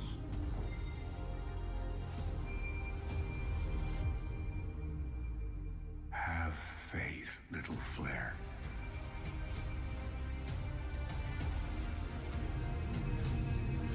Ladies and gentlemen, welcome back to the Land of the Dawn. We are the Mobile Legends Scrim Academy, and some insane series today. And for Series 3, an insane finish over there for the side of Area 51, closing it out on Bloodhounds Academy with a 2-1 finale. Now, moving on, we are into the final match of the day, but before we get into that, let's take a look at what we've seen so far. Series 1, Nephalem going up against Universal Trolls. Universal Trolls able to close it out in a best of 3. They were able to take a sweep 2-0. Moving on to Series 2, Caliber up against Blitzdome. Same fashion, Blitzdome repeating history, able to close it out with another sweep. And 2 brand new teams in the Mobile Legends Scrim Academy competing. Actually, 4 new teams for Series 1 and Series 2. Moving on to Series 3, and 2 more new teams. Area 51 and Bloodhounds Academy, which we just seen neck and neck. But Game 3 was the deciding factor, and Area 51 was able to micro and macro it out and had them more of a reactive team to close out that series. And now, ladies and gentlemen, we are on Series 4. Team Chubby versus See You Soon. All of these are brand new teams for the Mobile Legends Scrim Academy as we have opened up our gates for Season 2. Week 1, Day 2, currently today, as we are live on the Mobile Legends Scrim Academy YouTube channel and live on the Mobile Legends North America YouTube channel as well. Our whole focus is to help these teams prepare inside of North America for NAMPL, NACT, and the long-term goal of the M Series, which will be M5 going forward. So if there's any casters out there that want to join the MLSA, our doors are always open, and we love to help build the NA scene and help people practice and fine-tune that craft. Same thing goes with players. If you're a solo player looking for a team, make sure you guys register on the Mobile Legends Scrim Academy Discord server now, as we do have a slot where you can post your stats, and all of these teams that you've seen today are actively looking to improve their squads. But if you already have a squad, even better. Register your team now, and you can go toe-to-toe with some of the teams you've seen today and so much more. But enough about that. Both of these teams are ready inside of the Land of the Dawn, embarking into the draft. We are seeing Team Chubby go up against See You Soon. 2 brand new teams on the board. And speaking of the board, we have 2 amazing casters on the table. Coach Deku, do you even breathe for the play-by-play, joined by Master Rim for the on-point analysis as the Master Analyst. How you guys doing today? I'm doing great, Weezy. It's good to be back up on the caster desk, but I wasn't away from the action, right? I was definitely out there in the live stream, watching alongside everybody else, enjoying that last series. And what a series it was, right? Going to the brink there, a full series, our first full series, as those first 2 were all sweeps. So seeing that Game 3 was very nice between Area 51 and Bloodhounds. But we are on to the next series and on to the next caster, Rim. How are you feeling and looking forward into this next match? Feeling great, just like before. I'm rejuvenated, I'm revitalized, and I'm ready to go, right? And looking at this draft right now, my jaw is honestly on the floor looking at these meta picks that both teams were able to pick up here. We are seeing the side of Chubby picking up this Joy with the Vengeance, most likely going to be slotted up into that EXP lane, up against the Glue as well, right? We do see 7 on this Valentina, and I want to just make a correction over there from Wizzy earlier.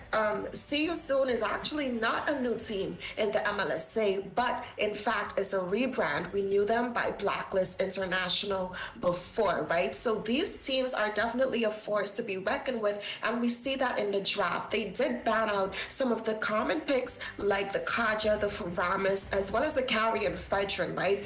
But I'm seeing some interesting singular pickoffs here. Chubby banning that Kadita. As we all know, she's been a menace in the meta. She's one of those heroes that makes you not able to walk into a bush because you're like, okay, if we take this route, we can potentially drown for our life here. But speaking of life, we are seeing Barats being picked up to lock in the first half of the draft there for the side of See You Soon. So I want to ask you, Deku, based on the first half of the draft, who are you in favor of right now? Oh, automatically over to the side of see you soon, man. That's a lot of utility and a lot of creative ways to take those team fights, right? And a lot of different angles. You have the glue already with the split. You have the Valentina. Anything valuable in the concept of ults from the side of Team Chubby is going straight over to the side of See You Soon, who already have some great ultimates, right, with that IMU, and then as well as the Daytona's welcome from Barats. And that's some great frontline capability, some good sustain as well. All three of these picks able to have some regen in those team fights, and they can definitely maneuver their way through a full 5v5 clash. So I'm definitely liking their side. It's a little bit more than the side of Team Chubby. But not to say Team Chubby doesn't have a good lineup. They have some, good picks. You always have to respect the Joy, right? A powerful pick. We've seen that pick pop off in the XP in M4. We also know Brody was a rising pick in the gold lane, someone that had been off the scene in the gold side, but made his reappearance in M4. And then Cho, consistent. I mean, Cho's been probably the most consistent pick in the Mobile Legends Bang Bang history. I mean, a good Cho is always just going to be a scary Cho to deal with. But I do have to give it, like I said, the upper advantage over to the other side of the side of See You Soon. Absolutely, and I agree, right? But looking at their draft as well, in terms of them for that roam position, I would definitely love to see them lock in a support like that Estes or that Rafaela, right? Or even the Mathilda. And I say the Mathilda and the Rafaela to give that Barras a little more help in terms of those rotations, as well as to add on to that sustainability. But if they go for one of the healing rounds, even the Florin, right? We've seen Huevo, another team here in the MLS, pull off this Florin, which would not only be able to add some more sustainability, she does have that stun at her disposal, and she also has the ability to grant that anti-heal immunity for, I think it's 3 seconds, right? So I would definitely love to see the side of See You Soon lock in a support for that roamer as well, right? We already know that, well, I said earlier that Joy would be in the EXP lane, but I am seeing that Joy going into the jungle here, right? So they're potentially going to either put this Chow as the roamer and lock in probably another fighter that would have more frontline presence and capabilities to go into that EXP lane to counter that glue, right? So I can possibly see them picking up the Hilda here, but they still also need a mage. Now, I would suggest a mage like Lunox or a mage like Kagura, right? Very safe mages that's still able to offer burst and still not give enough to the side of you. See You Soon here with this IMU that they do have at their disposal. And like I said, beautiful pickup there from the side of Team Chubby, locking in that Lunox. Definitely going to help them be able to burst down that barrage as well as that glue coming in. And then skills locking in that Baksha in the jungle again here. I don't know. They have me a little on the edge in terms of what's going where right now. Yes, they actually are picking that up to put it into the jungle. And again, another great response, like I said, for the side of See You Soon here, hovering over this Mathilda pick, right? So I definitely love the thought process going into these teams here.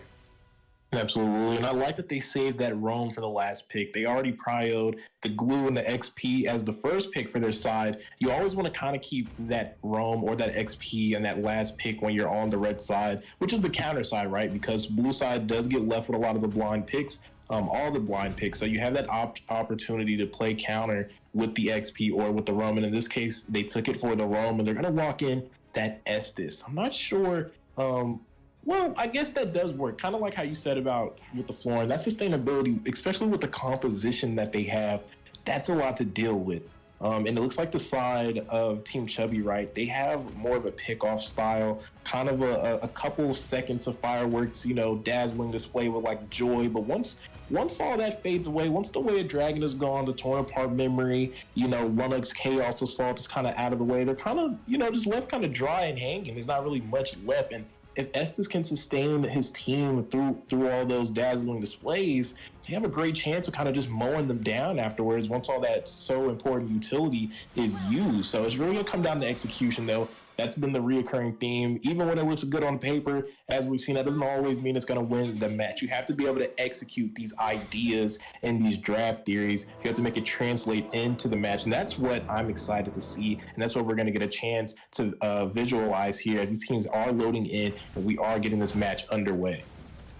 Absolutely. And I like, I'm not sure about the Estes pickup. I would have preferred them go for the Mathilda or the Rafaela just to offer a lot more rotatability for this Barat's there, right? And when you look at them locking in that Estes, we all know his main goal here is to add some healing and sustainability, but there's a direct counter for him. But speaking of direct counters here, we're seeing Joy do what Joy does best, and that's to provide a lot of that dash and action going on, that mobility, duking it out with Gloom. Neither one of them really getting the upper hand in this case. They are very strong XP laners. I feel like it can go either way. It just depends on who's going to make the first mistake in that XP lane. Speaking of though, Doom providing a little bit of vision onto the jungler of See You Soon there. Trying to keep an eye on him for these possible rotations and ganks. But hang on here. Looks like they might be committing down on the bot side a little bit. A little bit of an overextension there as Wu's going to catch him.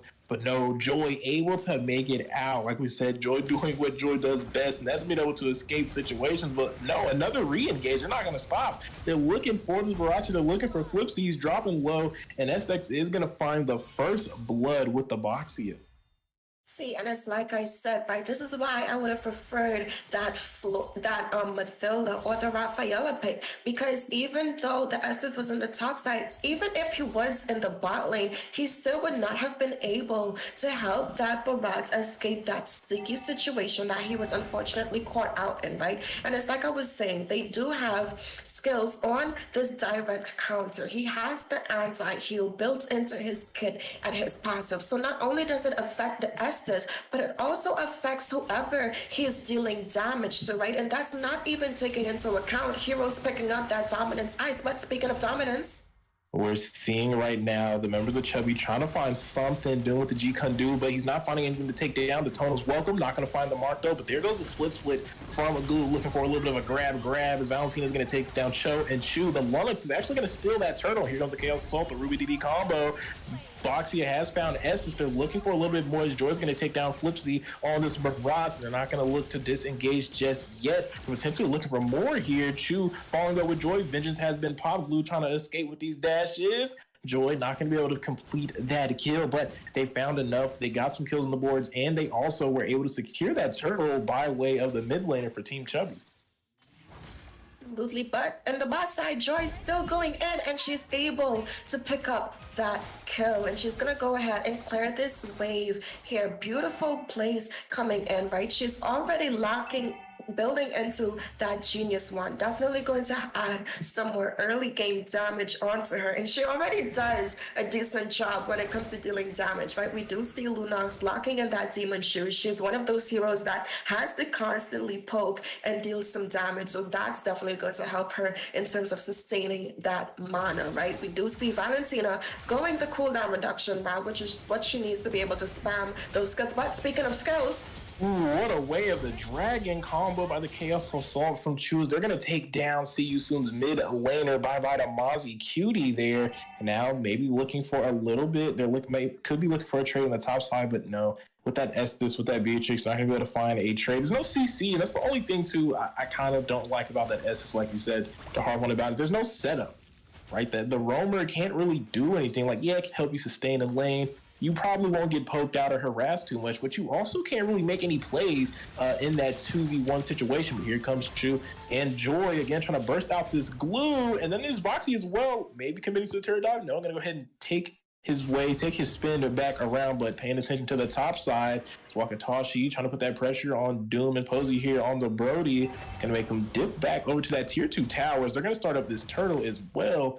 Doom trying to pull that aggro back over to their side. We got to keep an eye on Mozzie Cutie. He does have that show ult. He has the Way of the Dragon in his kit that he did steal from him right now. When everything lining up, turtle has been reset. Cyber Shot not going to connect anyone, but See You Soon is stacking up. They have popped the S's. Boxy is going to go ahead and pick that up, and now a 5v5 fight is going on. Doom finds the G Kundu away the dragon onto Valentina, but not going to lead to anything. But hang on here. No, they might be able to find it. Brody does find him, and now they're stacking onto this Beatrix. The stun connects, and that's a double kill for the gold laner of Chubby. But hang on here. Daytona's welcome. Trying to keep Cho locked down to go ahead and disengage there as they are getting wiped in these team fights.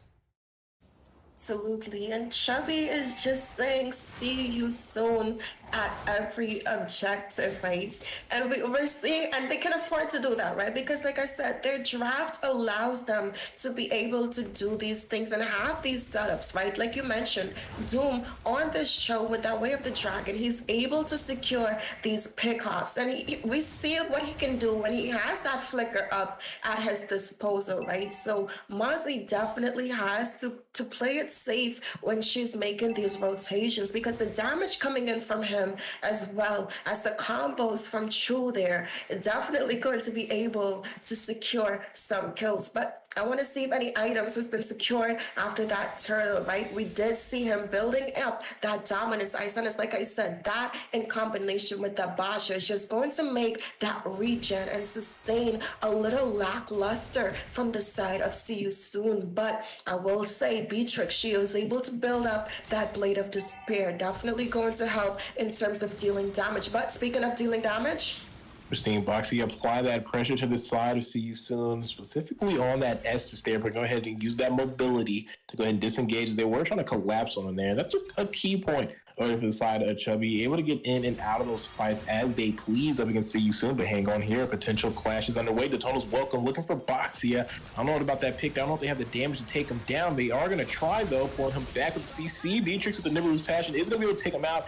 Now we're seeing Brody torn apart Memory, but he's going to be the one turned into a Memory as the gold laner for See You Soon will pick up a double kill. But look at Doom. I don't know what exactly he's going for. There's no more members around. Hang on, he did find a Way of the Dragon over to Joy. He's going to be able to take that kill, and Joy's going to let the beats unleash, picking up a double kill with the Vengeance. Somehow the side of Chubby is able to make their way to the bot lane and trade out in that fight that looked like See You Soon finally had got something, an opportunity to turn this around. But Chubby doing a great job of applying pressure and not letting anything go unanswered.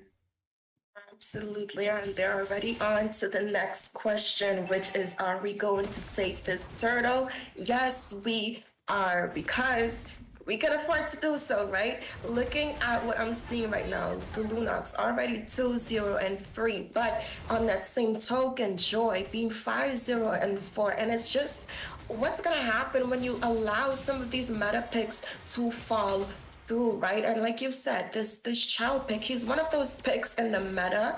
No matter what meta you're in, he has a space, and there's only two heroes that I would say that can apply to, and that's Cho and Kagura, right? It doesn't matter which meta they're in, both of them will always have their spot once you're able to, use them and capitalize off of their kit, right? And we do see them capitalizing here. Brody locking in two of his core items. He has the early game damage as well as the physical penetration coming in. We are seeing some defense as well as sustainability coming in from that Basha, right? We do see some damage as well as early magic penetration with that Lunox on that Genius one. But speaking of damage, we are seeing a little bit of fight break out. Joy has unleashed the beats one more time, but Daytona's welcome, able to pick her up, slam her underneath the tower, but that's a lot of shield. That's a lot of HP to be able to find the kill. But look at this right now. Joy able to find a monster kill onto the Valentina, looking to push it even further underneath the tower. Never was passion though, but a good G Kundu from Doom, a 3-man knock up there is going to lead to another kill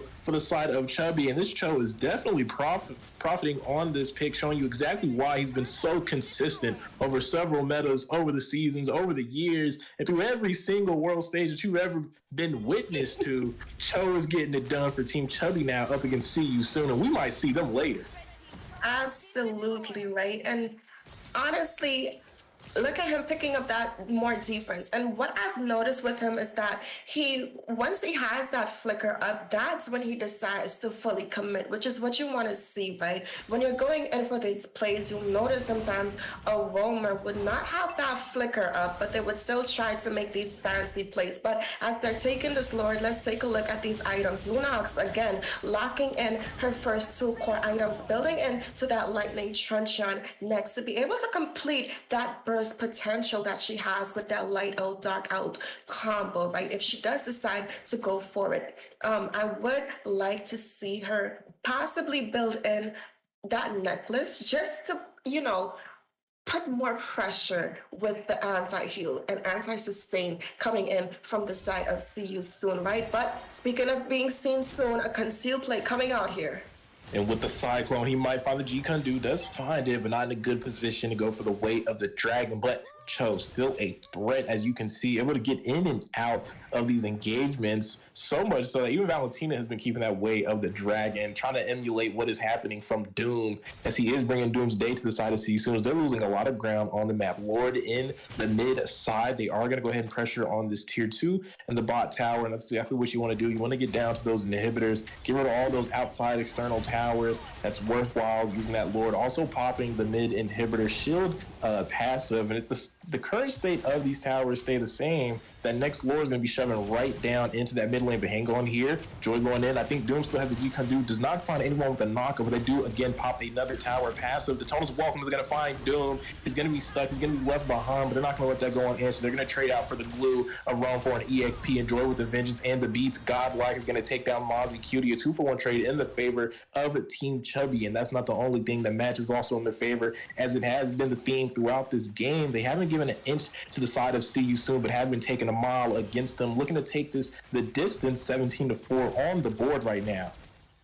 But we are seeing them backing off, taking some more of the jungle in their hands, right? And they can afford to do that, right? Looking at these items here, Brody already locking in that Blade of Display as well to complete that dominating trifecta of items, right? But speaking of dominating, we see Joy locking in that Genius Wand, that concentrated energy, as well as that Holy Crystal to improve the overall magic percentage of damage that she's able to dish out with these skills. And she already has that blade of that blade armor, my bad, y'all, to mitigate some of that damage that's going to be coming in there from that Beatrix, right? But looking at this Chow, he has the Athena shield as well as the Dominance Ice, so he's able to cut some of the sustainability coming in from the side of See You Soon, as well as to be able to mitigate that damage coming in from that Valentina, right? She does have the Genius Wand, but it's not quite enough on its own to be able to burst through that tanky composition that we see coming in from that Basha as well. There's so much bees on the board, and I just see bees on the board, y'all.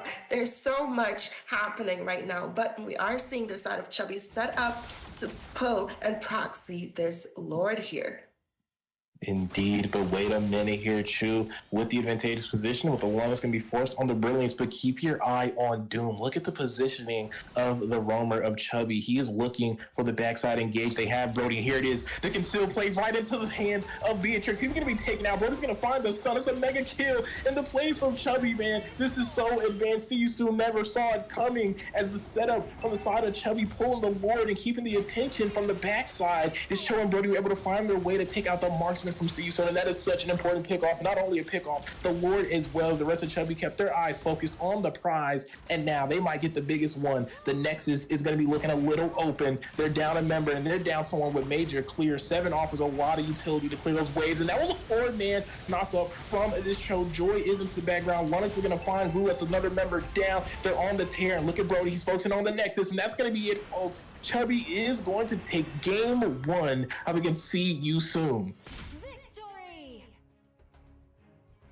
Absolutely, man. Oh man, Chubby with the first game of the final series of the night, right? And it's just like I said, they did ban out the carry and draft, but when you have a pick like this Lunox, right, she did secure those 3 core items, which is able to allow her to burst down these heavy frontline compositions that you have at your disposal, and them not really being able to meet the mark in terms of keeping the sustainability up because of this Basha pick, as well as the Dominance Ice coming in. But speaking of dominance, Team Chubby able to dominate these team fights, right? As we do see 270% team fight participation coming in on the board here, but we also see Brody dealing 16 1,000 damage to the turret, 57% overall coming in from him to allow his team to be able to close out that game. Beautiful combos and beautiful draft execution coming out from the side of Team Chubby. Beautiful composition, beautiful synergy, beautiful execution as well, and a lot of B's on the board right there indeed. Team Chubby taking game one up against the press of their opposing team, and just a solid game indeed. See you soon. Needing to have a game plan for game two. 20-4, not really where you want to be on the back end, but that's okay as long as you can focus your shift in game two and turn the tide around in your favor, as that is only one match in the series. That's right, ladies and gentlemen, we are on series 4, the final series of the day, and we are watching Team Chubby go up against See You Soon. A little bit of a look at what we've seen so far. Nephalon versus Universal Trolls closing it out. Universal Trolls taking a sweep.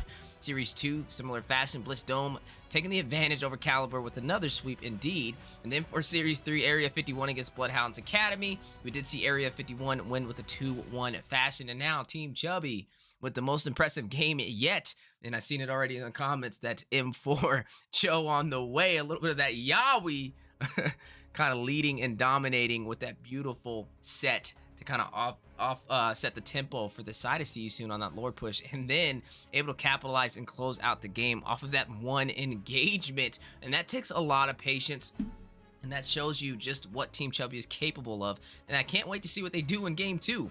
But I know one thing for certain, the side of See You Soon needs to have a game plan if they want to keep in there and not get swept, as we've seen 2 sweeps today.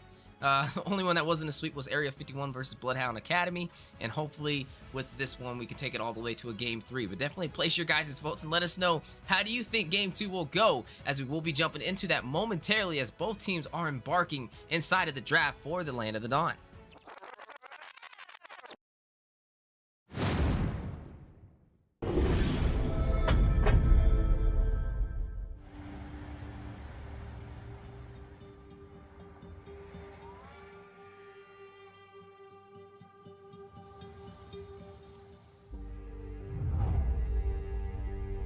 You can travel the world to find yourself. But that journey must start at home. Because you can't know who you are without remembering your past experiences.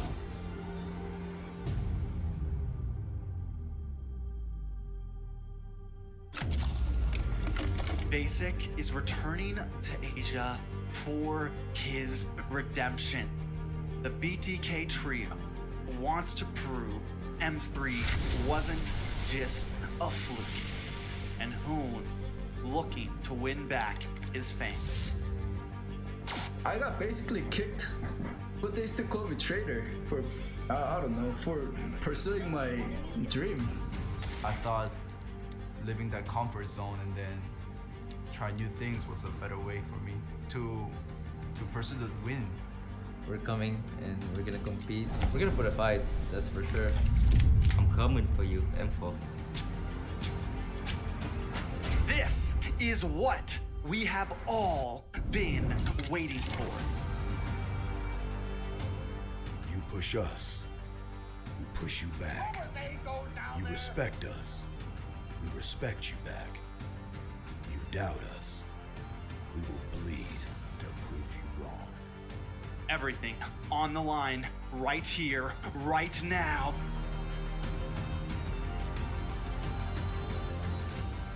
Definitely, they're not underestimating us as much as they did in M3.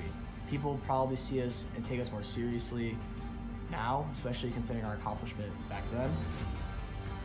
I want to be the first in the world. I want to win a world championship. And the only way to really do that is day in and day out. There's no relaxing. You have to keep going. Here comes the Valley.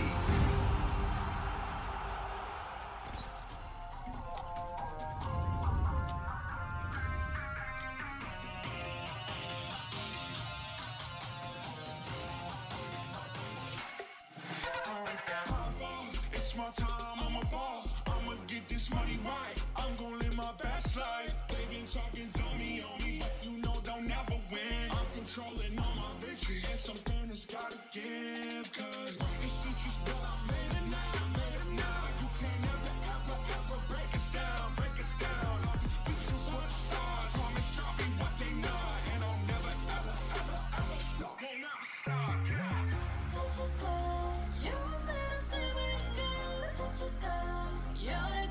want you now. You and I, we can make it out of the cold. Hang tight, we gonna reach for the greatness.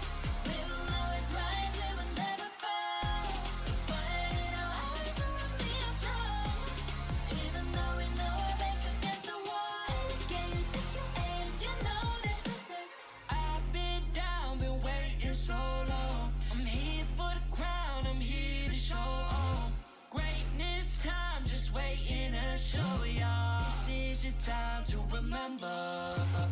So many times I lie in the basement waiting for greatness. No, I won't listen to anyone hating on me and telling me I wouldn't make it. Cause I did everything that they said I couldn't. Caught my footing and I got the controls. I stand for something, I ain't running now. I'm the greatest now. I just wanna make it proud. Don't let me down, don't let it all. I've been on the road, I got the start on my goals, and I ain't gonna let you down.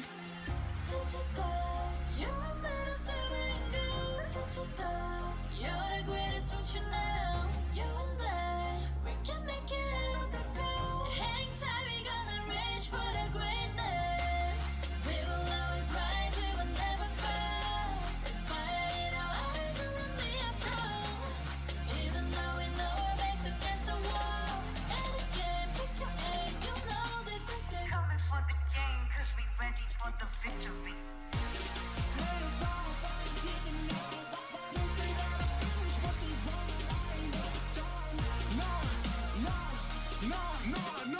So turn it up, turn it up, turn it all the way up. All of you get your hands up, all of you raise your hands up. Listen to what you feel inside. We gon' turn it up tonight. We gon' turn it up. We gon' turn it up.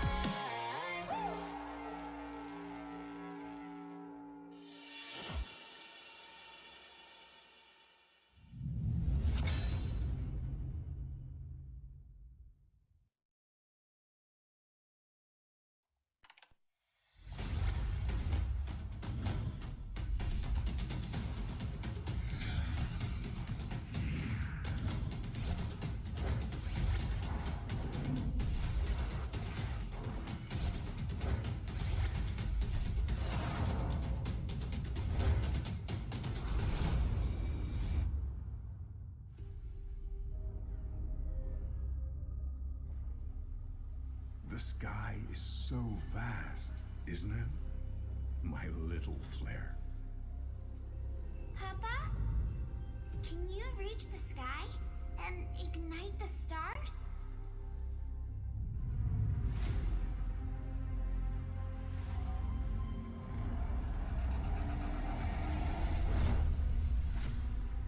Of course, honey bunch.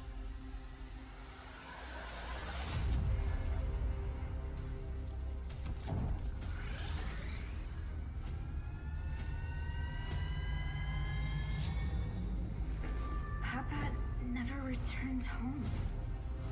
He's among the stars now. But what about me?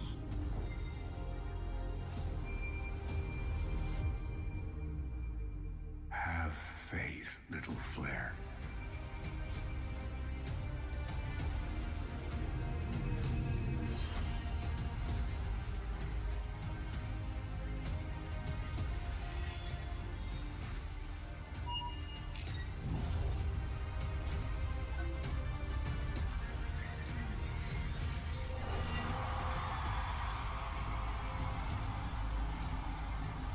Now this is a wonder to behold.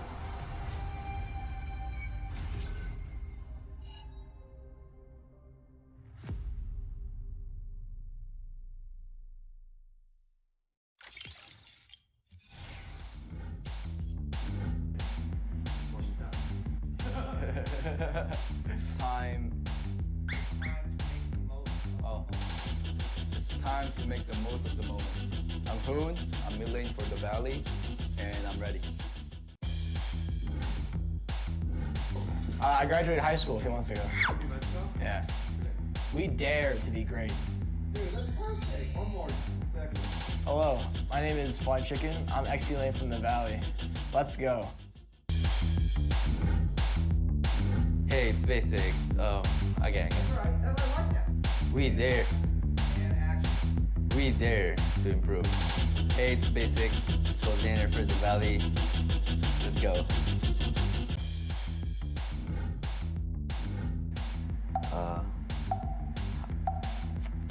Say hi. 3 wasn't good enough. There you go. One more time. 3 wasn't good enough. One more time. You got a better one again. Hi, I'm Chuck. I'm Legend for the Valley. Let's go. You see my chapped lips on the camera? Like here a little bit? Don't disrespect the US of A. One more. Hi, I'm Moba Zane, Jungle for the Valley, and we're ready. I want to fight Yahweh from the Eagle team for Philippines. Definitely RQ. They've done so much for Mobile Legends, and you could tell just by the amount of fans that they have. They've also been so driven. I mean, they've been in Mobile Legends for years and years and years, and Ladies and gentlemen, welcome back to the Land of the Dawn. We are the Mobile Legends Scrim Academy, and some insane matches we've seen so far. 3 series already completed, and now on to Series 4. We are seeing Team Chubby go up against See You Soon, and Team Chubby already sealing the deal with Game 1 with a phenomenal finish with the Cho, with the way the Dragon from a bush play to offset the tempo of See You Soon is still not only the Lord, but the Nexus all in that one engagement, and definitely one of the biggest highlights for the Mobile Legends Scrim Academy so far. So definitely excited to see how match 2 goes. That was only 1 game in a series of 3. A little bit of a look at what we've seen so far. Series 1, Nephalem up against Universal Trolls, best of 3. Series 2 was Caliber versus Blitz Dome, best of 3. Both of them ended in a sweep. Universal Trolls taking the win over Nephalem, and Blitz Dome taking a win over Team Caliber. Series 3, Area 51 versus Bloodhounds Academy kind of broke the code and changed the pace of the series with a 2-1 fashion. Overall was won by Area 51 to close it out with Game 3. And now on to Series 4, Team Chubby versus See You Soon. Team Chubby already making some highlight reels with this Cho and the way of the Dragon against See You Soon. But the question is, See You Soon, will they be able to come back, hang in there, and take us to a Game 3? Or will we see the 3rd sweep of the day as both teams are embarking inside of the Land of the Dawn, preparing for their draft to go inside and to possibly take a win for this series? And we have 2 amazing casters on the desk to go ahead and pave this story. We have Coach Deku, Do You Even Breathe, on the play-by-play, joined by the on-point analyst by the name of Eunice. How you guys doing today? I'm doing great, Weezy, and I'm very excited to see this next match. Chubby came out with a fiery Game 1 in this final series of the night. I'm looking to see more action. It doesn't matter which side it is. I just want to see it go down now. But, Eunice, how are you feeling about this next match? I am feeling pretty good. I do want to see what's in stock for both of the teams. So let's do a little bit of a draft analyzing here. I do see a Joy getting picked up, but in response to that, there was a carry being drafted. It looks like they skipped the first ban on the side of See You Soon. So confused. Maybe there was a miscommunication with that draft, but they did open up a little bit of these heroes because of that misban. But I do see a Joy and a Claude and Fermis. Good. And I do see a Carry, Kaja, and a Haya. So Haya's been pretty abused in the current meta right now. He is a very good jungler, very tactile marksman, a very tactile jungler as well. And being able to kind of just backline kill pretty much anybody as soon as he gets his stacks on those should be a good easy kill for the side of Chubby. But speaking of Chubby, I do see a Khalid possibly getting drafted in. I haven't seen much Khalid players, but I do know he has a very strong early game, especially in the EXP lane. But Deku, do you want to pick up the last 2? Definitely can do that. As like you said, we are seeing the finalization for these picks as it is going back over to the side of See You Soon. They have the Claude, they have the Frames, they have the Joy. I feel like they need something maybe on the set side for this roam in the hands of Wakatoshi here. It's a couple options. They could still go for something like the Atlas. Atlas would be very good into the hands, paired up with Faramis, maybe in that mid lane, and then kind of to deny that as well being an optional. Actually, I don't think there's actually any room for the side of Chubby to make that be a pick as well. It's like they might look to go ahead and pick up Cho instead to pair off with this Faramis. That'd be very interesting, and especially walking that in with an Alice. They'd be looking for more of an all-in, more of a dive composition, and looking to quickly take them out and overwhelm them in these team fights. And that is exactly what is going to happen. They are going to go ahead and take that Cho. Wakatachi is actually a very good Cho player. I've actually had the opportunity to host some scrims for them off screen privately. He's very strong and capable with it, and I feel like that's a great pickup for them. It's a nice little comfort. But speaking of comfort, it's like we're kind of getting out of the comfort. That is a Harley being locked in for the mid lane, it seems, locked in for the side of Team Chubby, and they are looking to make a statement in game 2. Absolutely. With that Harley, though, is able to actually pretty well deny the Faramis. So it's either the Faramis dies without popping the ult, or needs to pop his ult to save his team. So definitely a good counter draft coming in from the side of Chubby. I did not expect them to lock in that Harley, but speaking of draft, they both have a strong, pretty decent team. They both have good fronts here. I do see a Khalid with a Kaja roam, and being able to slot these is actually pretty interesting. I really haven't seen a Harley being drafted in the Land of the Dawn, even in MLSA. It's been a very long time since I've seen that Harley being drafted. But Wheezy, before I get to the lanes, who do you think will win this scrimmage here? Is it the side of See You Soon, or is it Chubby? Oh, I'm glad you asked, Eunice. So I would have to say, I'm definitely, I don't know, this is an interesting draft. Putting me on the spot, how dare you? I don't know. He did. I gotta ask this one to Coach Deku to speak on my behalf. Who do you think takes this with the draft so far? I mean, I love a bit of innovation. I like a bit of off meta. I like seeing something new. And I feel like Chubby kind of is giving me that, right, with that Harley mid lane. But not just the Harley. Can't stop just there. The Khalid as well.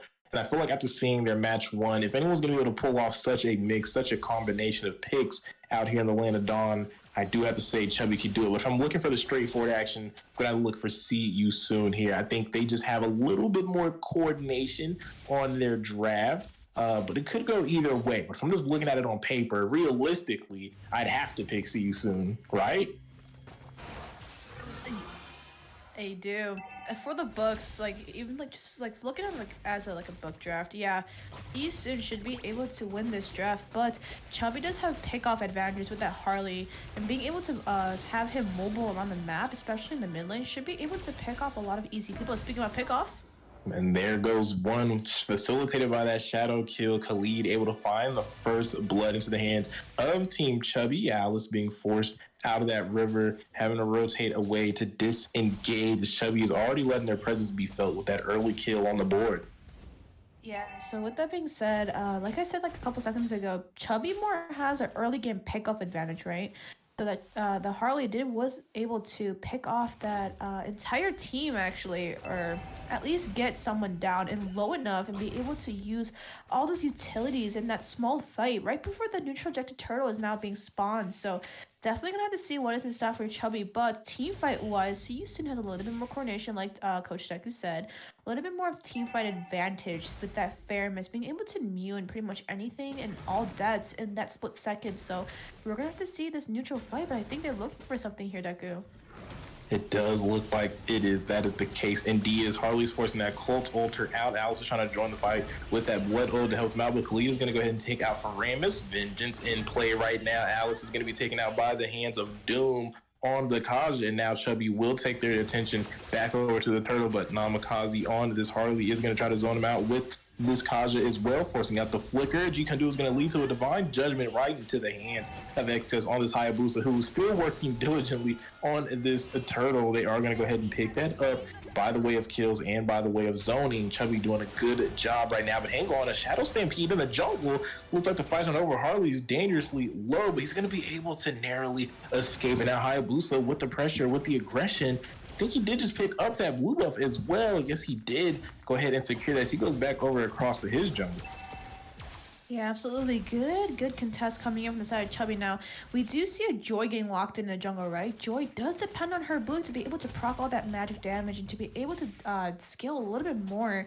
As a jungler, as Joy, you need to be able to keep up with your movement speed, keep up with the pressure all over the map. But speaking about pressure, I do see Claw picking up his first core item. But speaking of core item, We are seeing Hayabusa did pick up that kill right on the top side on that Alice again, who is kind of struggling with a bit of 0-2, but fight not over though. Looks like a little more action in the jungle. See you soon. Trying to fight back a bit, not able to find anything. They have to keep an eye on carry. Those speedy light wheels can come out at any second here. Cold Ulcer is being forced out, and now the side of Chubby is looking to pick up the pace. They have isolated members. Divine Judgment is finding Wakatoshi on the Cho. That is a kill into the hand of carry. That's the last person you want to see pick up a kill. Already a menace, and with a kill accelerates the scaling, accelerates the item pickups to make carry the threat that we know she is once she transitions over into that mid and especially into the late game stages of the match.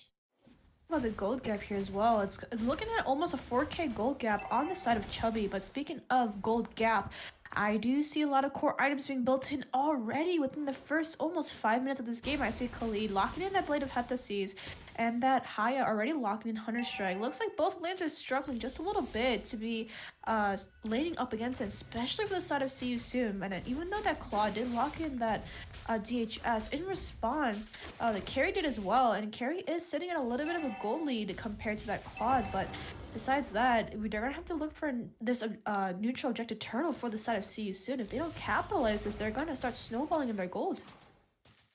Absolutely, they definitely can snowball, and that is what we're kind of seeing right now from the side of Team Chubby. See You Soon. We're gonna have to find a way to retaliate. They're gonna need those pickoffs. They're gonna need some way to find that engagement that's kind of gonna come later on in the game, right? When Faramus has a little more items, a little more damage, and the same with the Alice, but they're all having a hard time. But there goes a Way of the Dragon from Wakatoshi, but there's no one there to follow up. An ill-advised Way of the Dragon is Harley's going to take down that Claude in exchange. It's like they're going to find another one. Speedy Light Wheels facilitating the double kill into the hands of Harley, killing spree for Khalid. He does take down Faramus. Wakatoshi trying to escape. He is in between the members of Team Chubby. He needs to get up out of there, as now there's a Flicker Divine Judgment, a bad call from him. There's no way you can defend against 4 members. You have to give up that tower, even though we know the tower is so important. At some point, you have to realize that surrender is your best option. Live to fight another day. Yeah, this Joy is having a little bit of a rough time farming around the map. And with that being said, even though Joy has a lot of map pressure to be able to dash around everywhere, she is losing a ton of gold and not being able to get any assists, not being able to secure any objectives either. Already putting their team at a disadvantage, but that Claude is still trying to get all his items as much as he can. But speaking about items, another Way of the Dragon for Wakatoshi, but it's not going to lead to anything there. 7 on this Joy is going to try to find a way, but Khalid's taking the tower while they're looking for this kill, losing objectives, all to take down this Kaja. And now it looks like Khalid might be able to clean one up. No, Cold Ultra coming out just in time, but Joy wasn't underneath the effect of the Cold Ultra. Gets taken out by the wipe, and now it's been wasted. It's been burnt out. But here comes Flip Easy on the Claw, trying to find the kill. Blaze Duet will find the shutdown on Khalid. That's some good gold to him. But speaking of gold, on the top side, Poiser, the marksman for Team Chubby, is also getting gold. So he's finding a tower uncontested on that tier 2 in the top side. Putting a lot of pressure on lanes now. So, and with that being said, carry and any marksman has the agility and the movement and the opportunity to be able to push all these turrets and put pressure on every single lane. That is your job as a marksman. As long as you're there for team fights, you are doing your role. But as a marksman, you also have a role to push up all of these turrets and put pressure. Now, the side of See You Soon lost all their tier 1 turrets.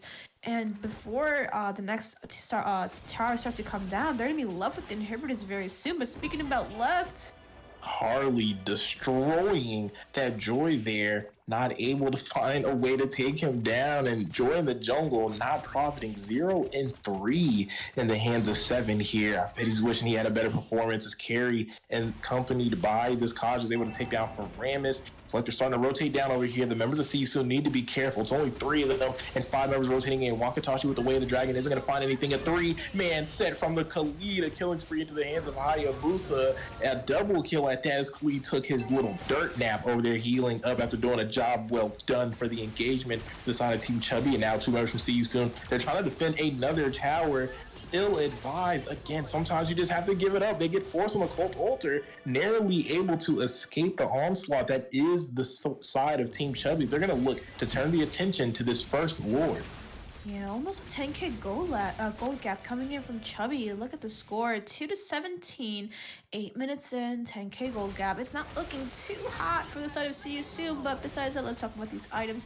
Faramis is locking that book, but there's no damage yet coming in from that Faramis as a mage in the mid lane. So definitely might be an issue. Some of these players need to come online, but that Joy is just sitting so low on gold as a jungler. No pressure coming in from the side of See You Soon on the enemy jungle. No response. That Harley is just abusing all of their jungle, especially on that Joy. And like I said earlier, the Harley being able to pressure out the Cole altar coming out from the Faramis, the ult. It's just either a live or die situation. It's either you ult possibly at a wrong timing to save the rest of your team, including yourself, or it's just it depends on the team fight. But speaking about team fight, we see Wakatoshi get punished by the Divine at Judgment. Now they're looking for more. As another two-man set from Khalid underneath the tower. He's going to take down Claude. Now marching to the side of See You Soon. The DPS is off the board for them. Right now, Chubby is poised to look and maybe close out this game nice and early. We're only crossing over into the 10-minute mark. Look at this Harley with these aggressive plays. Is going to shut down the Joy yet again. So another member down. It's only 2 members left. Shadow kill coming out from Hayabusa. He's looking to take one down with him. He does find a kill. Does take down the Faramis. Now Wakatoshi is back on the map, but it's only an Alice with him. There's not enough damage and potentially not a good amount of wave clear, but hang on, Claude has spawned in after another inhibitor has dropped. That's the entire base of See You Soon being cracked open by Chubby. Looks like now they might disengage. It looks like they are going to leave. They've done a lot of damage. They've basically done a remodel, a demolition, a little bit of reconstruction on the side of See You Soon, because they've turned this base into something completely different than what it started out 10 minutes ago. and the side of Chubby has all of their turrets up. They have been untouched in any of their lanes except for that bot lane being pressured just a little bit with that Claude and that carry. But besides that, they are looking to seal the deal and end the game. But speaking about end the game, looks like the carry did pick up a couple kills there, but that Khalid coming with that 2-man set was able to pick up everybody, and that Harley did pressure out that Claude. And I don't know if they can, if See You Soon can even defend. They have waves pushing, but we're gonna have to see how this Joy and this Alice decides to go with the defensive side of their things here. Indeed, as Hayabusa's entering in with the shadow kills, Cold Altar are already being used, but the Nexus is being locked in by this carry, and that's going to end it for us here. A sweep to complete Series 4 into the hands of Team Chubby. Yeah, congratulations to the side of Team Chubby here. Just let's look at the game. A lot of mechanic, high macro and micro coming in from the side of Chubby. That Khalid coming in with those double, triple sets, being able to utilize his flicker ult there to just get the backline on the side of See You Soon. Now look at these stats here. That carry did do a good amount of push, but same with that Hayabusa coming online to help with those lane pressures, being able to put all that damage. And that Harley and that Khalid sitting in at 26% damage and 34% for the side of Khalid. Lots of damage coming in from the side of Chubby. But congratulations, Chubby. Congratulations on your crown. You do take the win for this scrim, but I hope to see you guys again in the Land of Dawn, and same for you guys. See you soon. But well win deserved for the side of Chubby. Definitely a well-deserved win indeed, and Team Chubby able to close it out. Ladies and gentlemen, that is the third sweep of today for the Mobile Legends Scrim Academy. Only one series took it all the way to the extra mile, and that was Series 3. But before we end the day, just a little bit of a look back at all these teams that competed today in the Land of the Dawn. A lot of new faces definitely showing their side in North America, and this is just giving you a taste of what we have to offer as a region. Series 1, Nephalem up against Universal Trolls. Universal Trolls winning with a sweep, taking them down. Series 2, Blitz Dome, similar fashion, finds the sweep over onto Caliber. Series 3, able to go the extra mile all the way to Game 3, Area 51, closing it out on Bloodhounds Academy. And now for Series 4, Team Chubby. Phenomenal finish, excellent gameplay, macro and micro, able to find the third sweep of the day against See You Soon. And all of this was streamed on the Mobile Legends Scrim Academy YouTube channel and the Mobile Legends Bang Bang North American YouTube channel as well. And I appreciate you guys tuning in. We had a lot of amazing casters on the desk, so definitely shout them out. as they are upcoming casters in North America that I'm sure you guys will see in upcoming leagues, and also maybe even the NACT, you know, kind of knock on wood and manifest it into reality. Just a little bit of the look on who we've seen on the desk today. We see Coach Decker, do you even breathe, on the play-by-play units, as well on the analyst side of things, joined by Master Rim to kind of combo that out. And I appreciate you guys from the Mobile Legends staff continuing to kind of put on that pressure and showing everybody what North America has to offer as a region. And myself, my name is Wheezy. I did a little bit of that play-by-play as well for you guys through some of these series, and I hope we put on a good show for you guys out there on the YouTube channel on both sides of the world, on the Scrim Academy and North American channel. But guys, like I said, the show does not stop here. We are constantly putting out content. We are constantly letting these teams compete in a professional scene so that we can eventually get to the end goal of an NAMPL, and on top of that, see some of these newer teams and new faces possibly go the extra mile down to M5. So thanks so much for being here today. It's been a pleasure hosting for you guys. Make sure if you guys do want to compete or stay up to date with us, you subscribe to our YouTube channel for the Mobile Legends Scrim Academy, and you also register through the Mobile Legends Scrim Academy Discord server. That's right. If you're a solo player looking for a team and you want to take, you know, your casual gameplay to the professional platform, feel free to sign up on the MLSA Discord server now. And if you already have a team, even better. Go ahead and sign your whole team up and register. But if you don't have a team, that's okay, because we offer services for you to be able to put out your stats, and some of these teams that you've seen will possibly pick you up, or you might even find some solo players like yourself to make a super team, the dream team for M5. So guys, it's been a pleasure. That is going to close out the day. 4 amazing series. It's been a pleasure casting it, hosting it, and we hope to see you guys in the next matches for the Land of the Dawn tomorrow, as we will be live again, but it'll be a little bit of a special event, as we will be doing King of the Hill, where teams will be competing in a best of 1. Winning team stays on, losing team walks all the way until the last team stands. So definitely see which team can go the extra mile, which team can climb up that ladder and hold on to that crown. As always, thanks so much for being here with us, with the MLSA staff. Take care of yourself, take care of each other. We'll see you guys in the next draft. Peace and love, baby. See ya.